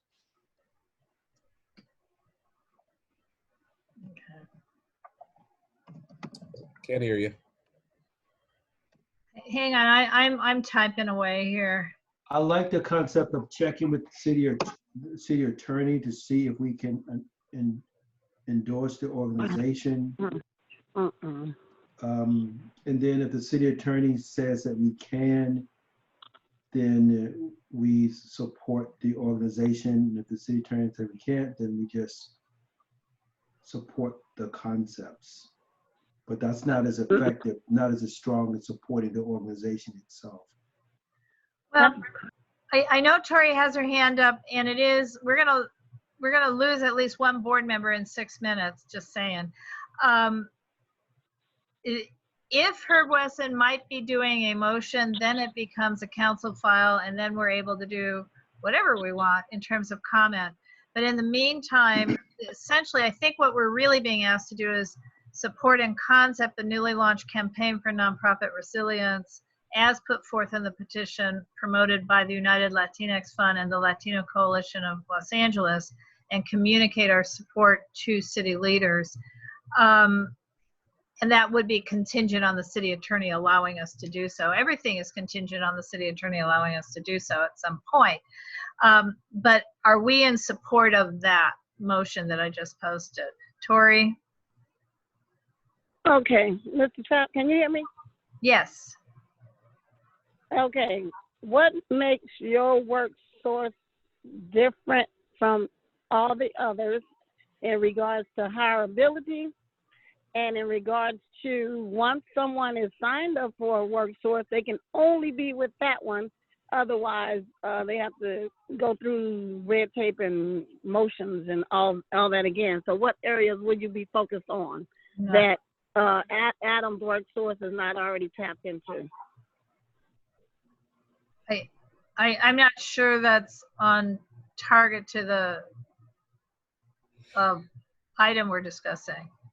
Well, I think if I'm hearing the question correctly, the two organizations, Latinx Fund and Latino Coalition, are of course, the initiators of the project, but the overall project and push would be, if granted through the city, to make this funding available to any nonprofit that is in need of help in keeping their programs afloat, if you will. You know, whoever is suffering through the pandemic, whatever organizations have been affected, of course, would be first in line, you know, depending on what, you know, however that motion is formed, however the details are formed. Again, I don't want to speak too far ahead of that because, you know, we're just in that first stage, and I know there's still work that is being, you know, done in terms of how and what that looks like. But the overall goal of it is to have that small pot of funds available for any organization that have suffered greatly, especially during this pandemic. So it's not money being at all specific to these two organizations. We're pushing for these funds to be available to any organization that does good work in the community and have been impacted. Okay, Rashad, since this is so early, I know you were looking to have us be among the first supporters, but I'm not sure what we can vote on tonight. You know, is anybody even willing, I guess not asking Rashad this, is there any board member willing to make this motion tonight, or do we want to wait to see if there's a council file and the city attorney and all that and revisit this earlier in the agenda on July 2nd? And Greg, what say you on that, first of all? I vote to table it. Or Tori just moved to table. I'll second that. And Dorit just said, okay. Okay, so, but not forever. Let's just get a better answer and we'll put it earlier in the agenda for July 2nd board meeting. Okay? Okay. Because I think what's happened is it's moved all over, the discussion has moved all over the place, and I think we need to know from the city attorney what we can do, and we would need to know if there is a motion at council, then we have something to hook our commentary on anyway, legally. Because apparently they're trying to restrict neighborhood councils talking about city government things. Okay, and so while we're not just waiting, we're actually checking with the city attorney during this time frame on this issue, correct?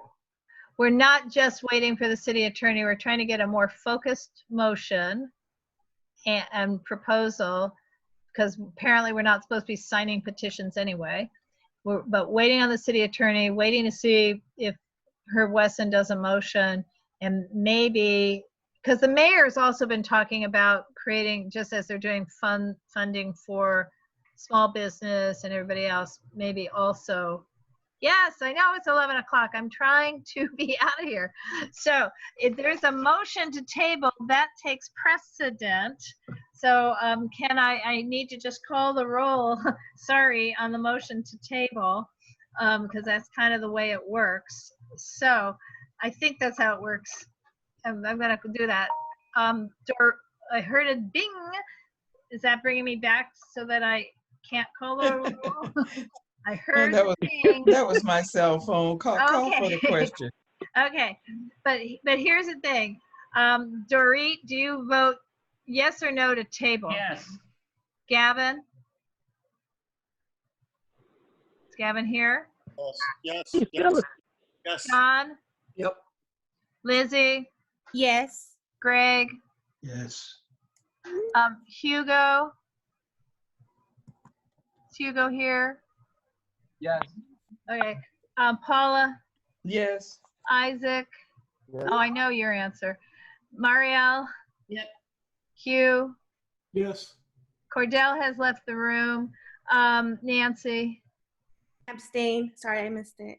It's okay. And Jeannie? It's either a yes or no on tabling is what we're asking here. Yes. Okay. Sorry about that. So, but this is not a no. This is a just move it I forward. understand. No worries. Okay. And then unfortunately, we have one or two more things on this agenda we have to do. This is wait, can I just hurry up and spit the words out? President's report. There's a 8A, proposed change to the current definition of community interest stakeholder and voting ages for the neighborhood councils citywide. As you guys already heard, this is left the city council subcommittee and is heading soonish, very soon, to city council. I have two concerns. I don't have concerns because I don't know enough about it with the changes of aid.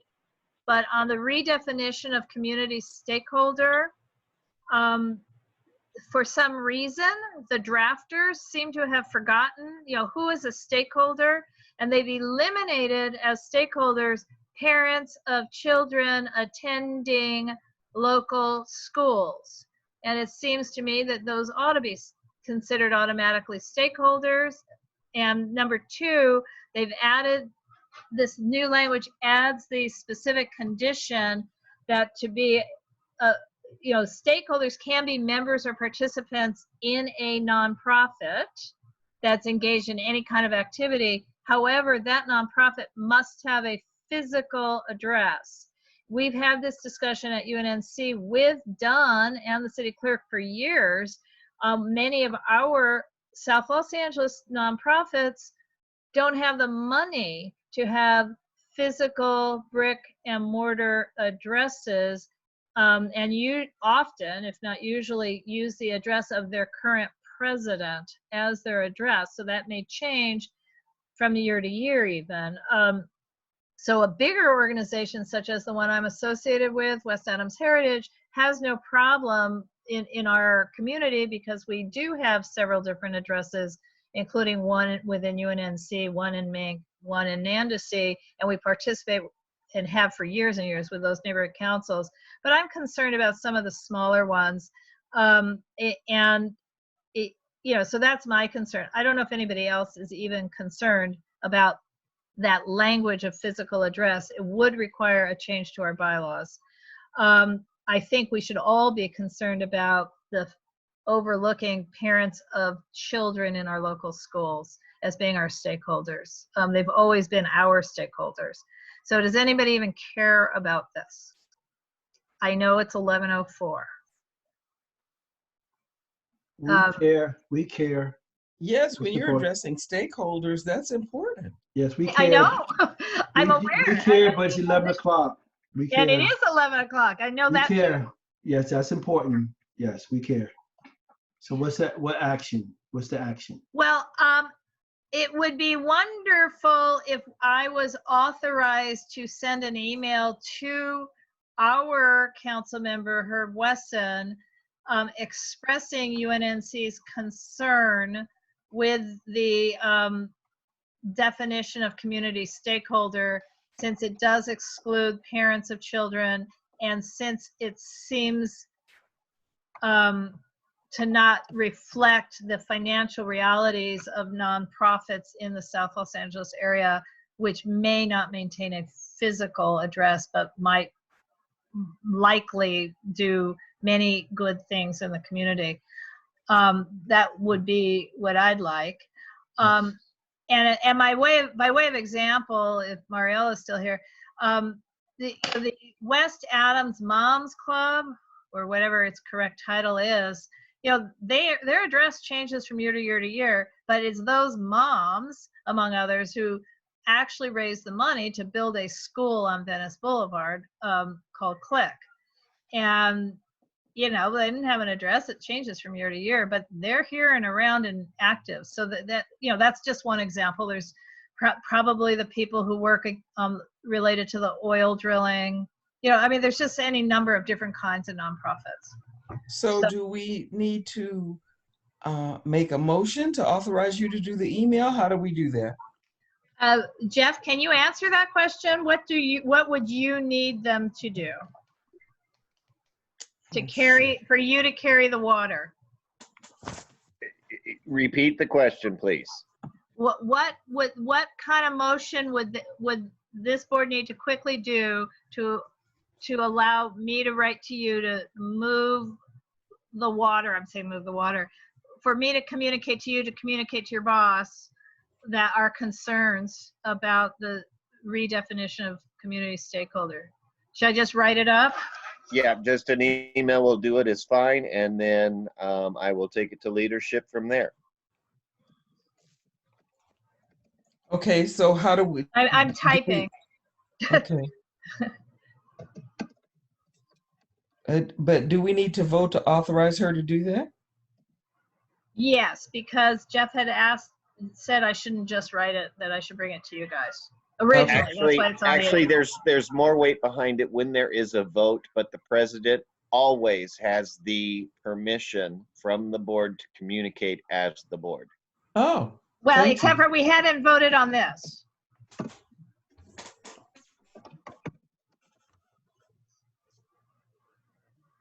Okay, I'm typing as fast as I can. You're fine.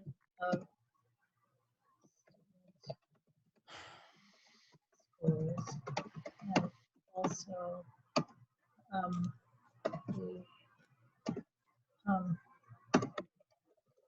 Jeff, what was that statement you just made?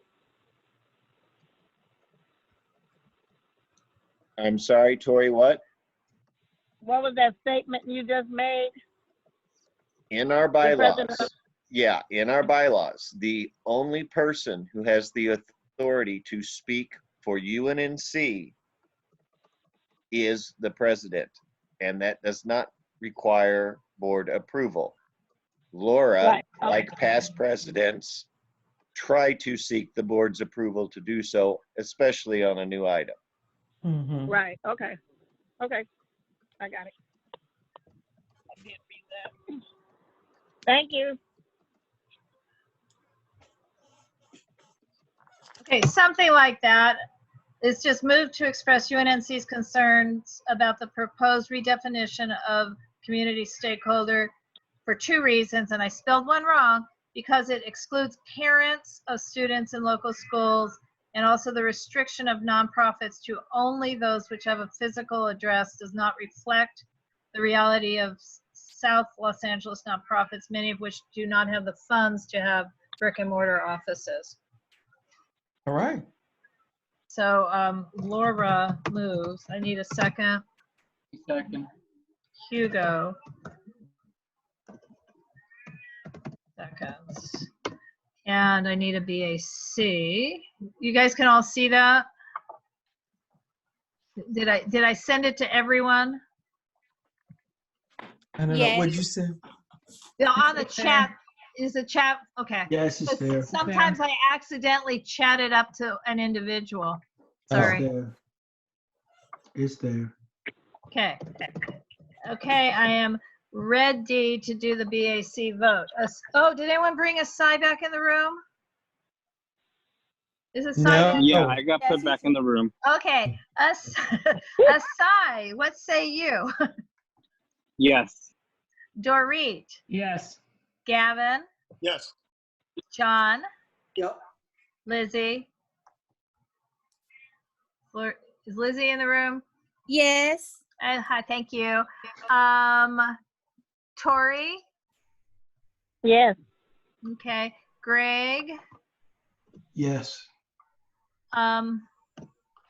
me, yes. Hugo, Yes. Paula, Yes. Isaac. Is Isaac still here or did he have to leave? He's still here. And he's unmuted. You just can't hear him. Mm-mm. Hand signal, Isaac. Okay. He did thumbs up. Thumbs up, yes. Marielle, Yes. Hugh, Yes. Nancy, Yes. and Janie. Yes. Okay, so we have 1, 2, 3, 4, 5, 6, 7, 8, 9, 10, 11, 12, 13, 14, 15. That's not possible. Can we have, no. 1, 2, 3, 4, 5, 6, 7, 8, 9, 10, 11, 12, 13, 14, 15 yeses. That seems weird. Yeah. That seems like so many more than we've had all these other ones. I may have counted wrong in the past.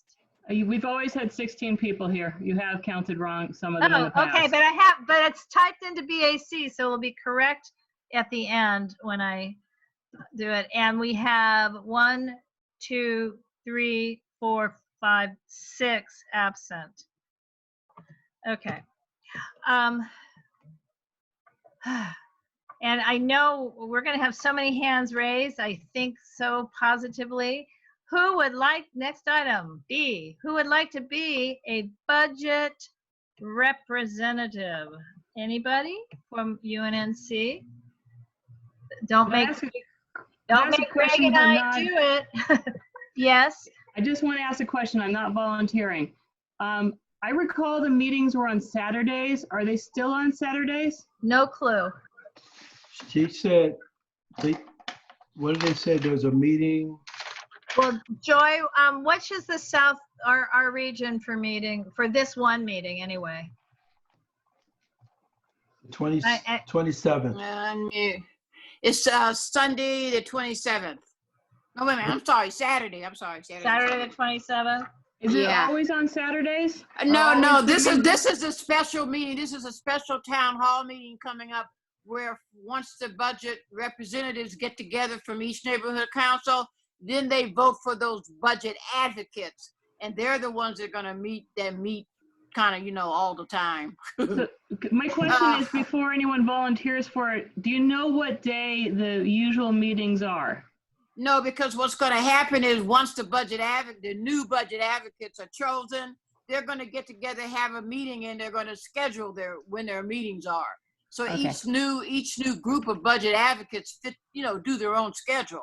So you can't say, oh yeah, they're going to all be on Saturday. They may be Sunday. They may be in the middle. It depends on what the new group of budget advocates say. Because that's the purpose of this upcoming town hall on Saturday and Sunday, the 27th and 28th. 27th. Oh, 2 days. Yeah. Okay. Yes, it's 2 days. Yeah, half the regions are on the 27th, and half the regions are on the 28th that have meetings to discuss, virtually to discuss who the budget advocates are going to be and what the issues are regarding the budget. Nancy has her hand up. Yeah, so is the only role of the budget rep to run and then to vote for the budget advocate, and then after that, there's no other responsibilities? Well, unless you get elected to be a budget advocate. Okay, unless. If the budget rep, you're right, the budget reps come from each neighborhood council when they go to the regional, when they go to have their region meetings, then they choose, only the budget reps are allowed to vote for who will then become budget advocates. So the main job does go to the budget advocates. However, budget advocates are fewer in number, and they should be not that they always are, but they should be in constant contact with the budget reps. So even though the budget reps don't have to go to as many meetings, they do get reported back to what's going on. And as a budget rep, you're supposed to keep your neighborhood council apprised of what's going on with the budget. And I think that's where the failure of this program has kind of fallen, because once budget reps are chosen and then budget advocates are chosen, the communication seems to fall apart.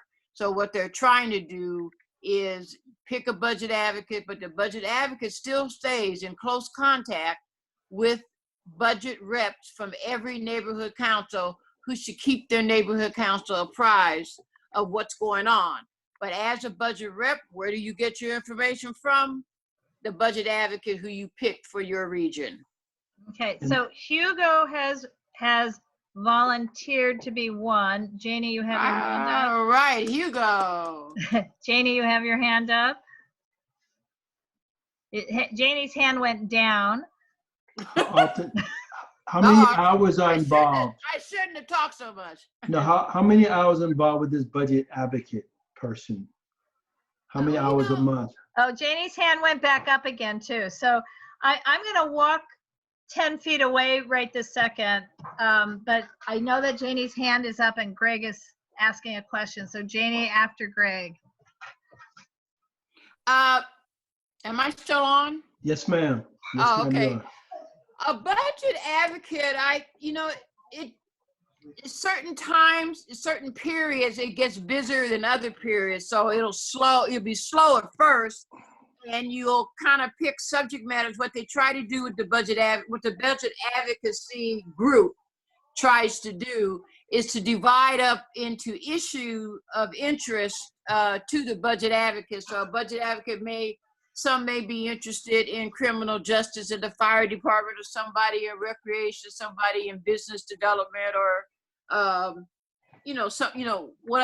whatever other department. So so first you do that, and I can't really say how many meetings occur after that. It kind of depends on how deep into the weeds you get on these budgets, which is pretty.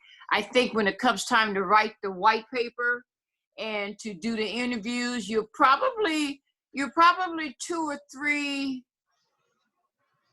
3 days a week, maybe.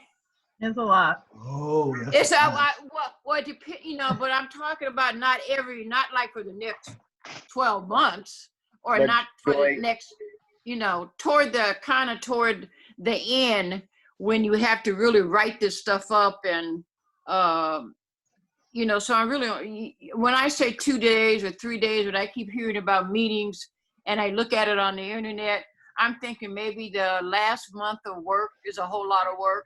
But before that, maybe it's a day or a 1 day on the weekend or something like that. I don't know if it's every weekend. It's just hard to tell, because the budget advocates are going to put the schedule together. So But- it's kind of, go ahead. Joy, Jeff here. Yeah. The definition is a budget rep is going to be doing more work than a budget advocate, which is No, only reporting the other way to- around. Oh, okay. Okay. It's the other way. It's the other way around. The budget advocate is the one that's doing most of the work. And the budget rep reports back to the neighborhood councils. They report to the neighborhood, but they only can report what the budget advocate tells them, what the budget advocate has been doing. If the budget advocate doesn't report to the budget rep just sitting in the neighborhood council meeting, not telling you all anything. Okay, so let me see what Janie and Asai have their hands up. So Janie first, then Asai, then it's 11:20, guys. I just was wondering, so that you said the budget rep picks the budget advocate. Yeah. Every what at that meeting, it'll be a meeting. At the meeting on the 27th. So every neighborhood council has 2 budget reps that go to the regional meeting, and ours is on the 27th, region 9 and 10. Anyway, and so you go there. So now, because you're from, I forgot what region, well, anyway, it's region 9 and 10. So whatever region you're in as a budget rep, so there's going to be you representing representing United Neighborhoods, and then the other 8 or 9 that are in the same region are going to be representing there. So there's 2 each. So all of you get together, and one of you all or some of you all are going to be nominated as a budget advocate. And it gets down to the point where, just like we're looking for volunteers for you just to be a budget rep, when you get to the regional meeting, it's like looking for volunteers just to be the budget advocate, because that's a lot, because that's more work.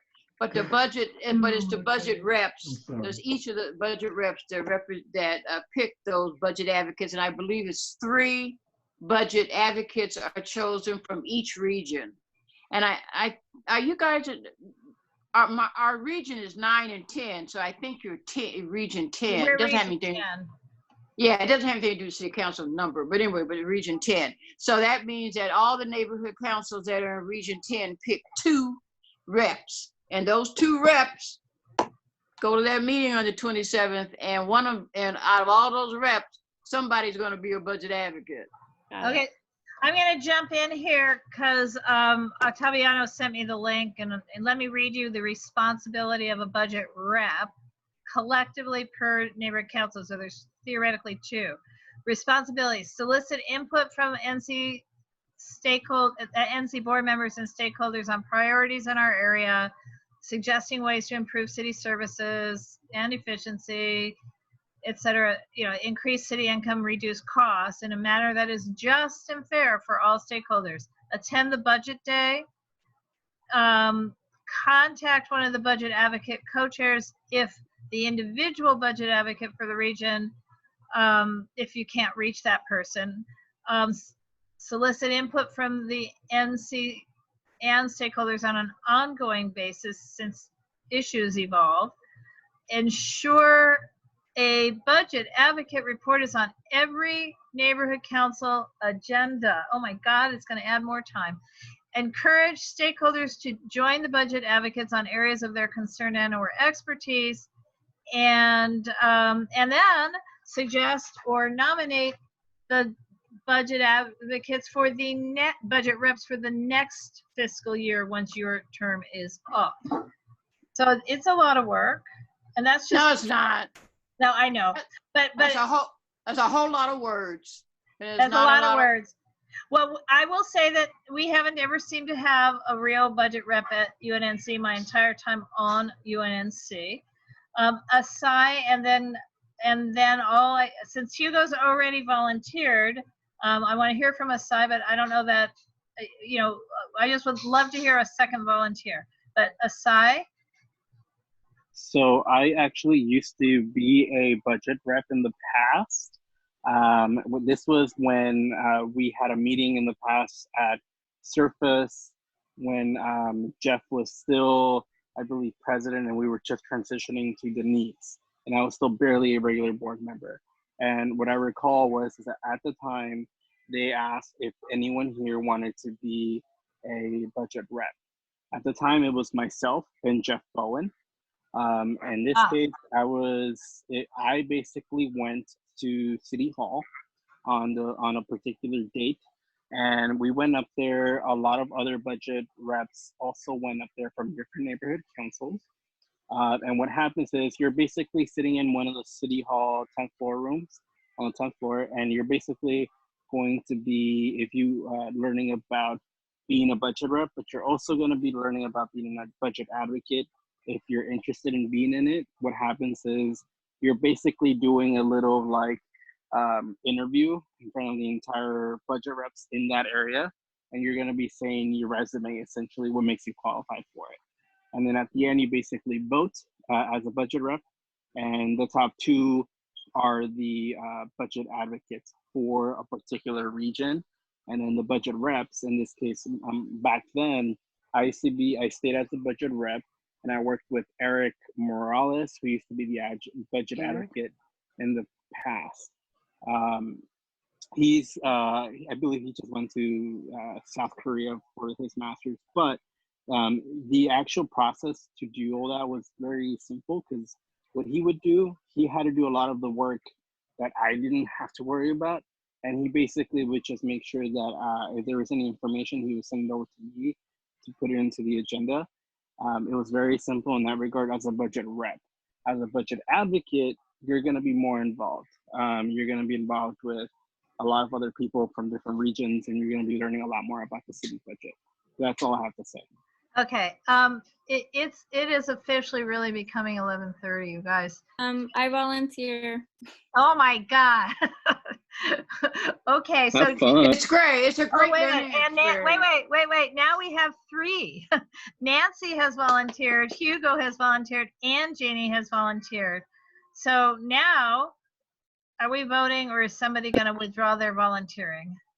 I volunteer as tribute as well. Just kidding. No.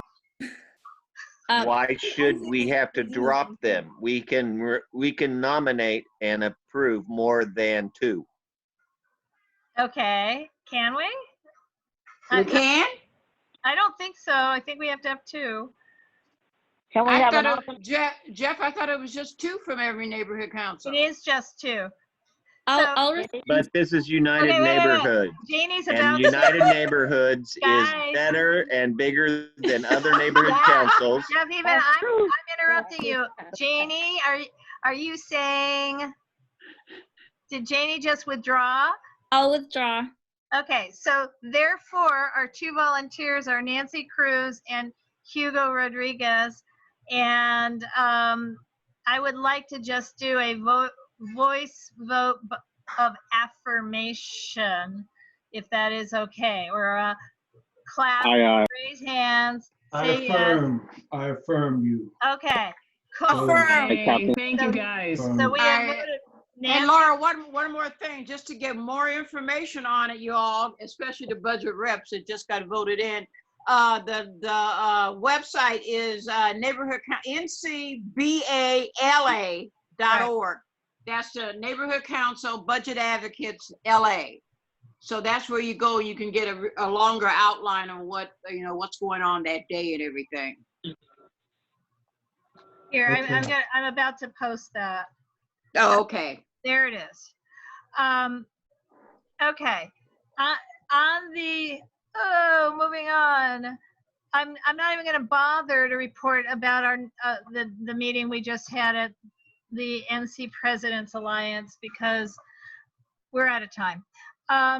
Treasury report. Really? We're just out of time. I give up. And Greg, is it true there's no MER to approve? There's no MERS. Yay, and there's no reimbursements or budget adjustments? No. And Well, I mean, there's always adjustments, but I mean. but none that we have to vote on? No, you have to vote. And then, Dorit, will you hate me if I just say, can we just defer those damn minutes one more month? No, Sure, they suck anyway, so why not just postpone it for one more month? Nice to adjourn this meeting. Thank you. It's been real. I vote to adjourn. Thank you, everybody. Be safe, be well, and let's ride this momentum of change. Yes. Yay! Woo! We did Okay, it. thank you, God. everyone. And Thank I you. think Thank Tony, you. that was Thank you, safe, so we should have our You guys- minute. Love you. Be safe. You guys are good people. Bye. See you Bye, later. everybody. Yay! I'm so excited. Nice to see you guys. Maybe Maybe next time it'll be a much shorter meeting, but whoa, I don't know. I got it. We gotta work on this. Well, it's We hard gotta to work make on these it. virtual meetings short, as it's We turned. have to work on it. I And what about? you know, we could have 2 a month. I don't think so. No. No. What about I have one concern about if we have guests and we make them, and I know there's an order of the meeting, but like if we have guests, I hate for them to just wait for us. Oh, I know. That's just brutal. Well, do you Yeah, know? I still kind of like hurt when I saw him there for 4 hours just waiting. Right. Well, can I tell you? Follow? I went to a planning. These are virtual. I went to a planning commission meeting by phone. They wouldn't let us log on by computer. Had to be there at 8:15 in the morning. My item was 5.5 hours later, on the phone the whole time.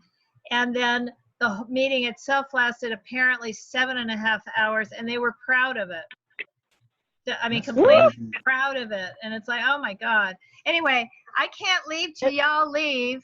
Okay, bye. Laura. So Yes, what happened with the vote? I have no idea what happened on the vote. Vote for what? What vote? What vote? For the Oh, Latinx. we had to in the end table it aside because there's concerns that the city attorney, we have to check with the city attorney about can we sign on to a petition at all and promote a petition at all. And then Herb Weston may be doing a motion. So it's tabled to July. Okay, sounds good. Perfect. Okay. Laura. Yes. Laura, can we put the guests up closer to the beginning of the agenda? Can we put the what? Guests. Well, I'm sorry, I had not realized we had a guest, but almost every agenda item has guests. So Right. but this time, this one will move to the beginning of the next agenda because it's certainly not fair to wait 3 hours twice. Right. So, okay. I've got Hugo Good still night. here, but I have to go, you guys. I'm gonna hit end the meeting. Yeah. Bye, everyone. Bye, Laura. Bye. Bye-bye.